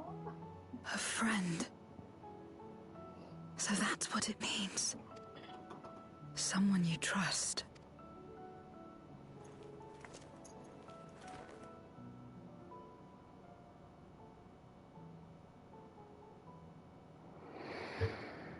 So Venus had a warped sense of trust. Yep.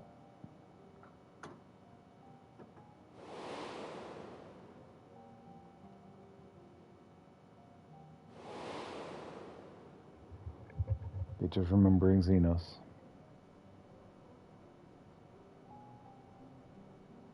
Well, Venus seemed very fixated on your character. He had a sense of hope that you would kill him again. Mm-hmm. Indeed. Thank you. I feel as though at last I've found the answers I sought. Now I would all to you and Euless. Right then. I expect the others will have already arrived back at Tertium. We should join them. You know, it makes sense now, his motivation. He made himself so powerful, he needed someone to kill him because he knew that his life was empty. Mm-hmm.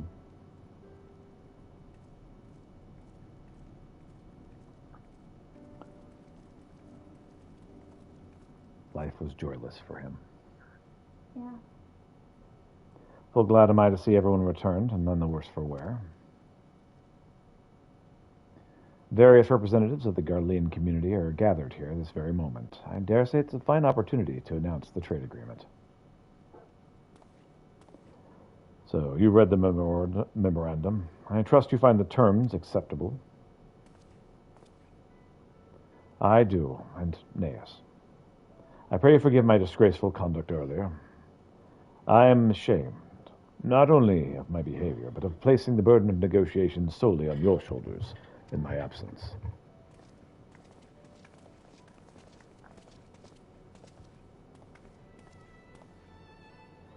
You should know that when we brought up the subject of the tower's reactivation to the people at Tappa's Den, some reacted quite strongly. Once we explained that we would have to prevent another Void-sent invasion, however, they were more receptive. It's fair to say the recent episode is still fresh on their minds. It took long to deliver a supply of ceruleum. Have to say, I did not expect to see such a large crowd. Even the stuffy Imperials who normally keep to themselves in Senetas are here.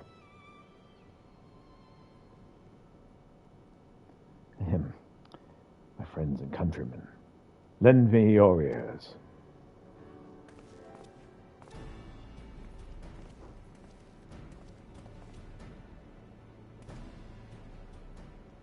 I am pleased to inform you all of this joyous occasion, that we, the people of Garlemald, have entered into a trade agreement with Razatan. To inaugurate our account, we intend to grant the individuals before you access to the Tower of Babel. In return, Razatan will provide us with supplies, which shall be equally distributed amongst the settlers of our nation.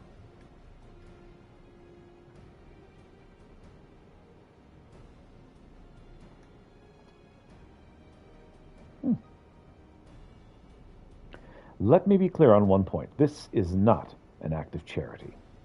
It is trade. A bargain struck between equals, rooted in trust and respect. And it marks a significant step toward rebuilding our nation and regaining true independence. Razatan holds Garlean technology and ingenuity in the highest esteem. It is my hope, though, that this agreement, through this agreement, our peoples will enjoy a mutually beneficial relationship for years to come.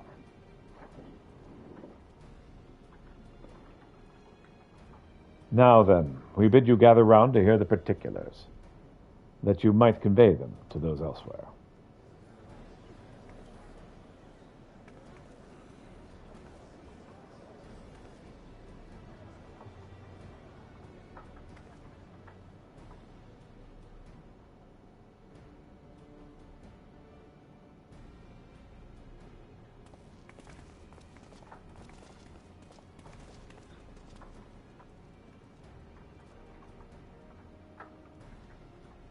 So burdened by hardship and trauma were the people of Garlemald that they were unable to imagine a brighter future.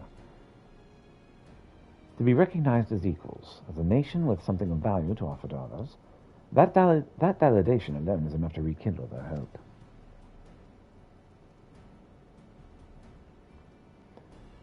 It is by virtue of this partnership that we may access the Tower of Babel, a rather timely development, given the Exotank's impending arrival. Once the tower's stores have been replenished, we need but await Ishtula's signal to channel the energy to the moon, yes? Then you can leave that anything else on this end to me and Alfino. No need to worry. Devote all of your energies to the mission in the void. As ever, aim in your debt.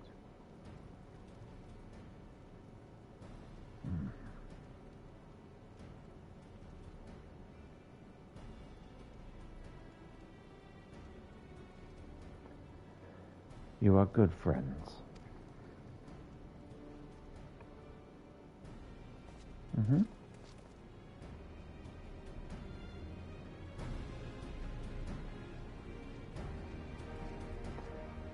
Yep, that's what you want.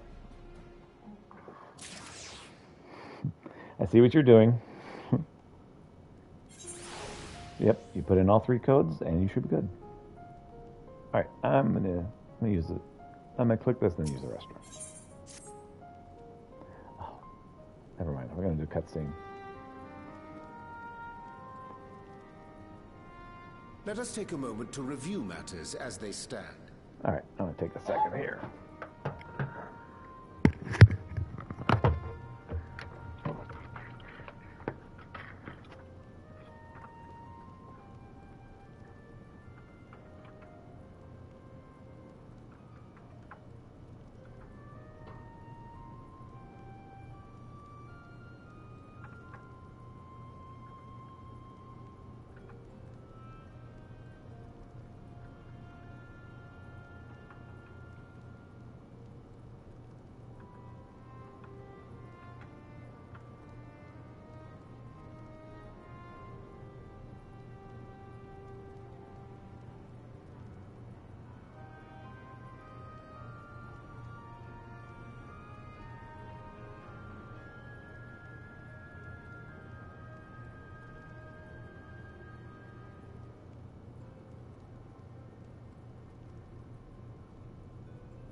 What benefits do the choco-chocos and the monsters? Those are the food I was showing you. They give you boosts to your top job, whatever that is, and also they give you experience bonuses. Okay, so all for the fighting stuff. Uh-huh. Okay. You gotta, yeah. Who you gonna add it to? Sylvia? Okay. Let us take a moment to review the matters as they stand. All right. Having procured sufficient stores of ether, we may now channel the requisite energy unto the moon via the Tower of Babel. Our work on the star is complete. However, we have yet to receive word from Ishtola as to the state of the lunar preparations. A ritual to open the gate, and measures to forestall a void-sent invasion. Neither task is simple nor quickly completed. She would doubtless benefit from our assistance. No doubt. The very thing I was about to propose. Let us join her above and lend what aid we may.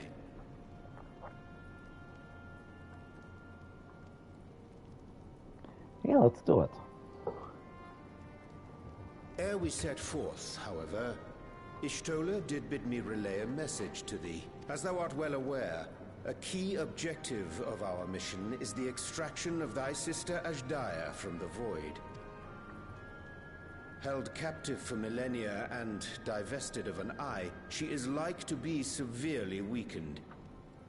To make good her escape, she shall require aid. Aid that is best provided by a fellow Great Worm.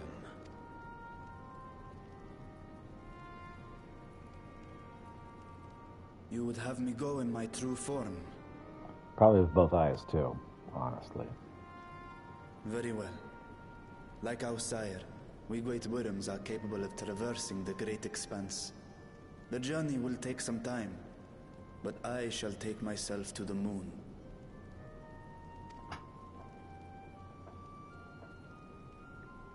To begin with, I shall return this vessel to Radzadhan, that I may have both my eyes. There you go.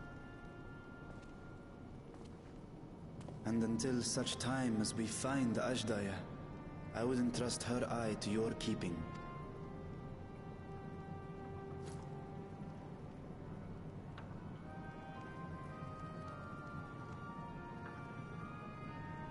Will you do this for me? Sure.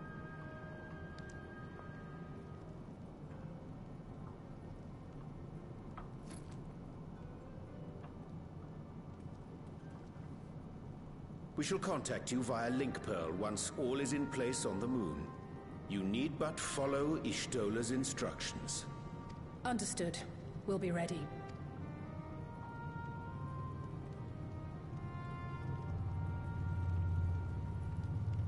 Take care. 0.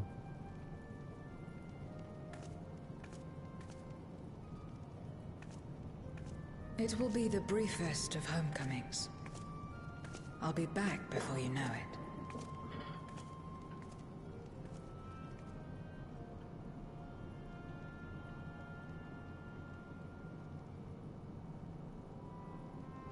In Mare Elementorum, then.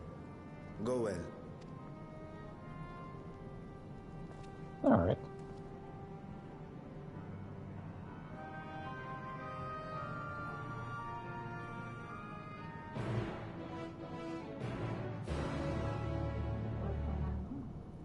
We are about to go to the moon to try and get the void gate opened. But first, let's go to the Great Work. Do some more Hildebrand questing. It's time for silliness.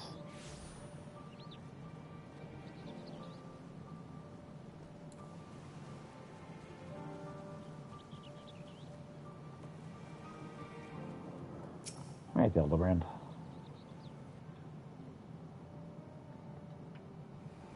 Ah, Pieter, I had every confidence you would bring us suitable liver. Alas, the dank's room yet eludes us. The alchemist said that the fungus has few applications, so they didn't bother to stock it most of the time. Then I must put my keen inspector's sense to work. Stand back whilst I attune myself to the essence of the dank.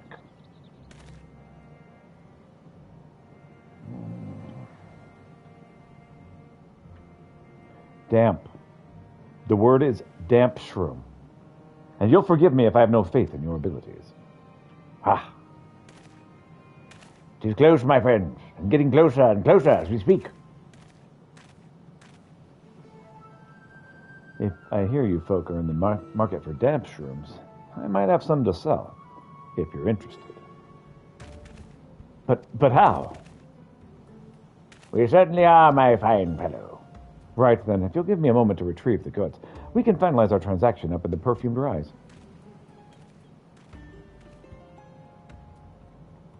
Was it genuine clairvoyance or sheer coincidence? I'm not even sure anymore. Though, in all fairness, when it comes to Inspector Hildebrand, preternatural perceptions is one of the least baffling talents he has. In any case, we should hurry to the rise and take this man up on his timely offer. Sure.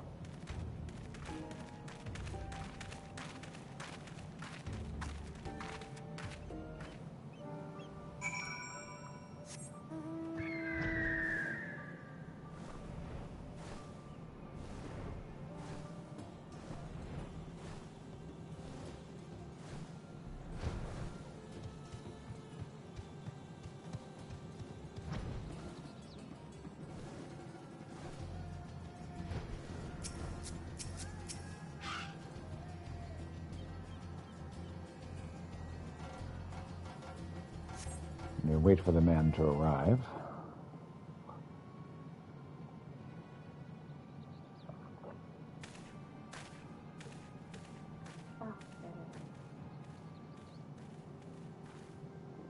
Ah, you're here. Good, good. And here's the damp shoe, as promised.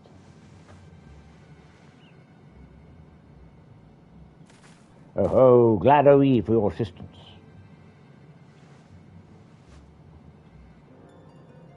Oh, not so fast. There's still a matter of payment. Of course, of course. How much do we owe you, my good man? Considering the extreme rarity of the fungus in question, I couldn't let it go for less than 1 million gil. 1 million gil for one measly mushroom? That's outright robbery. A bargain, I counter. You'd pay tenfold my price in the markets. I thought to do you a kindness in light of your urgent need, but I am more than willing to find another buyer if you wish to spit upon my generosity. Nashu, how fare we for coin? Oh, we're plumb out, Inspector. Ah, then this is a prickly pickle.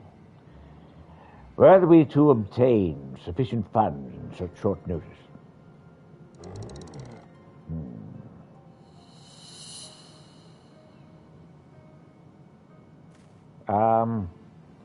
I mean, I've got the money, but I'd really rather spend it on something interesting.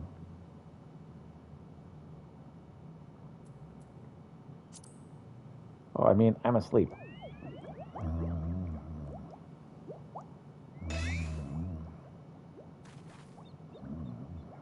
If that is the way it is, then I shall beg Father for the necessary amount. Saving Master Poo-Poo's life is worth every gil. Give that man nothing.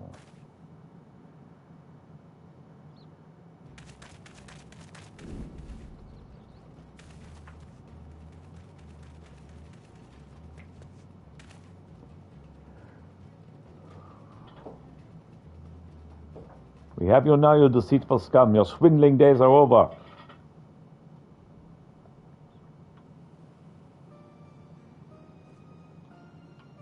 Razatan, city guard, at your service. We've received reports of this man's questionable activities, and have been keeping a close eye on him ever since.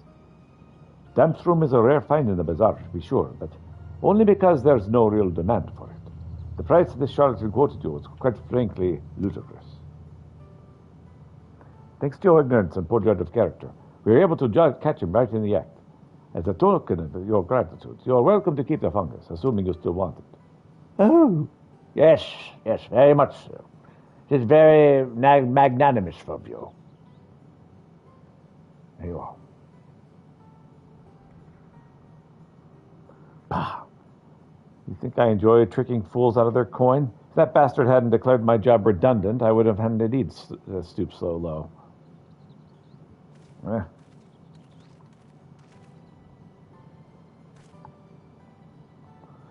He blames a rising star among the merchant princes for his woes.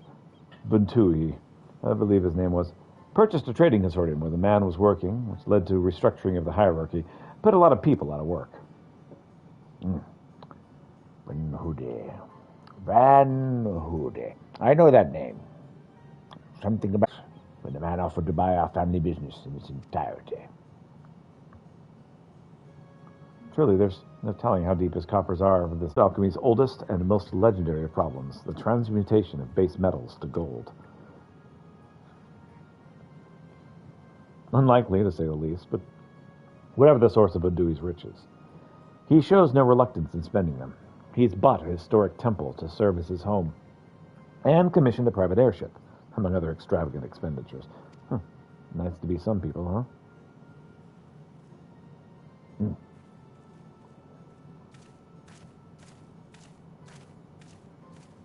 Cool, that swindling case is already barely stalled. Cool, that swindling case had barely started before you solved it, Inspector.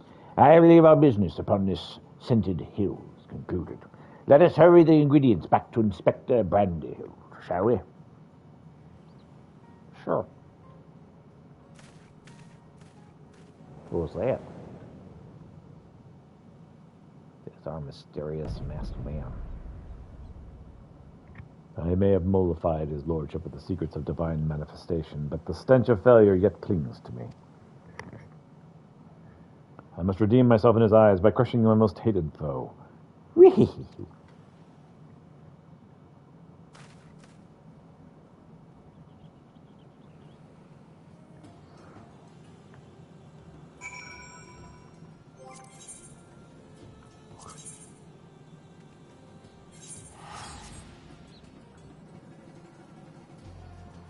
Once at hand, we'll get the second of our Mandeville ores.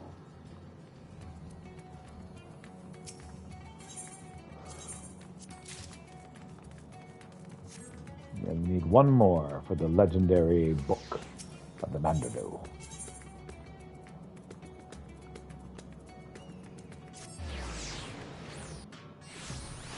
The ancient, elegant Book of Mandeville.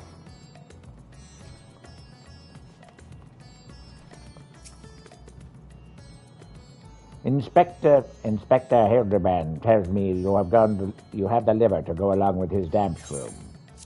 I know. There's a liver. One liver, as ordered. A fine specimen. Thank you. I'll be mixing the ingredients in the starship, so let us convey Master Poo-Poo outside that we may administer his medicine as soon as it is ready.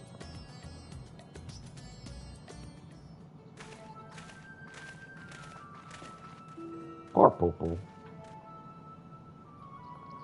Feel bad for him. It looks in a bad way. The smell isn't too good either. This should be sufficiently remote. I have the craft come to us, and we can commence the treatment.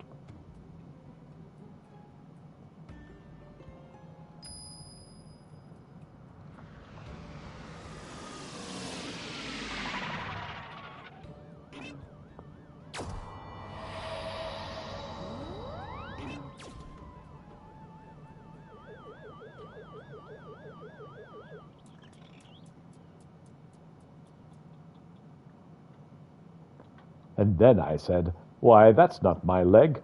Oh yeah, I had people pulling things on me too.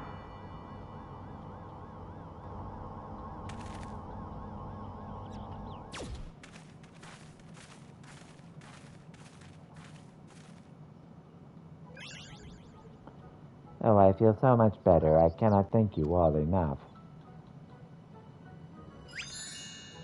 Oh, well done. Master Poo-Poo recovered his strength in mere moments. Would seem his powers of recuperation are just as advanced as his technology.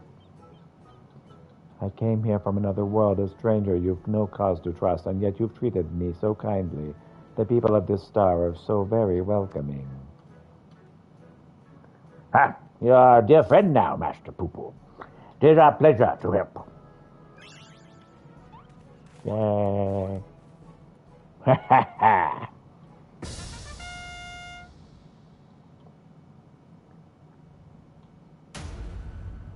And it will be my pleasure to harm.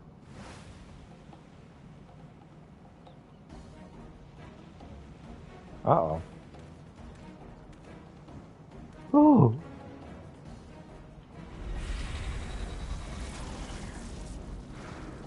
It's a nose blast.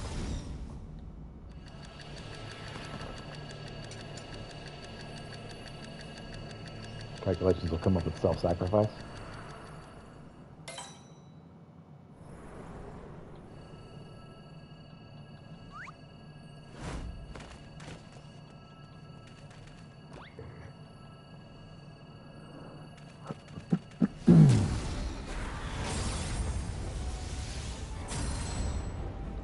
Now, not fall for the same trick twice. Yeah.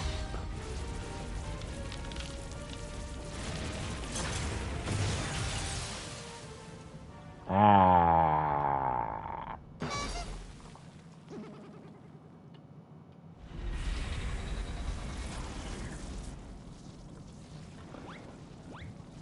Oh no, what shall I do? Yeah. Now I shall think of a solution.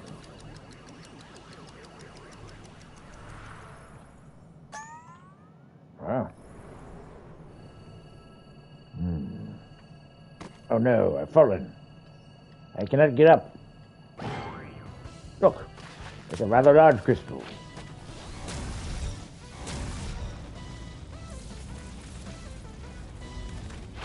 Use this goblin. I love you. Oh yes, you are quite dashing.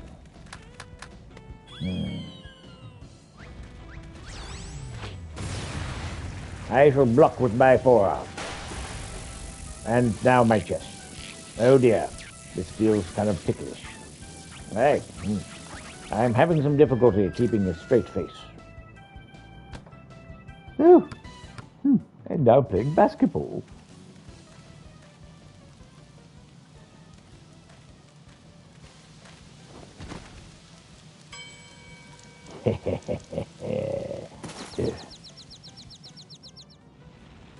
Impudent worms, taste my full power!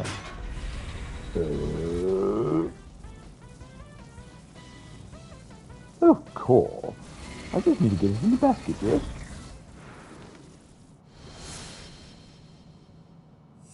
I practiced this at the Gold Salsa. I was terrible at it, but I'd eventually get better. Ah, yes, lobbing bombs is what I do best.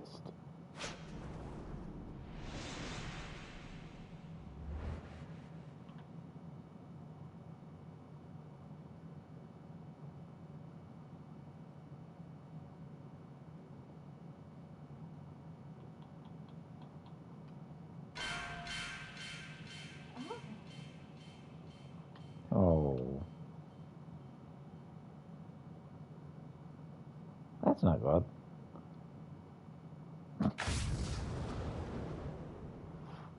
Huh? Rebound. Caitlin Clark got it in there. I dunked it. There, Pietro with the putback.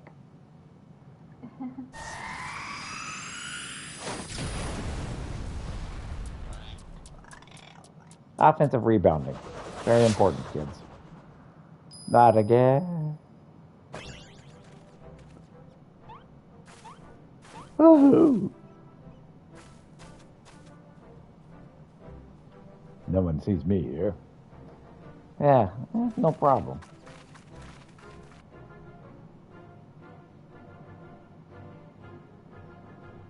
Ah, yes, wonderful.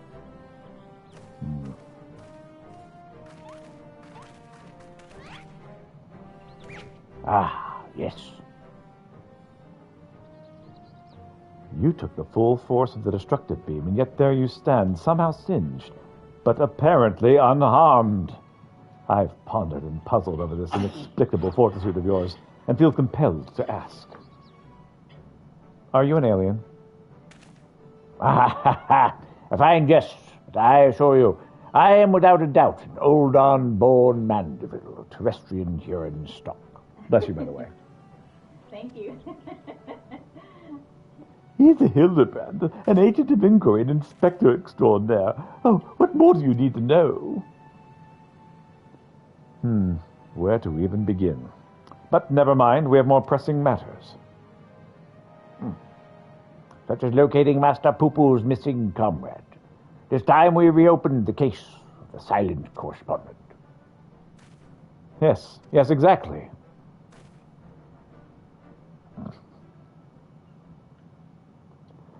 I have a theory as to who it is. The Lala fell in the background. I have a firm theory.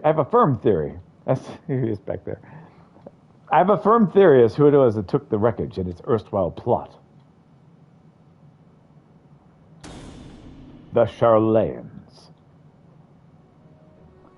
I am all but certain they've allied with insidious extraterrestrials, which means they'd be under orders to remove any evidence of alien activity. I'd wager we'll find out what we're looking for in old Charlayan. We need only infiltrate their operations and expose this nefarious conspiracy.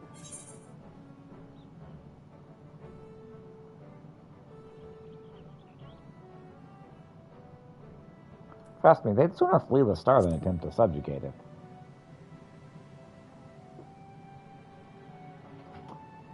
While Master De Leon's theory does lack supporting facts, we have no other promising leads to pursue at the moment. Moreover, I understand the Charlayan sets the standard for monitoring astronomical and astrological phenomena. Mayhap their experts have been tracking extraterrestrial movements.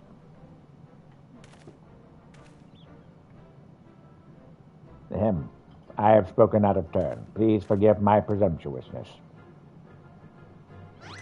Nay, my friend, I too sense our paths point toward the Isle of the Archons. Pack your bags, everyone. We shall leave for Charlayan immediately. Oh, yes. Marvelous. Po, po, po, po, po, po, po.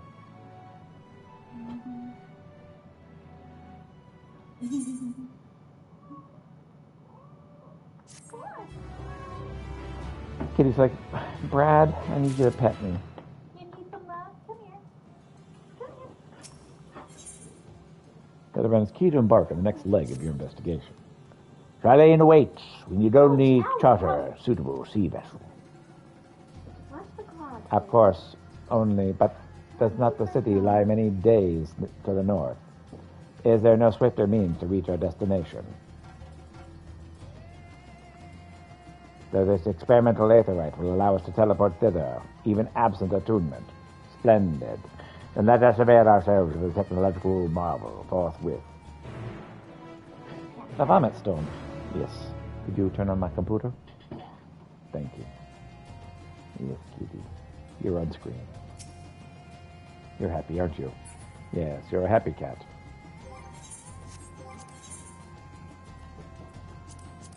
Yes, I love you too. He's looking at me Not like, from around here. You may now adore me. Thank you.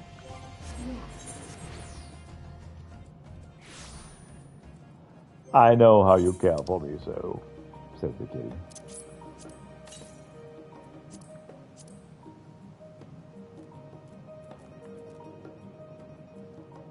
Calamari Rapiniani. Oh, yes, I know. I love you too, bud. Oh, yes, I know. I know. Mm-hmm.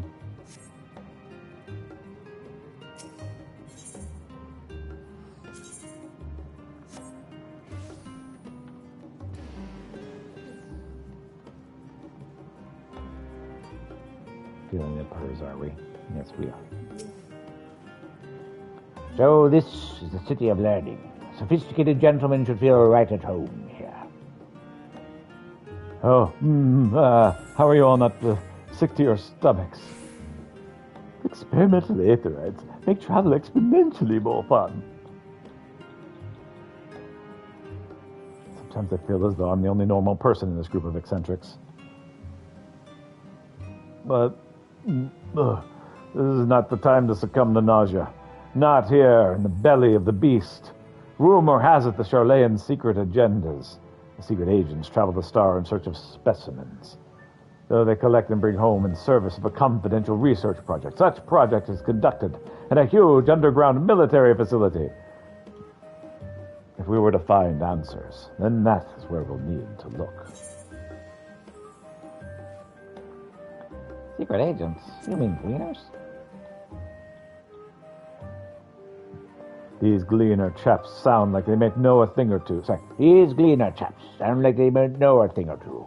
I say we pay them a visit. Our little underground base. We simply take the lift from the Hall of Artifice, yes? Then let us be on our way.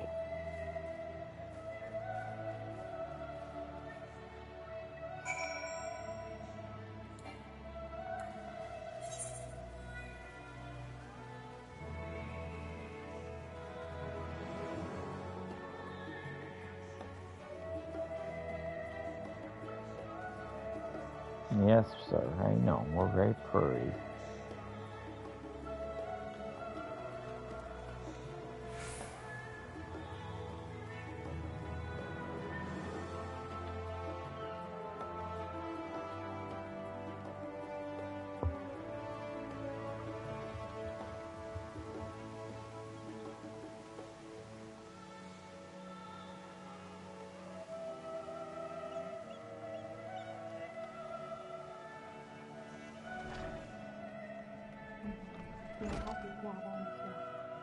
He's full of purrs. And claws. Lots and lots of claws. He's like, let me show you my love.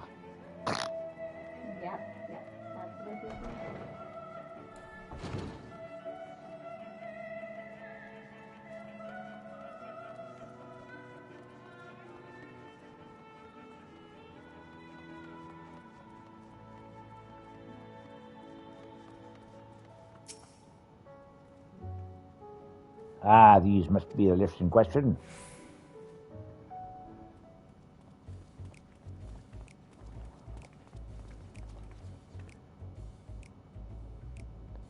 Do you wish to descend in the labyrinthos, sir? I do. My apologies, but each of your companions must also secure the proper permissions before we can allow them entrance. If it is assurances you need, then surely a single glance is all you need require to judge us trustworthy. Me especially, who's barely dressed. You see? And the polygon Yes. dude.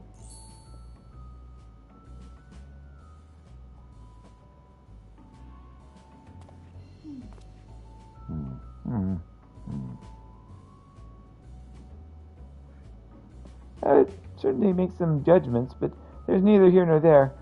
Admission to Labyrinthos is subject to foreign policy.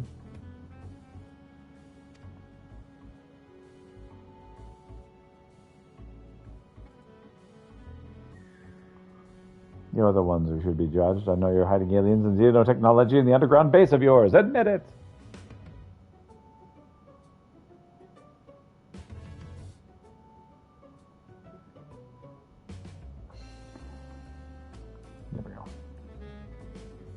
The xenotechnology? I certainly have no idea what you're talking about.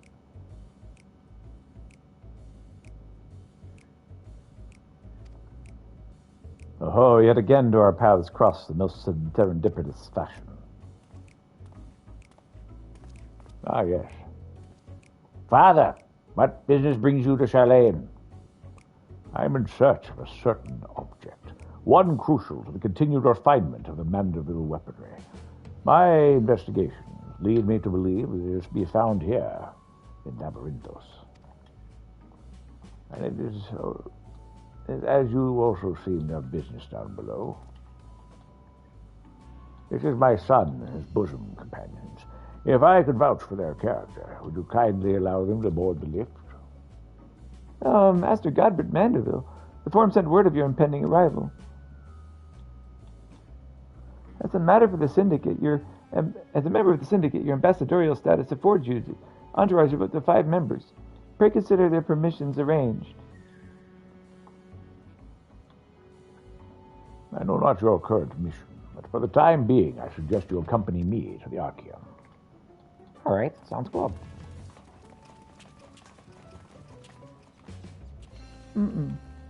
But I'm an important person in the background, hiding.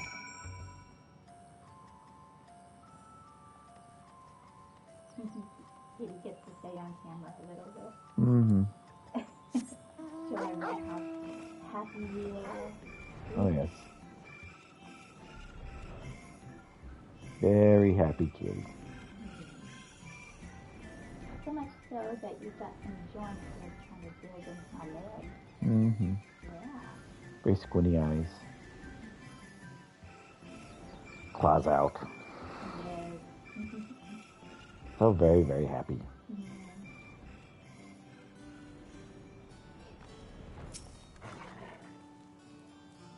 From what Father tells me, the storage facility is replete with samples and specimens collected from every land on Etheris.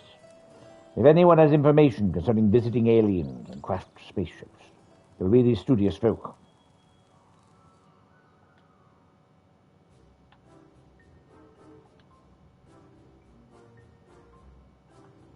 That's why we need help about spaceships. Chinese silver salsa, I'm sorry, but I have no record of any such object in the archives, either whole or in part. Or so you would have us believe. But the purpose of this complex, this military fortress, is plain. You cannot deny that you're conducting secret research on alien starships. We're not conducting secret research on alien starships. Yes, we did build a seafaring vessel, a starfaring vessel even, in Thamuzin. It was neither for military purposes nor of extraterrestrial origin. Disguising your foul lies with the sprinkling of the truth, are we? I'll dig up the facts myself, and then everyone will hear what you're really up to. Seriously, sir? Well, I cannot assist you with your missing craft. I do recall seeing an individual of like appearance to your companion here. You do? Where was this, pray tell? At Miralagonomics in the menial circuit. The lift in the back of the building will take you down. My thanks, many thanks, my good man. Well, it seems you found yourselves a solid lead. I have my own search to attend to, so I shall bid you good hunting and good day. Very well.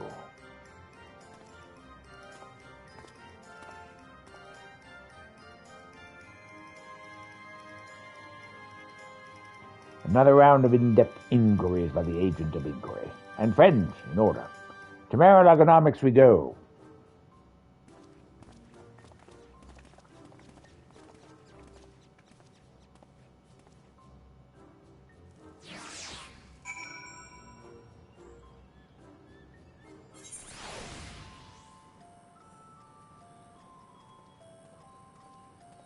Okay, you got that big bump on your neck.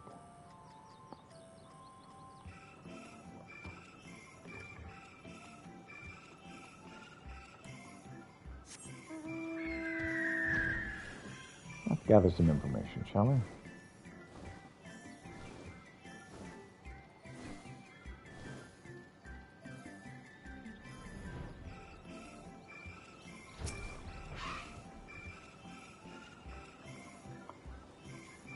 Well, your description would lead me to believe you're looking for one of the Mandragoras hereabouts. But as you say, something else you're after, but I'm not sure I could be of much help. I've only just started working here, so you have more luck asking the other hands. What's up? You must be talking about one of those new Mandragora strains. We went up a batch of bright blue stray onions, but I'm afraid they started to rot almost immediately. Oh, not a Madra, you say? Well, the bluest things I can think of around here are the grapes. Look how luscious this crop turned out. As the sun goes down.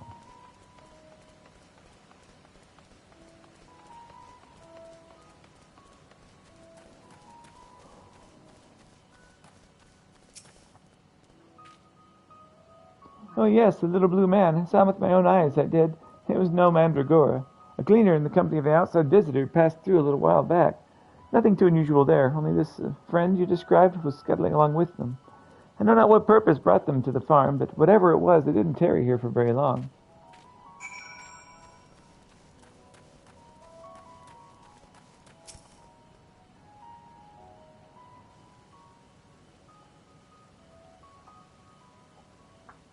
So apparently, yeah, that lady over there saw one. Wonderful. That corroborates the information I but moments ago skillfully squirreled out of this farmer. She claims to have been an acquaintance to Gleaner in question. In fact, and will bring him to talk to us shortly. Oh, yes. Just a moment. Let's round up all the others. We should all be present to hear what revelations this professional collector has to share.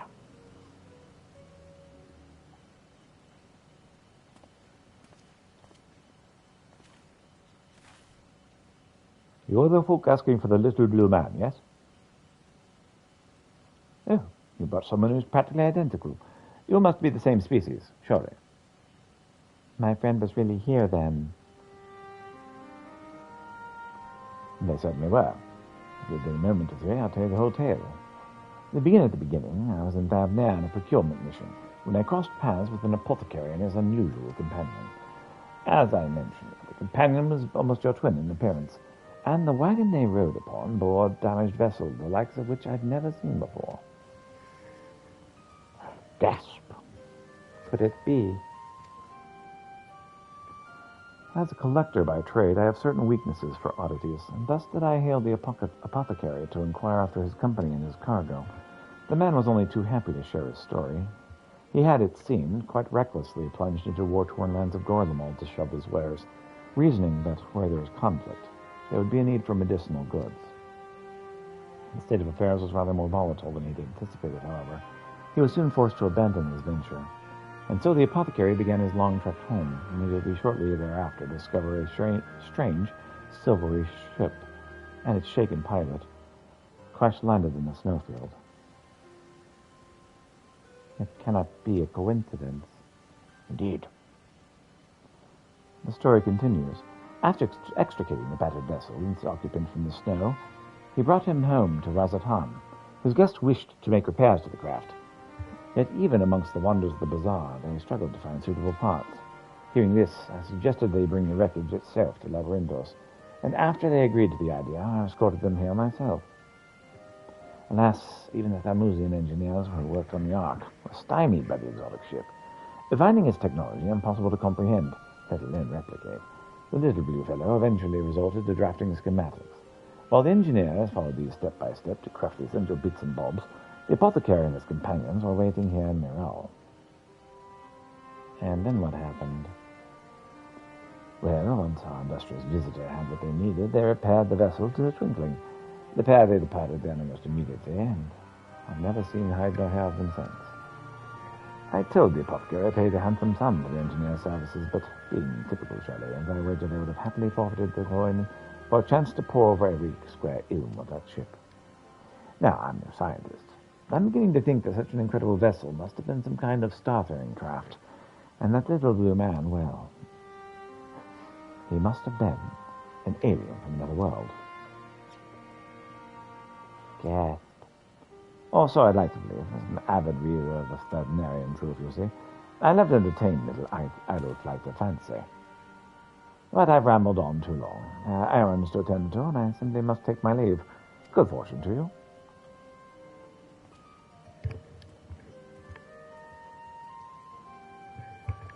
Can it be true? I have readership in Charlayan. Perhaps I've misjudged these people. To seem your comrade is hale and healthy, Master Poople, and in the company of a Hannish alchemist, undisclosed description. Yes, this is wonderful news. I am grateful indeed that we have made the journey. I have a feeling this case will soon draw to a close. Come, let us return to Razatan and continue the search. Somehow we're going to end up at the end of the universe. Inexplicably.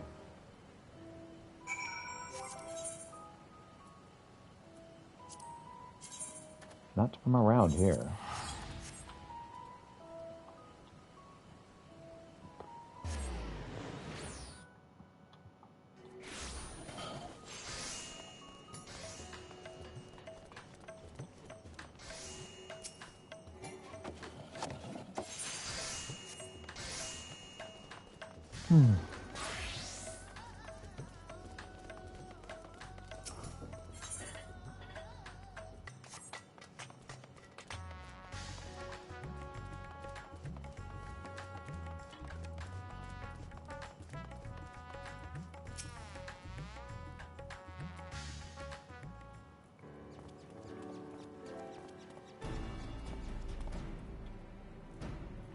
To summarize our findings, we now know Mr. Poo-Poo's friend is safe and in the company of a Hannish gentleman, and possibly here in this very isle.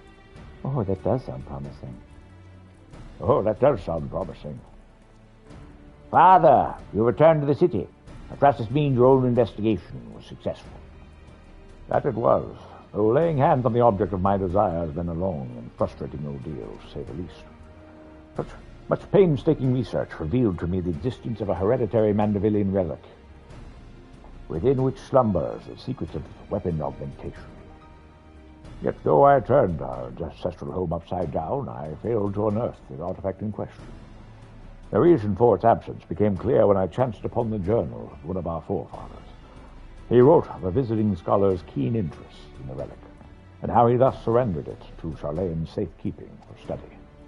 The trail led me to Labyrinthos. As it turned out, Charlane's never did find time to conduct their analysis. The custodian and I found the curio tucked away in a dusty corner of the Archeon, still awaiting processing. What is? And here it is, an oddity every bit as perplexing as Godbrand's cipher-bound manual. How it liberates its hidden wisdom. Poo-Poo. Oh, I can help you with that. These devices are made by the Mandevillians, a starfaring race with whom we once traded. Starfaring? Mandevillians? Yes, a highly evolved species with a mastery of advanced technologies. Our people shared ideas and innovations. I'm so far quite familiar with your family's relic. If you so wish, I can have the device project whatever images are stored upon it. A darkened room would afford us the clearest view, however.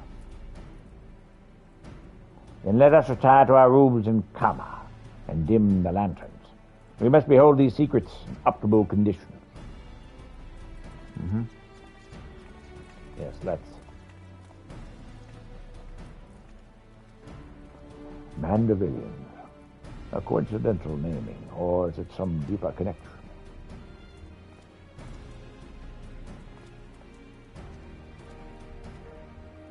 So they actually are aliens?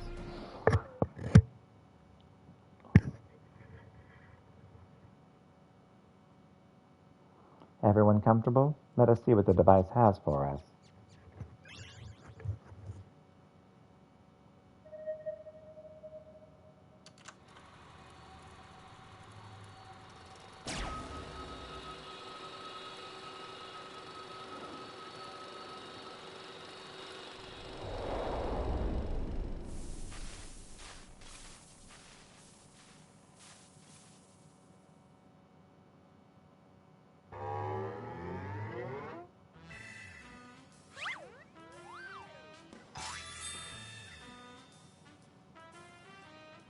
I am Godbrand.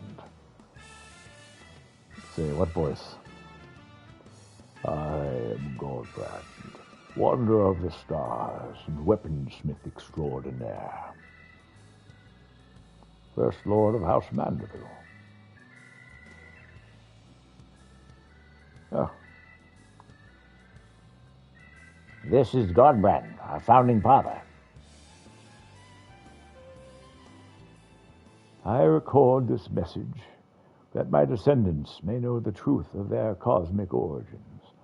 The tale is long, but I bid you watch until the very end. This is the voice we're going to use. Heirs of mine, I am not a man born of this star. nor even a man at all.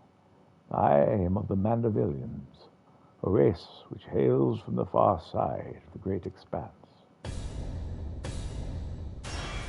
Yeah. They're aliens. Yep.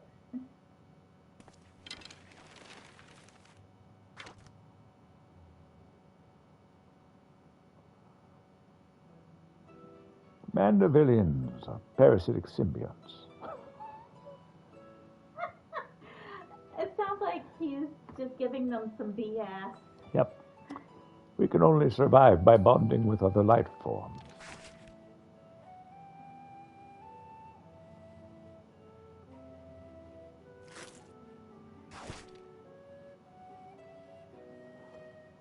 Once our essence has taken root, we supplant the host's mind and strengthen its physical structures, imbuing our own new form with a steel-like resilience. Sound like goblins. I knew there was something alien about that impossible imperviousness. Then, through the conjoining of compatible host bodies, we produce offspring, which harbor the next generation of Mandervillians. This symbiotic variant eventually takes to the stars in search of potentially new vessels, adopting, multiplying. So it was that our race proliferated and spread throughout the cosmos.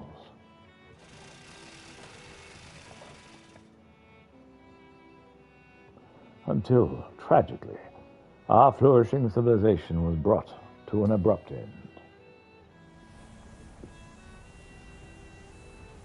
Every planet upon which we Mandervillians resided was visited by an inexplicable calamity. Our societies were brought to ruin by life forms suddenly twisted into horrific nightmares.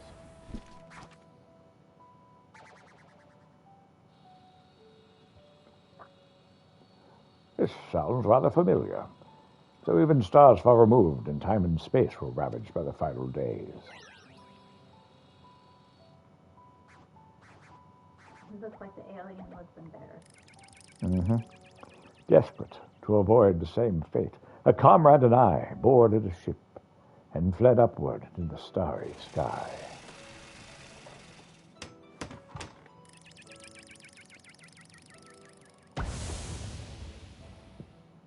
We flew and flew until we found a planet, your planet, untouched by the phenomenon.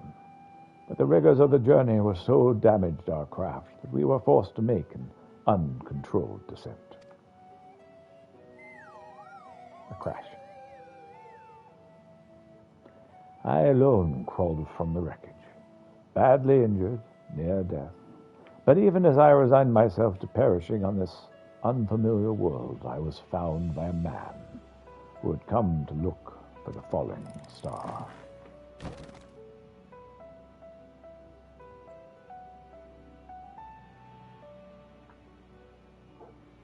As a rule, Mandervillians do not take intelligent life forms for hosts. After hearing my story, however, this sympathetic gentleman offered to become my vessel of his own accord. He was himself afflicted with an incurable malady, and with little time left to live, seemed content to know that his ailing body could provide safe haven for another.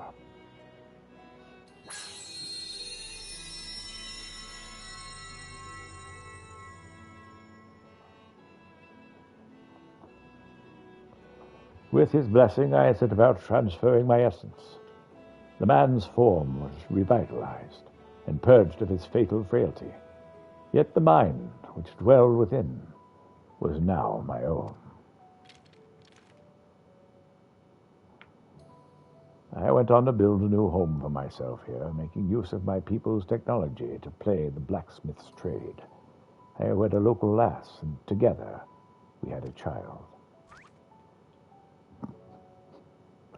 They were not purely Mandervillian. Our offspring exhibits the same enhanced physiology, a boon I suspect shall be passed down for generations through the bloodline of House Manderville.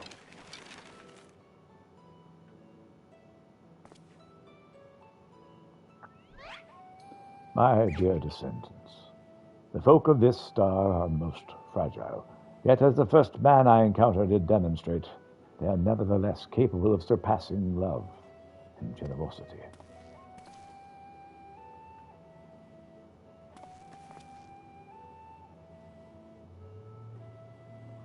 As the last of the Mandervillians, I have but one request to make of you. Pray, employ your superlative attributes and my armory of Manderville armaments for the benefit of these wonderful people whom I hold in the highest regard.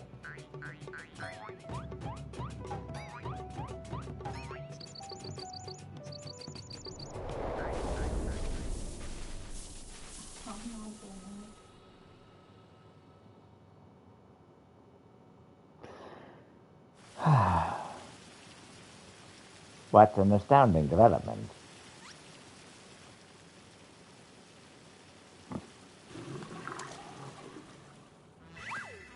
I, Hildebrand Melidor Maximilian Mandeville, shall heed this passionate plea, my industrious forebear.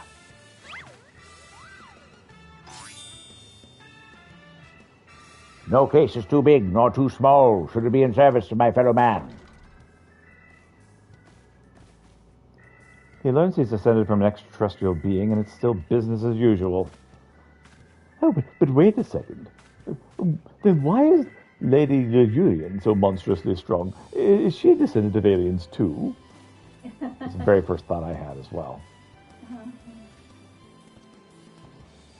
Well, this is most unexpected.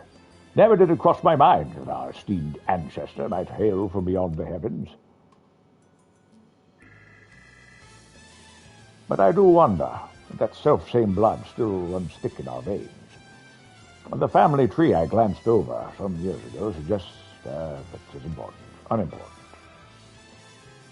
My present purpose remains unchanged. I will bring our Mandervillian weaponry to the peak of perfection, for Godbrand and for the good of our star. But before I forget, I have a gift for you, Peter.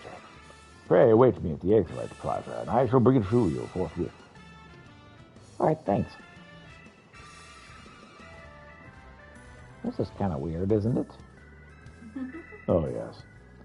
Just nothing out of the ordinary for my experience.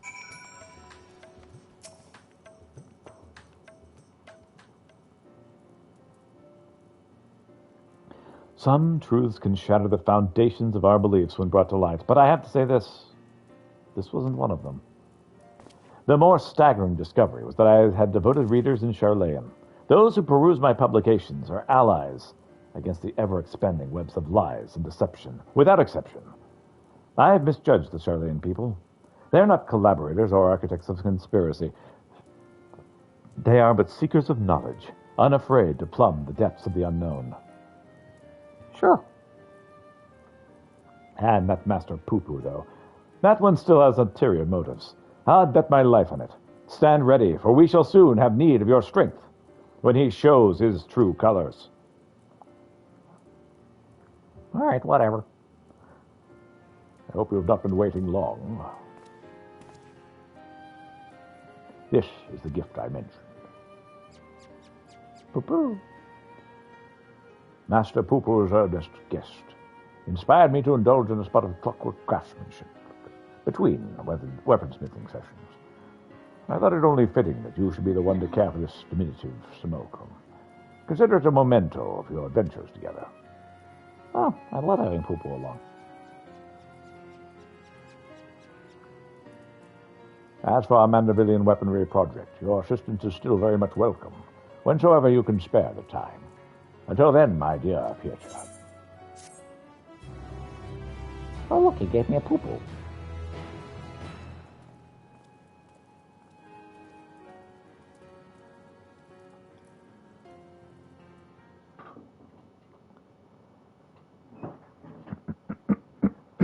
Meanwhile, elsewhere in Thavnair,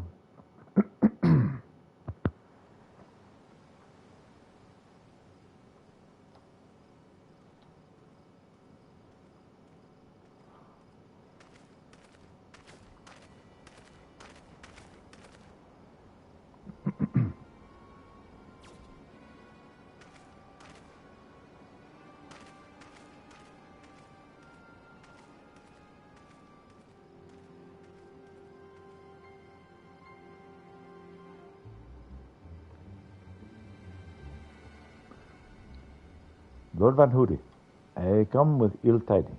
Professor Legay set off an ambush for his nemesis, but once more was defeated. His current whereabouts are unclear.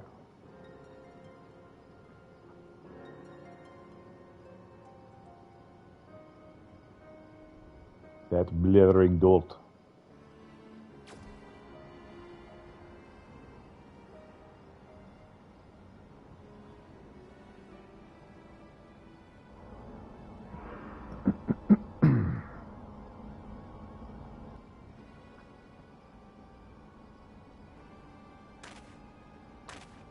It is a Clone War.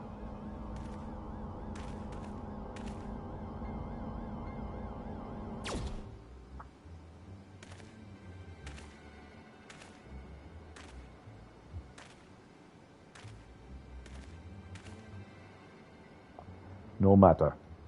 Preparations are well underway. The manifestation will proceed as planned.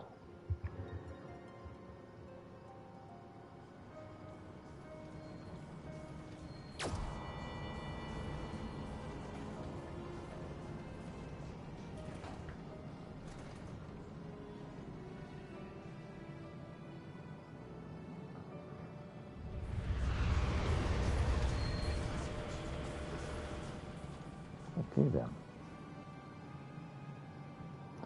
So this would be a good time to start looking at food.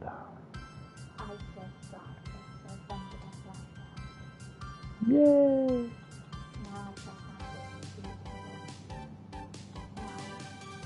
Extraterrestrial Kalan, cosmic altered, the gentleman's command, the first of their clan, an ancestor quarreled with the Mr. Godbrand and the Jan truth of the strangers and the tallest tale. See you, Inspector.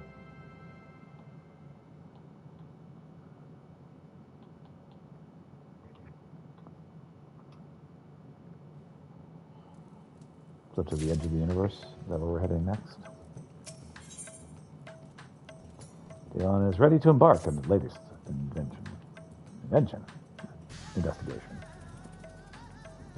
Ah, Pieter, you're just in time to assist with my latest fact-finding expedition. Our recent foray into Charlayan revealed that Pupu's friend was in the company of a Hanish alchemist, yes? As such, he was inspired to do the preliminary legwork here in Thavnair. I contacted my usual sources for local sightings of alien phenomenon, but alas, they had none to share. I have thus switched tactics and decided to track down this alchemist fellow instead. Surely someone will have heard of the tale of alchemy, an apothecary bold enough to set up shop in a Garlean battlefield. The inspector and the others have been pursuing a similar line of inquiry, yet they found no leads here in the city of the Great Work. I believe they've moved their investigation to Yelmad, and I suggest we hurry over and join them. I cannot have this little blue man muddying the waters when we're so close to grasping his master plan.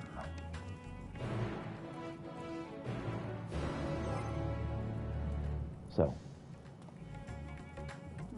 food.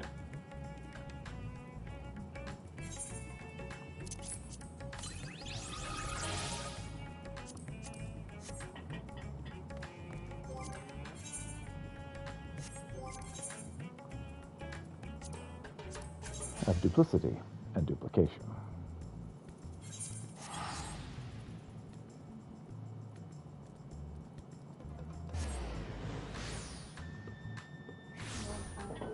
Yes. That'd be great.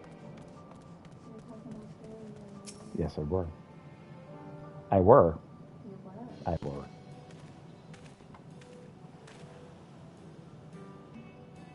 I see the two of you are eager as ever to observe my inspectorial genius at work.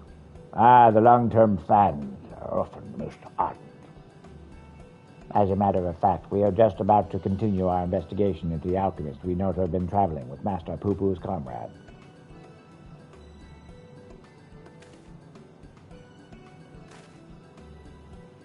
I mean, that is to say, I'm merely following in the inspector's wake. You needn't be so modest, my dear Inspector Branderhill.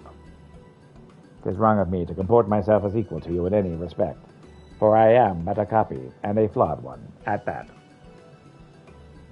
Stuff and nonsense. Clone or not, self-depreciation is unbecoming of a Mandeville man. Exactly. The things you can do are amazing. Oh, I do not know about that. But you saved Pieter from certain doom, was it not? While not quite as alacritus as mine, your rapid reasoning is nevertheless quite effective. It is kind of you to accept me, rough edges and all. I only hope my meager contributions are of some small assistance. Oh, yes. Yeah. Too modest by half, I'd say his mental faculties far surpasses that of the original. That's enough chin-wagging amongst ourselves, I think. Let us spread out and learn what the locals know of this adventurous apothecary.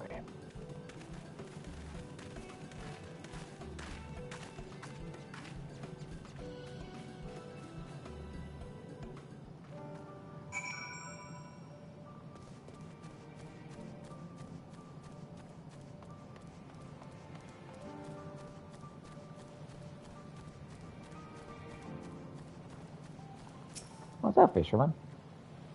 Yes, I know the one of whom you speak. A fellow fisherman told me of his friend at his apothecary, who set off with war-torn Gallimont to sell his medicine. A reckless fool, if you ask me. I have no interest in the affairs of such men. But you do, I take it. If so, I suggest you head to your lake and hear the tale for yourself. Look for a red-haired lad there gathering shellfish.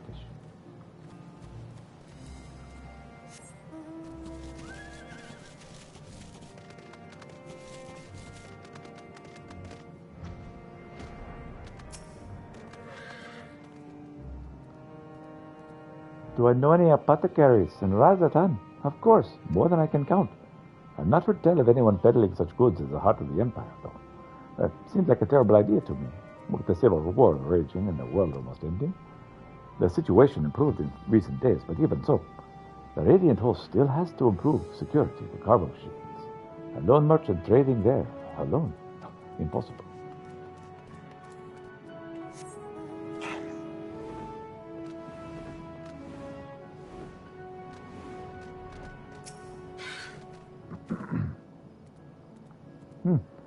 I know of many merchants who travel abroad to parlay their wares, but none have a business in Gormod. You'd have mad or desperate indeed to consider setting up shop in that troubled land. I mean, word is we've signed some kind of trade agreement with the Galleons, but it's still not the kind of place that one simply wanders in and opens a street stall. Excuse me.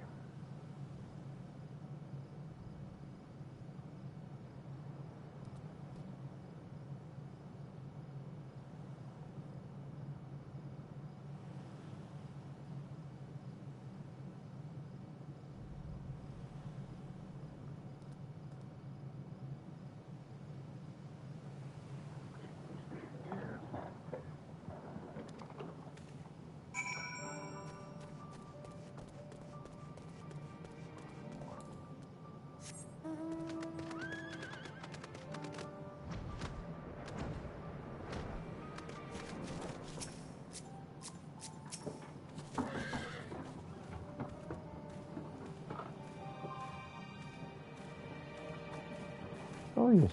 Very nice. I enjoyed your handshake. Ah, Pieter, I hope your questing has grown fresher fruit than mine. Oh, you know, I'm talking to people. Oh, good friend of the alchemist in question, you say? Then let us gather the troops and pay a visit to this felicitous fisherman. Quite.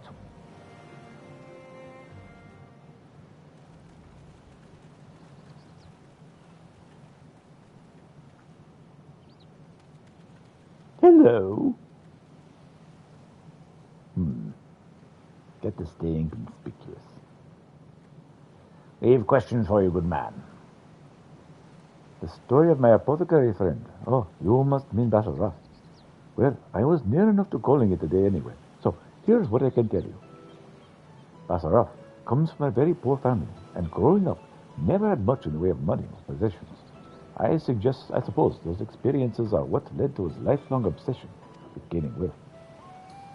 After trying his hand at a succession of trades, he had decided alchemy would earn him the most gil, but his stock never sold as well as he hoped.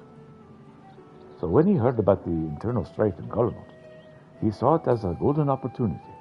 Surely the middle of a war was the best place to sell medicine. Much like the best place for near-death experiences, he soon gave up on his Garlemald adventure. But, well, one would have expected him to return lamenting his ill fortune. Azaraf was practically euphoric when I saw him again. A God's given blessing found in the snowfields had given him much cause to celebrate. He said he had learned how to create gold. I must admit I laughed at first. But then he showed me a gleaming mountain of the stuff, enough to proclaim himself a merchant prince. He even changed his name to Van Hoody, a word which brings to mind the bounty of the divine. Oh, gasp. The name I've heard. He's a rising star in the markets, is he not? The one snapping up commercial ventures left and right. Yes, Van Hoody certainly made his ambitions known here in Tladmer, especially when he attempts to purchase the entire port of Yamad. The dock masters declined to sell, of course, but when it comes to buying historic landmarks, a bottomless purse can open surprising doors. Last I heard, he had converted the gilded Ariada to a private abode, and had been filling it with every treasure rare his gold can secure. He pays out particularly large sums for artworks depicting the goddess Asura. I remember him being a fervent worshipper of hers, even as a child. I have encountered much Manusat and Murgal lore in Razatan, yet I recall no mention of this Asura. Well, that is hardly surprising. As the deity of war, she is not well loved by the common folk. Azaraf is different, though. He sees life as a constant battle to amass wealth, and it's Asura whom he prays for victory. And damn me if she did not listen. That once poor boy has become merchant royal. A man far too rich and important now to offer more than a fleeting moment for a simple fisherman, even though we were once dear friends. And if you'll excuse me, I really must leave it at that. These claims won't sell themselves. These clams will not sell themselves, you know. Very well. See thee. Oh, bye. How about that, eh? Sought after apothecary and the upstart merchant prince, one and the same.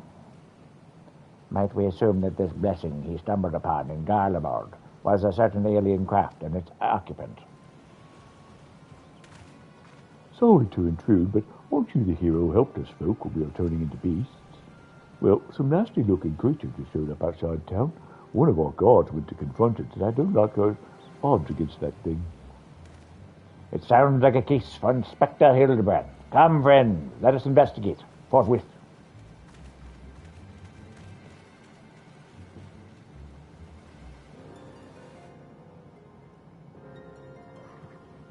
I love that Hildebrand gets told that he's an alien, and he's like, that makes sense to me.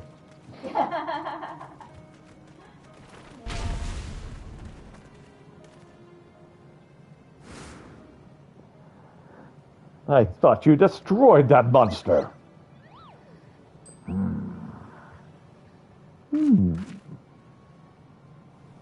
I had the situation under control, citizen.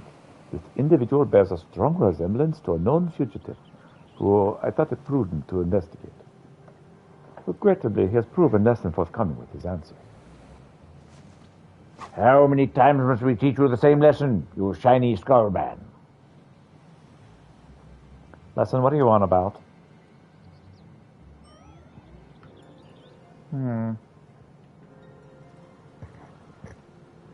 Cease this babbling and get out of my way. Lord Vadu's orders are to cause trouble at the port, and I'm running behind schedule. Valudi, the merchant who tried to buy your mud, but he put you up to this. Curses. How did you manage to deduce our dastardly plan? You just blurted it out. Silence. No one who learns of our scheme must be suffered to live. Prepare to be squashed, meddlesome worms. Doink.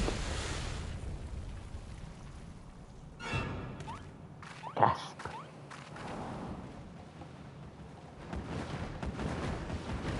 A veritable army of the beasts. 3 more sinister skullmen.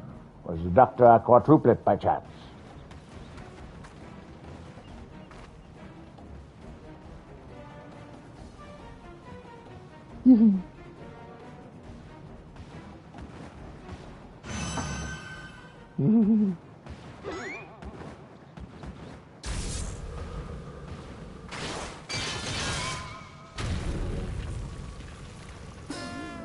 Haha. Mother!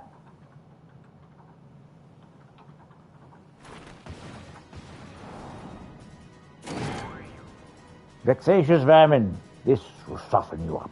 So, this will soften you up. Wrong voice. My bad. Oh.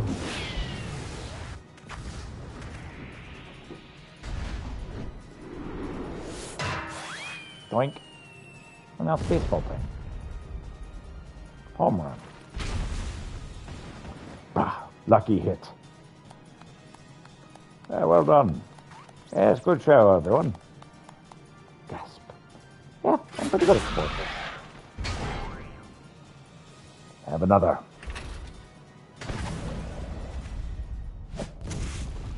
Ooh, strike. Oh no. I've got this.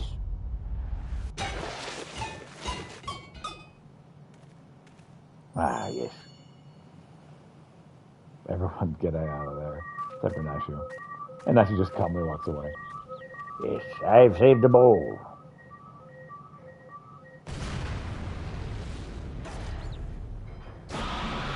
Aha. One last pitch. Okay, you're going down, buddy. Home run it is.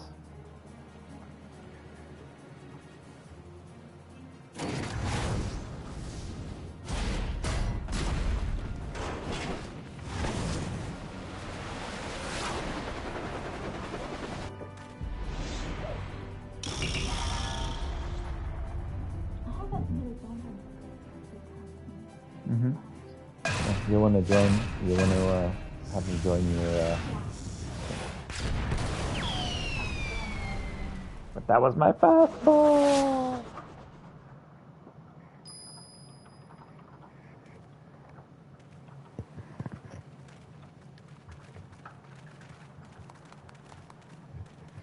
Oh, well done.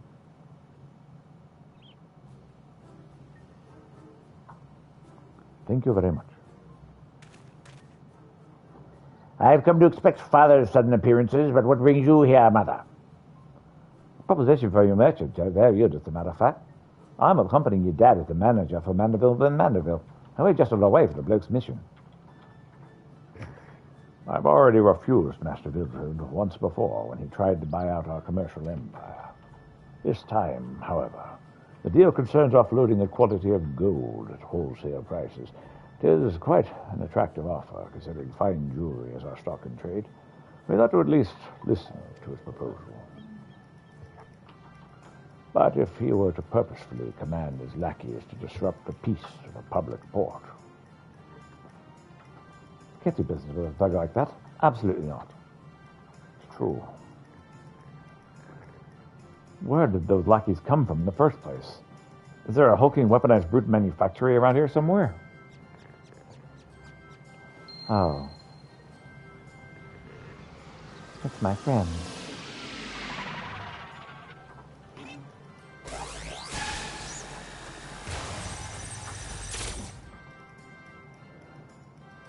As I suspected, my ship's vaporization beam is configured to expunge only replicated matter.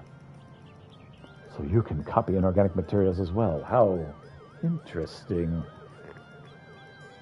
Once the matter of duplication facilities analyzed our object's molecular structure. Once our matter's duplication facility has analyzed our object's molecular structure, it can generate any number of copies.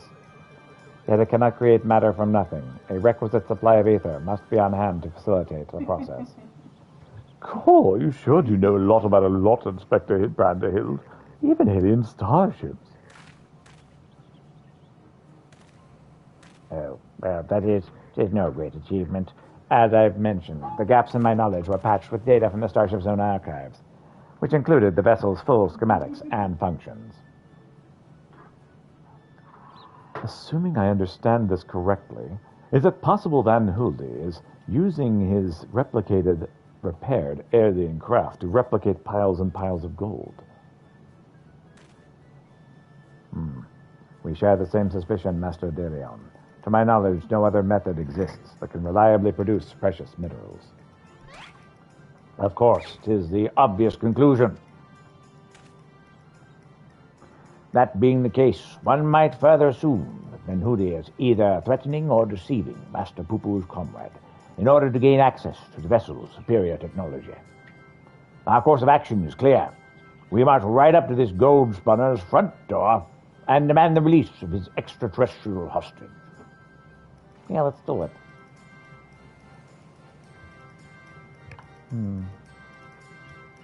I'm not so sure.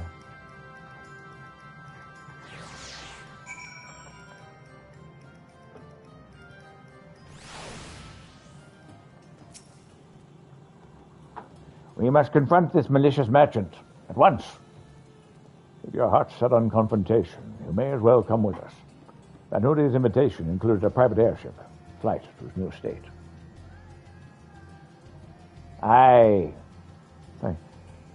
We still need to formally reject this deal anyways, and its pilot will be waiting.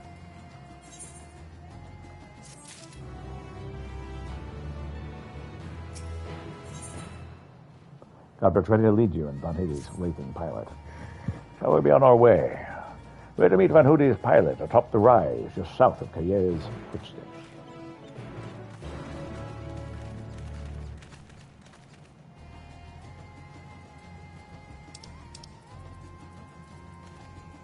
All right, let's see.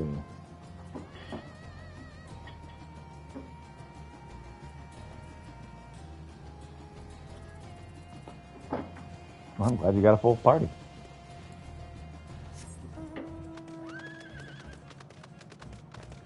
Glad you got a full party.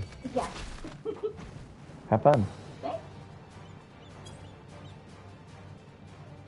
I have not raided with that group yet, so yeah, good times.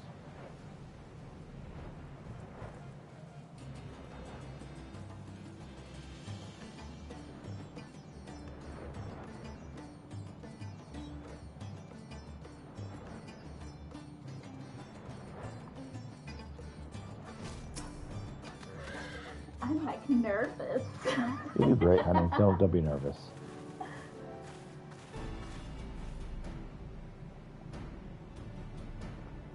Lord Godbert, Lady Gillian.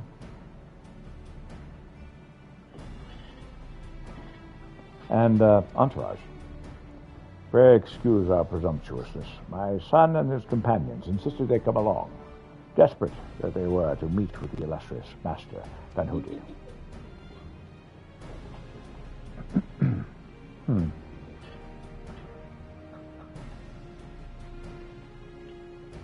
I see. One moment, if you please.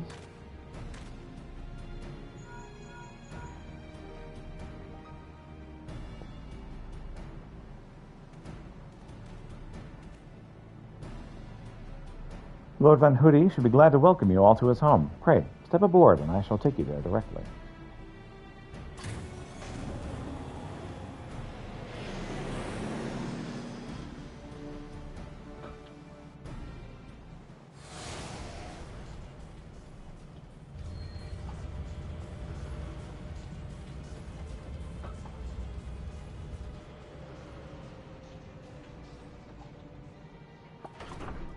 Very reminiscent of a place in the First World.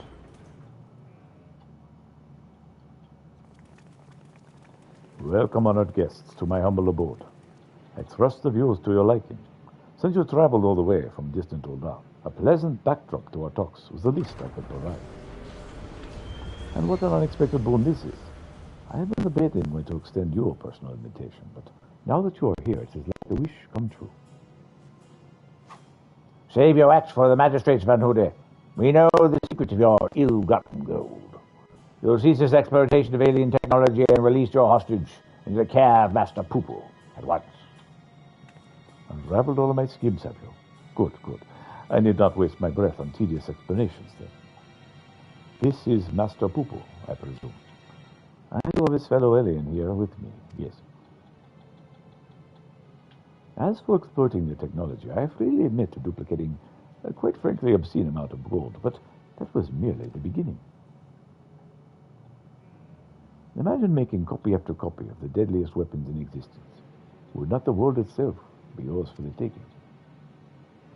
Let's get straight to the point. I want you at my side. With the Wondrous Warrior of Light as a template for my clone army, we could conquer this and every other land in creation.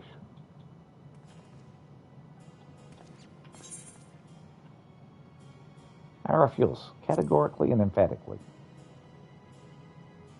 Absolutely not. A pity. Yet I anticipated you would prove an impediment to my ascension. Yes, it is. The time has come for us to test the Gaia's ritual of manifestation.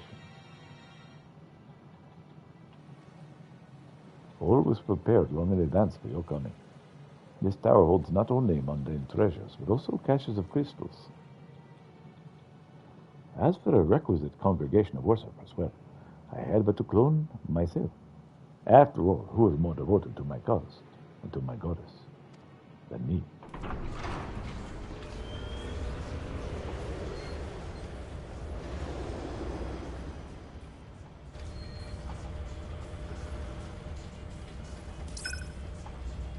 Divine Asura, take up thy blades and wage war upon mine earthly rival.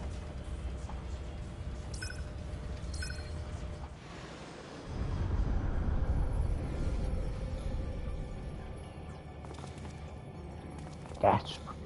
This is very concerning.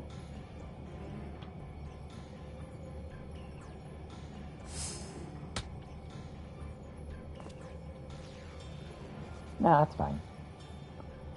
Nay, Hildebrand, against a primal, we may be more hindrance than help. We dare not remain within the sphere of influence. Fine. Best of luck, my friend. I must make a gentlemanly withdrawal. Poo-poo-poo.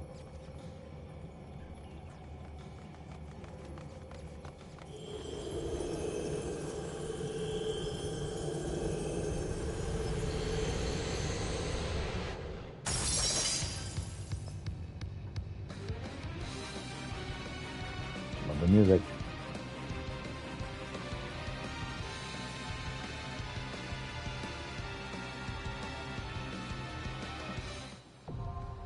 The Gilded Aria, now accessible.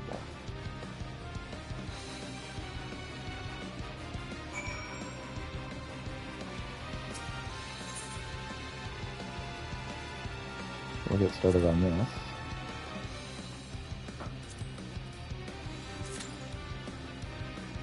Okay, 5 minutes. I'm going to go grab some coffee, and off we'll go.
Alright.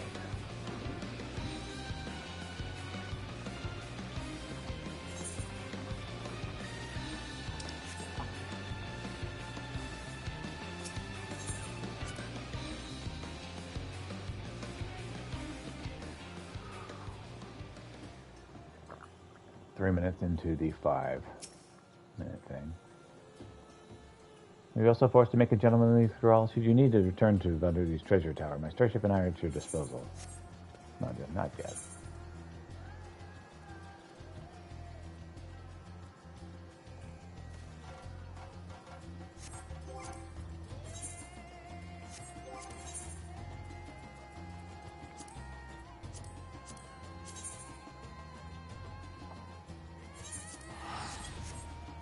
We'll go ahead and start this conversation.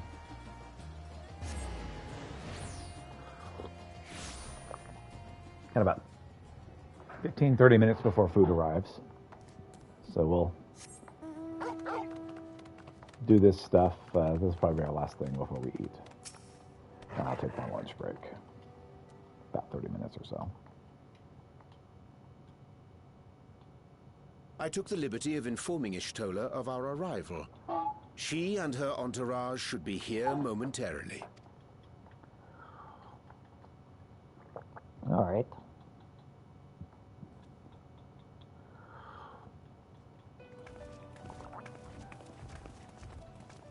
Forgive me. I'd hoped to have everything in order sooner. My thanks for the extra hands. Alphino and Alice stand ready at the Tower of Babel. Vritra is also en route.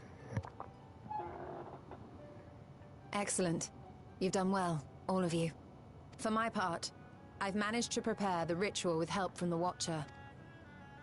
All that remains is to channel the ether from below. This should, I pray, open a gate leading to the moon of the 13th. All right. May I just say how excited we are to be a part of this grand undertaking. The development of the artificial Atomos was one thing, but this is an opportunity like no other. Pretty cool. Ishtola even managed to get a loan of elegant treatises on void sense summoning from the prized collection of the Sons of Saint Koinak. The Empire's application of etherochemistry in regulating void gates provided us with many a useful insight for our work, let me tell you. I asked a favor of Grahatir when we were comparing notes on cross-rift travel. All right. Given his credentials, I was confident he wouldn't be denied.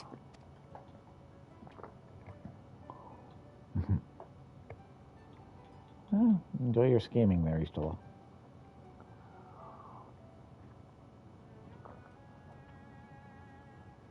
The knowledge of our forebears has brought us far, as has our own. And with our knowledge and resources, we shall construct a void-sent containment seal on a heretofore unseen scale. Cool.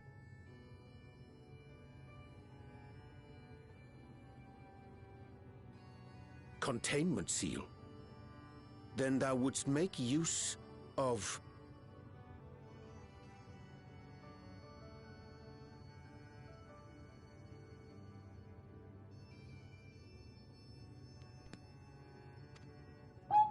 Aye, a tried and tested means of holding dark entities at bay is readily available here.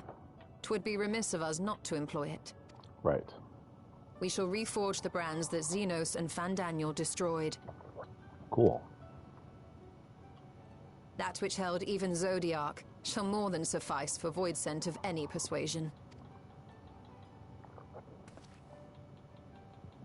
The Watcher is already hard at work, tending to the most critical parts of the brand's restoration.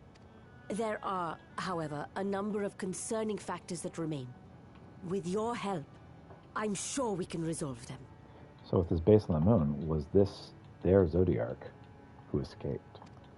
Time is of the essence, so I suggest we continue this discussion as we make our way to the brands.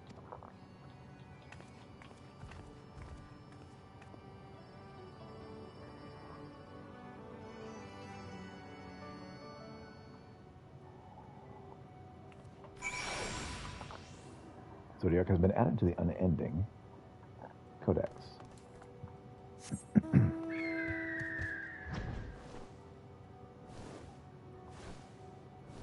and zoom out, because I get the feeling that's going to be something very important soon.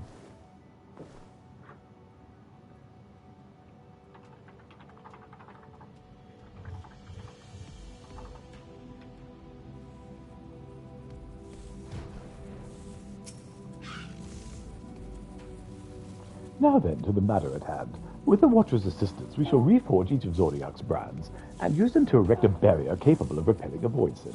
Yet, though we expect it to be effective against larger beings on account of its original purpose, there's a chance it will allow lesser void scents to slip through. Therefore, we should require a second line of defense. I believe the Loporrit supporters will be available for this purpose. Orianche, Pieter, the two feel a strong rapport with our lunar allies. I would have you meet with Livingway in Beastway's burrow, and provide any assistance they require. I will join you, as a void scent my knowledge may be of use. An excellent idea. In the meantime, the rest of us will see to reforging the brands. I'll send word when we have finished. Pray, do the same.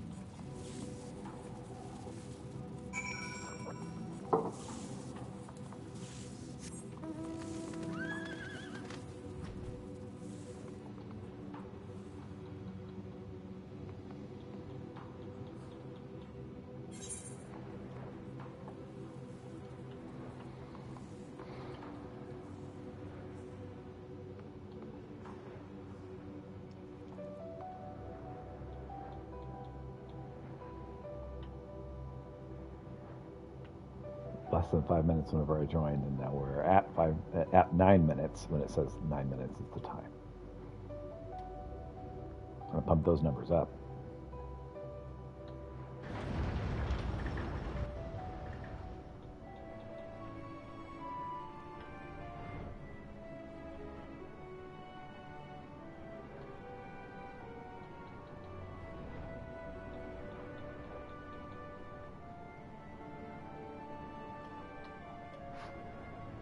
Oh, it's upstairs. I'm an idiot.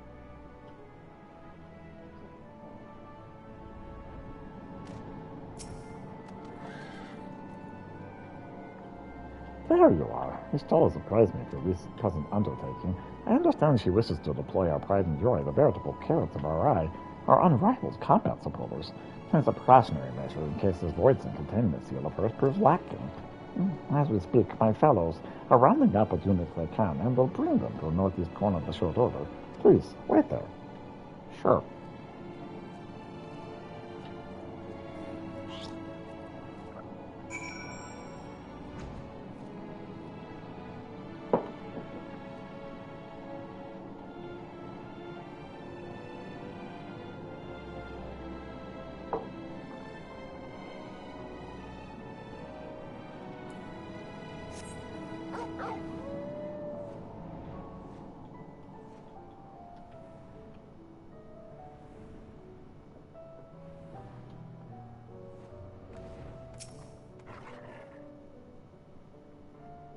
As we wait.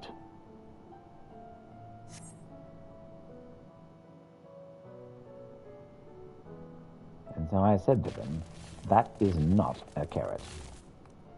Dreadfully sorry to have kept you all waiting.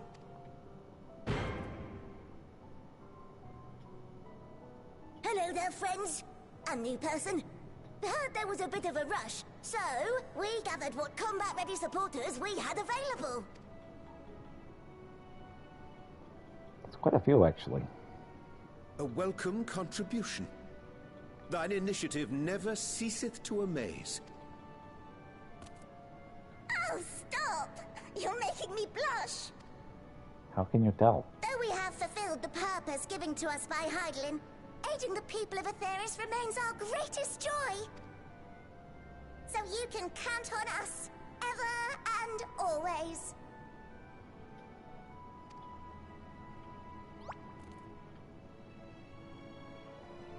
Right, so, we originally deployed these supporters to patrol the moon and keep it safe.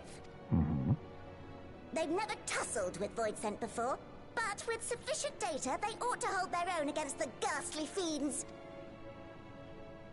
Practical, tactical data acquired in the moment, and who better to give the supporters an educational thrashing than the champion of Aetheris?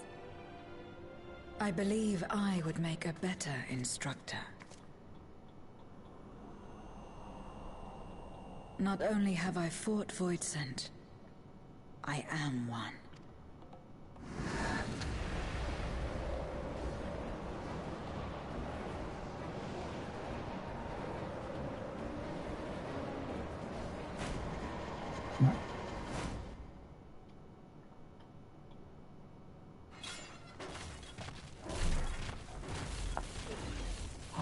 Legend started writing immediately.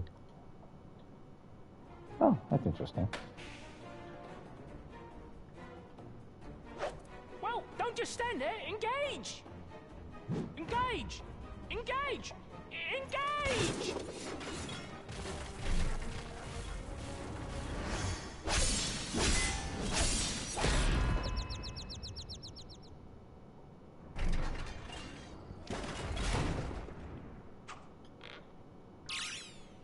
That'll do, that'll do!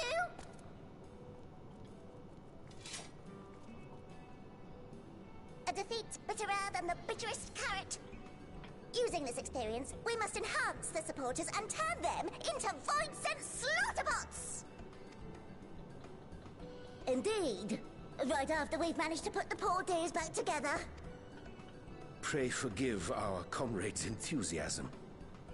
May I inquire as to how long the repairs will take? On an ordinary day, I'd say no less than 5 carrots briskly consumed. But if you were to provide us with encouragement,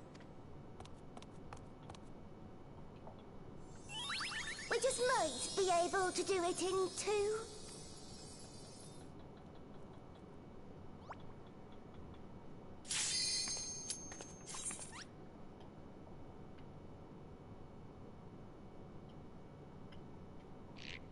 What kind of encouragement do they want?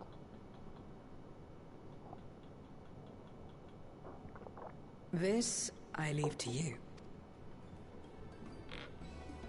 Uh-oh.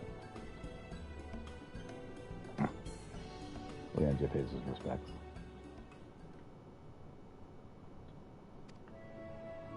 Leopard Spirit, you must rally their wits.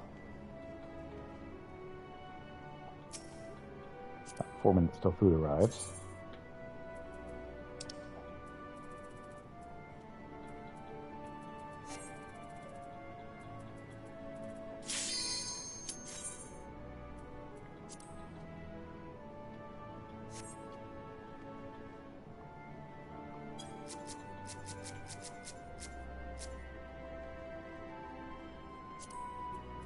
All right, Singing Way. You can do it.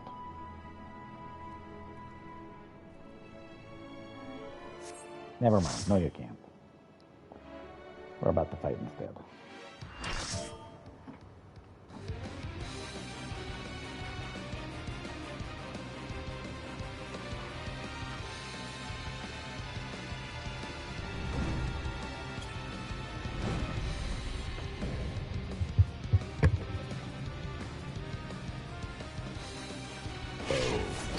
The normal only trial.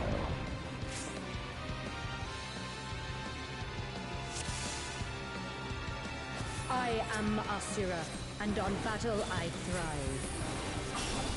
Have you the courage and strength to face me?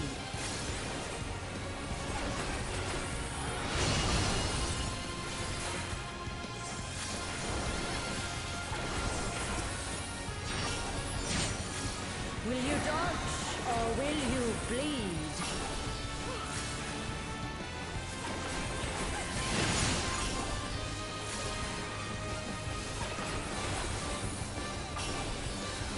The frail shall fall.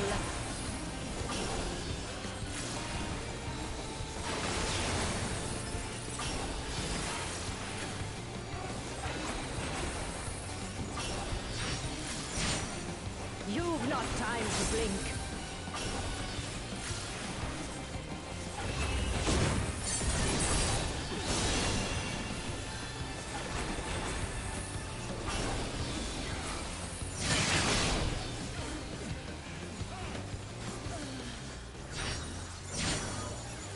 Okay, I'm better. Tremble before the might of the minutiae. The minutia. Come forth, embodiment of carnage. Revel on the bloody field of war. The spirit of battle awakens. Sharp is the lesson.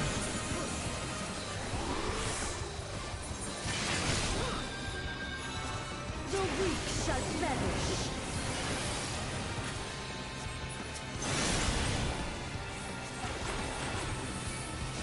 Hear the gleaming edge.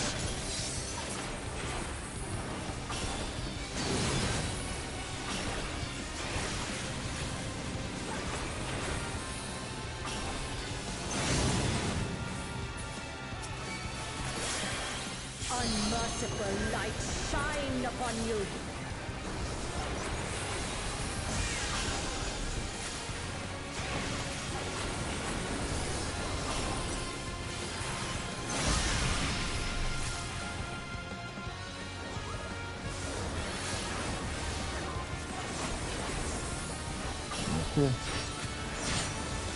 Behold the six-fold blade.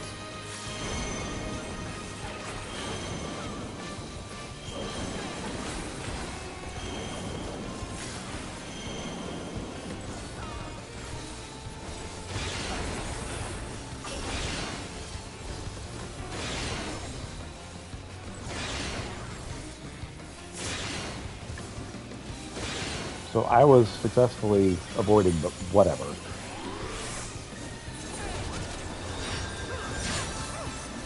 Fury be my strength.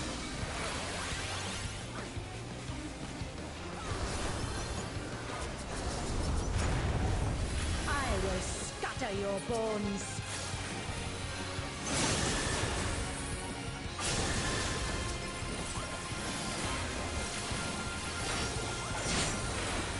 Show me your steel.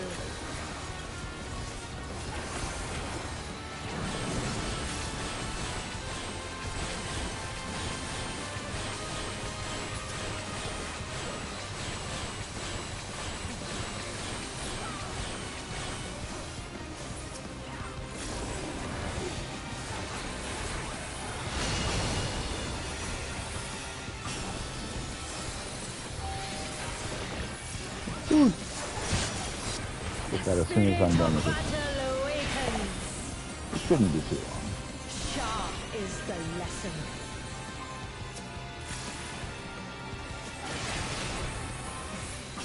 Show me your steel.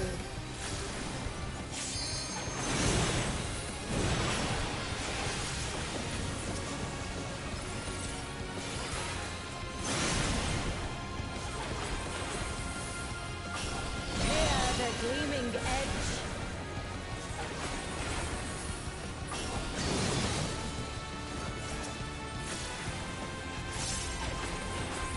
Come on.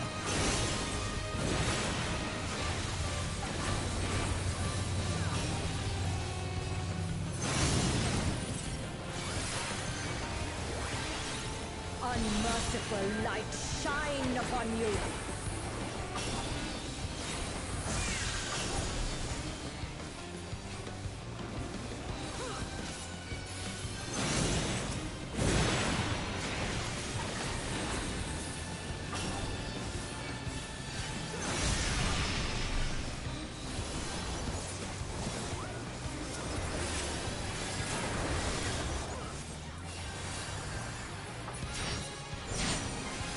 Behold the six-fold blade.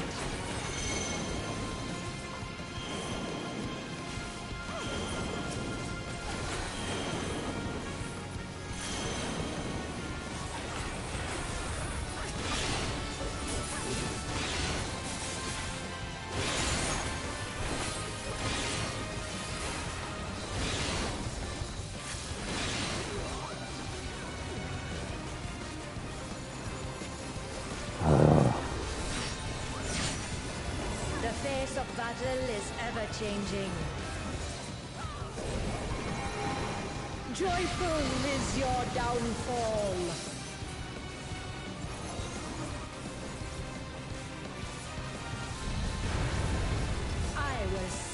your bones.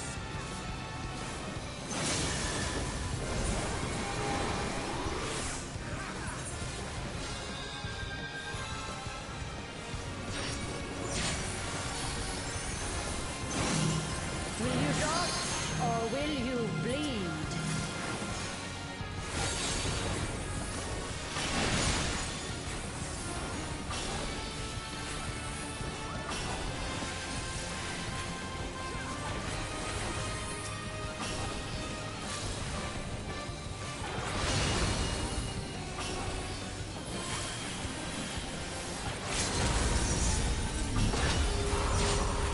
You've not time to blink.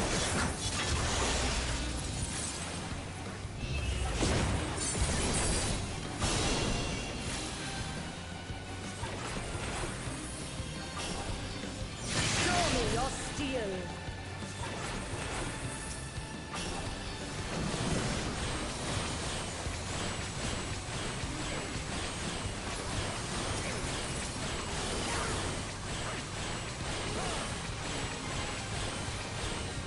The frail shall fall.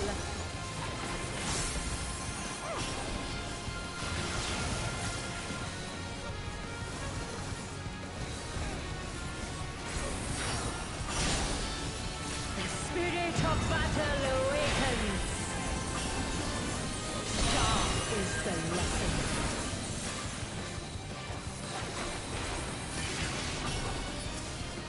Show me your steel.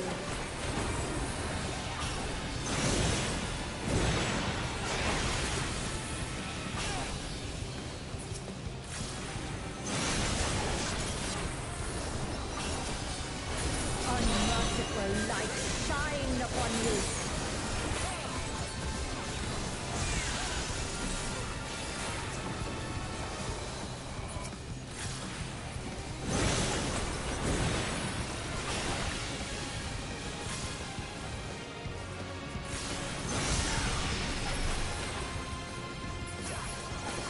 Hear the gleaming edge.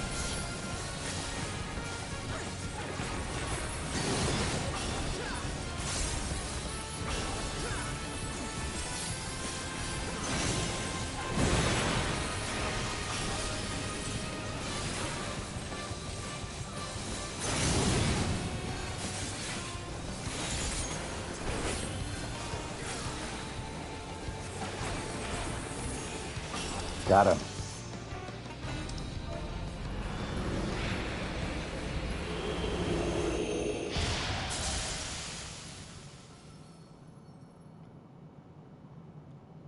Success. I can break for lunch.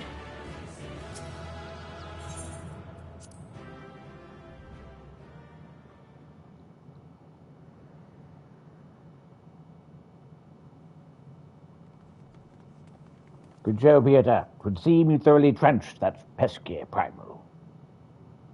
And even as we speak, Mother and Father should be informed of the Radiant host is despicable about Hoodie's wrongdoings.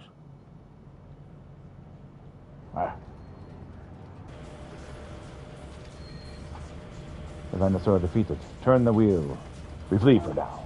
You're right back. I'm gonna go grab my food. Come on, Brad.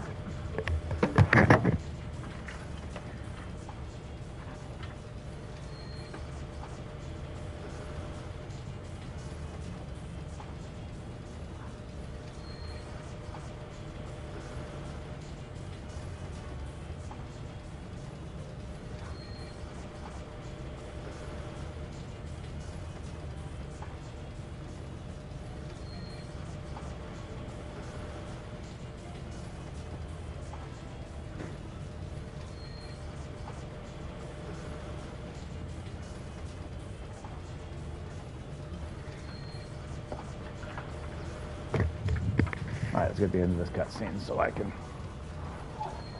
stop.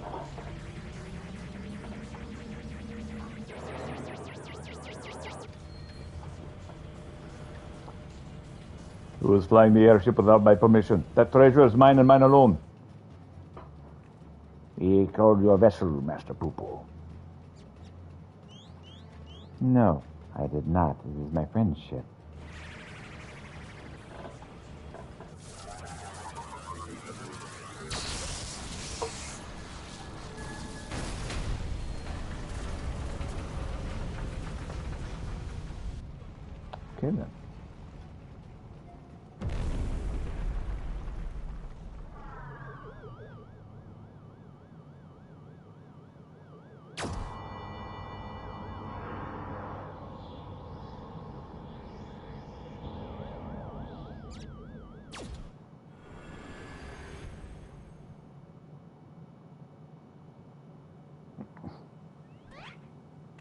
At last, the moment of sweet reunion is at hand.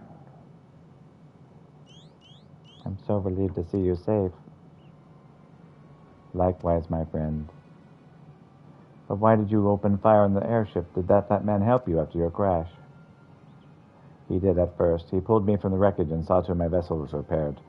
So in return, I replicated whatever trinket he desired and taught him the basics of starship technology, but it resolved to be a terrible error in my judgment. When I was infected with one of the star's unique pathogens, he took advantage of my weakened state, seized my ship, and flew me out to the jungle, where he left me to die. Slowly, agonizingly, I was able to synthesize a cure for my affliction, and then I came back to reclaim my property. This experience has led me to conclude the dominant sentient life forms here are dull-witted, cruel, and entirely unsuited to peaceful cohabitation. We must launch a full-scale invasion. It is the only way to guarantee our survival. No, they're not like that. These ones have been nothing but kind to me. Oh yes, they're all smiles until they laser you in the back. We have to strike first before they show their true colors.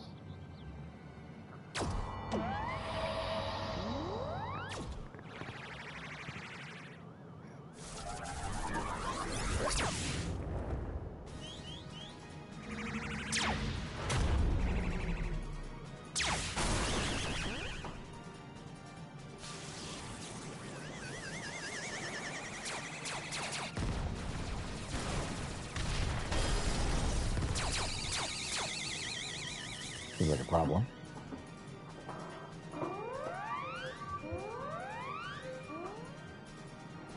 The ship's reactor core has been breached. If it explodes, everyone in the vicinity will be atomized.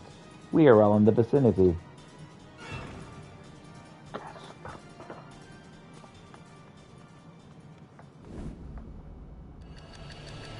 We'll solve this problem.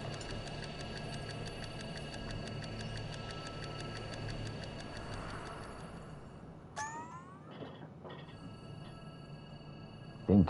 Damn it. Think. If I am to stop the explosion, I need to traverse a considerable distance to the starship. I can conceive of no logical solution.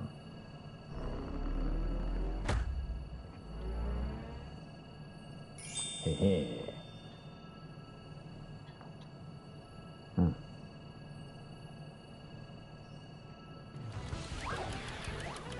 It's 20.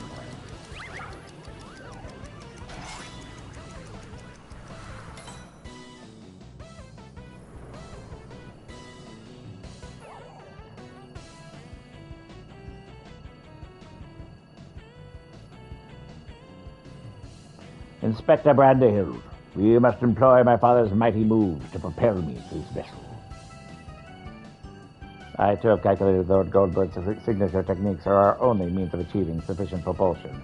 Yet there is a flaw in your proposal. I lack the strength to properly perform the throw, and I have no time to reteach you the starship controls. Inspector Branderhill, it is you who must fling me. Gasp.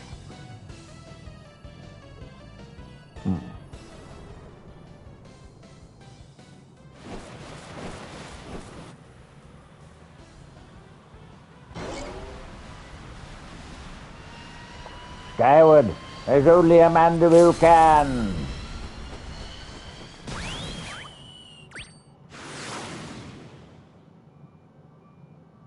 Wrong direction.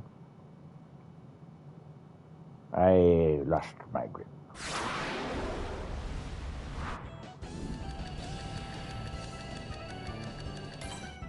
Aha! Given my trajectory and velocity, the correct shift in posture should generate enough lift and processional motion to... Yes, I can still make it.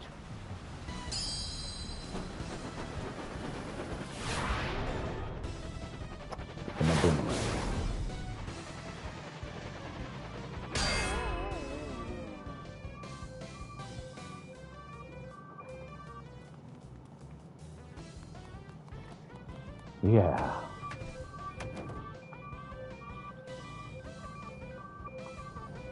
Gasp.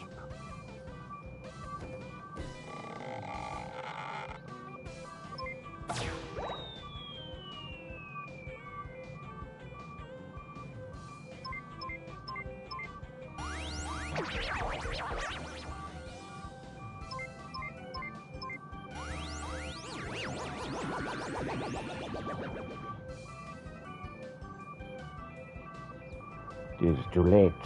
The reactor is going critical. There's only one way to save the day.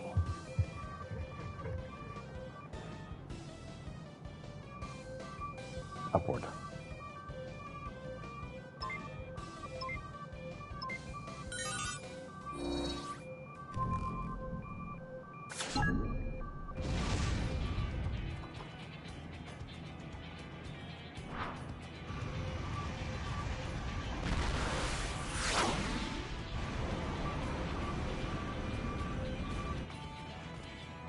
Inspector Brandyhild.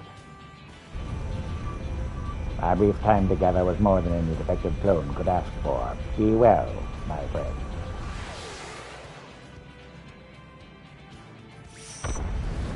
Complete.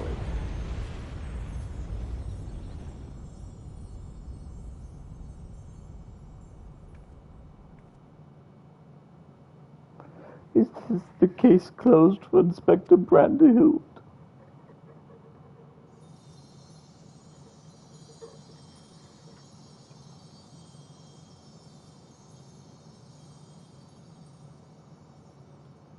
Nay, my loyal assistant.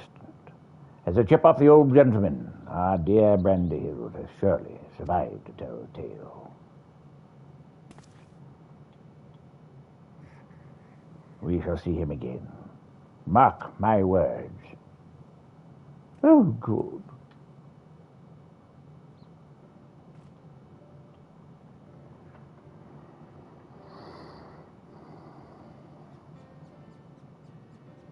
And so I said, that doesn't look like a hamster.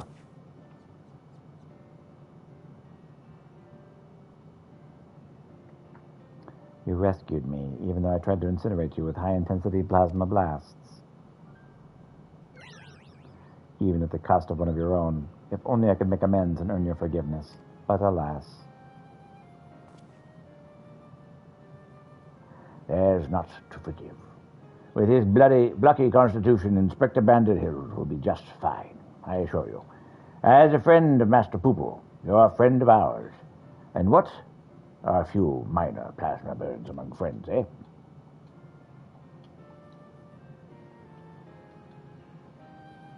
Our home planet, it was lost to the phenomenon you call the final days. We survived only because we were exploring the cosmos at the time.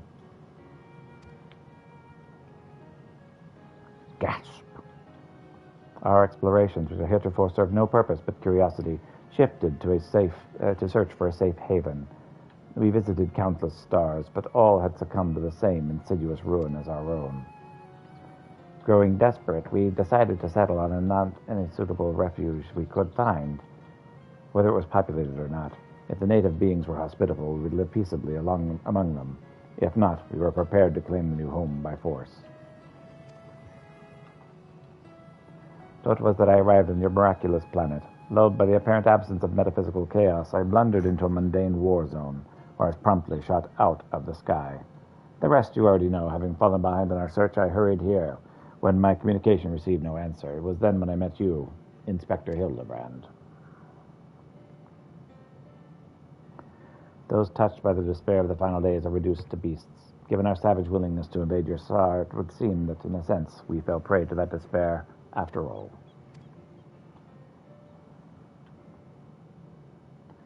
Fortunately, my encounter with you generous people brought me to my senses, an outcome for which I am profoundly grateful.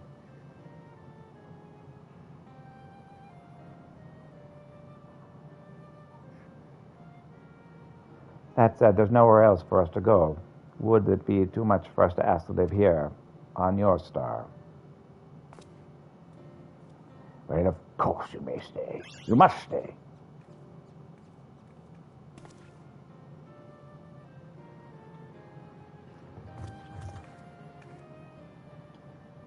And I suspect you'll be wishing to repair your damaged vessel.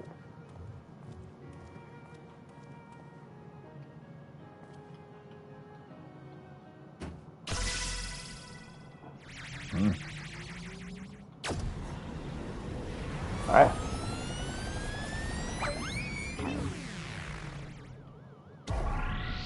Mummy! Oh, Inspector, not again. Wait for me. Oh, never a dull moment around with Hildebrand. At least we needn't worry if the ship crashes. Not with an impervious Mandervillian on board.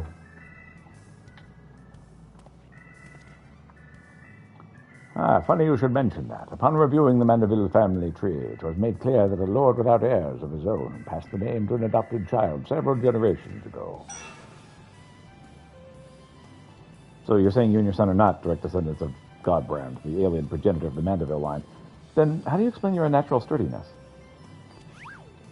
When it comes to building strength and perfecting gentlemanly technique, it is not one's lineage that matters, but rather the unbending conviction within one's heart.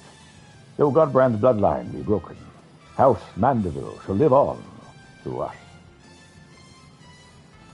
Let the Bagolo boy can't swallow that explanation. I've also heard talk of some unseen power driven by feelings and emotions.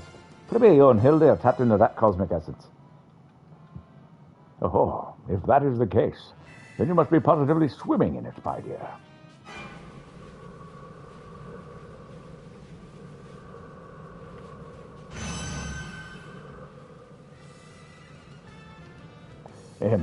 Every thing appears to be under control here. Let us return to the city, shall we?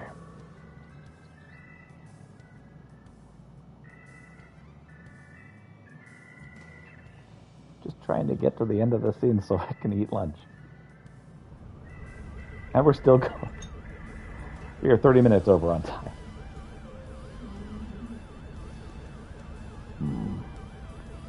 Once more I find myself hurtling at superlative speed toward an unknown destination. Another day, another thrilling case. The Hildebrand, agent of inquiry, inspector extraordinaire.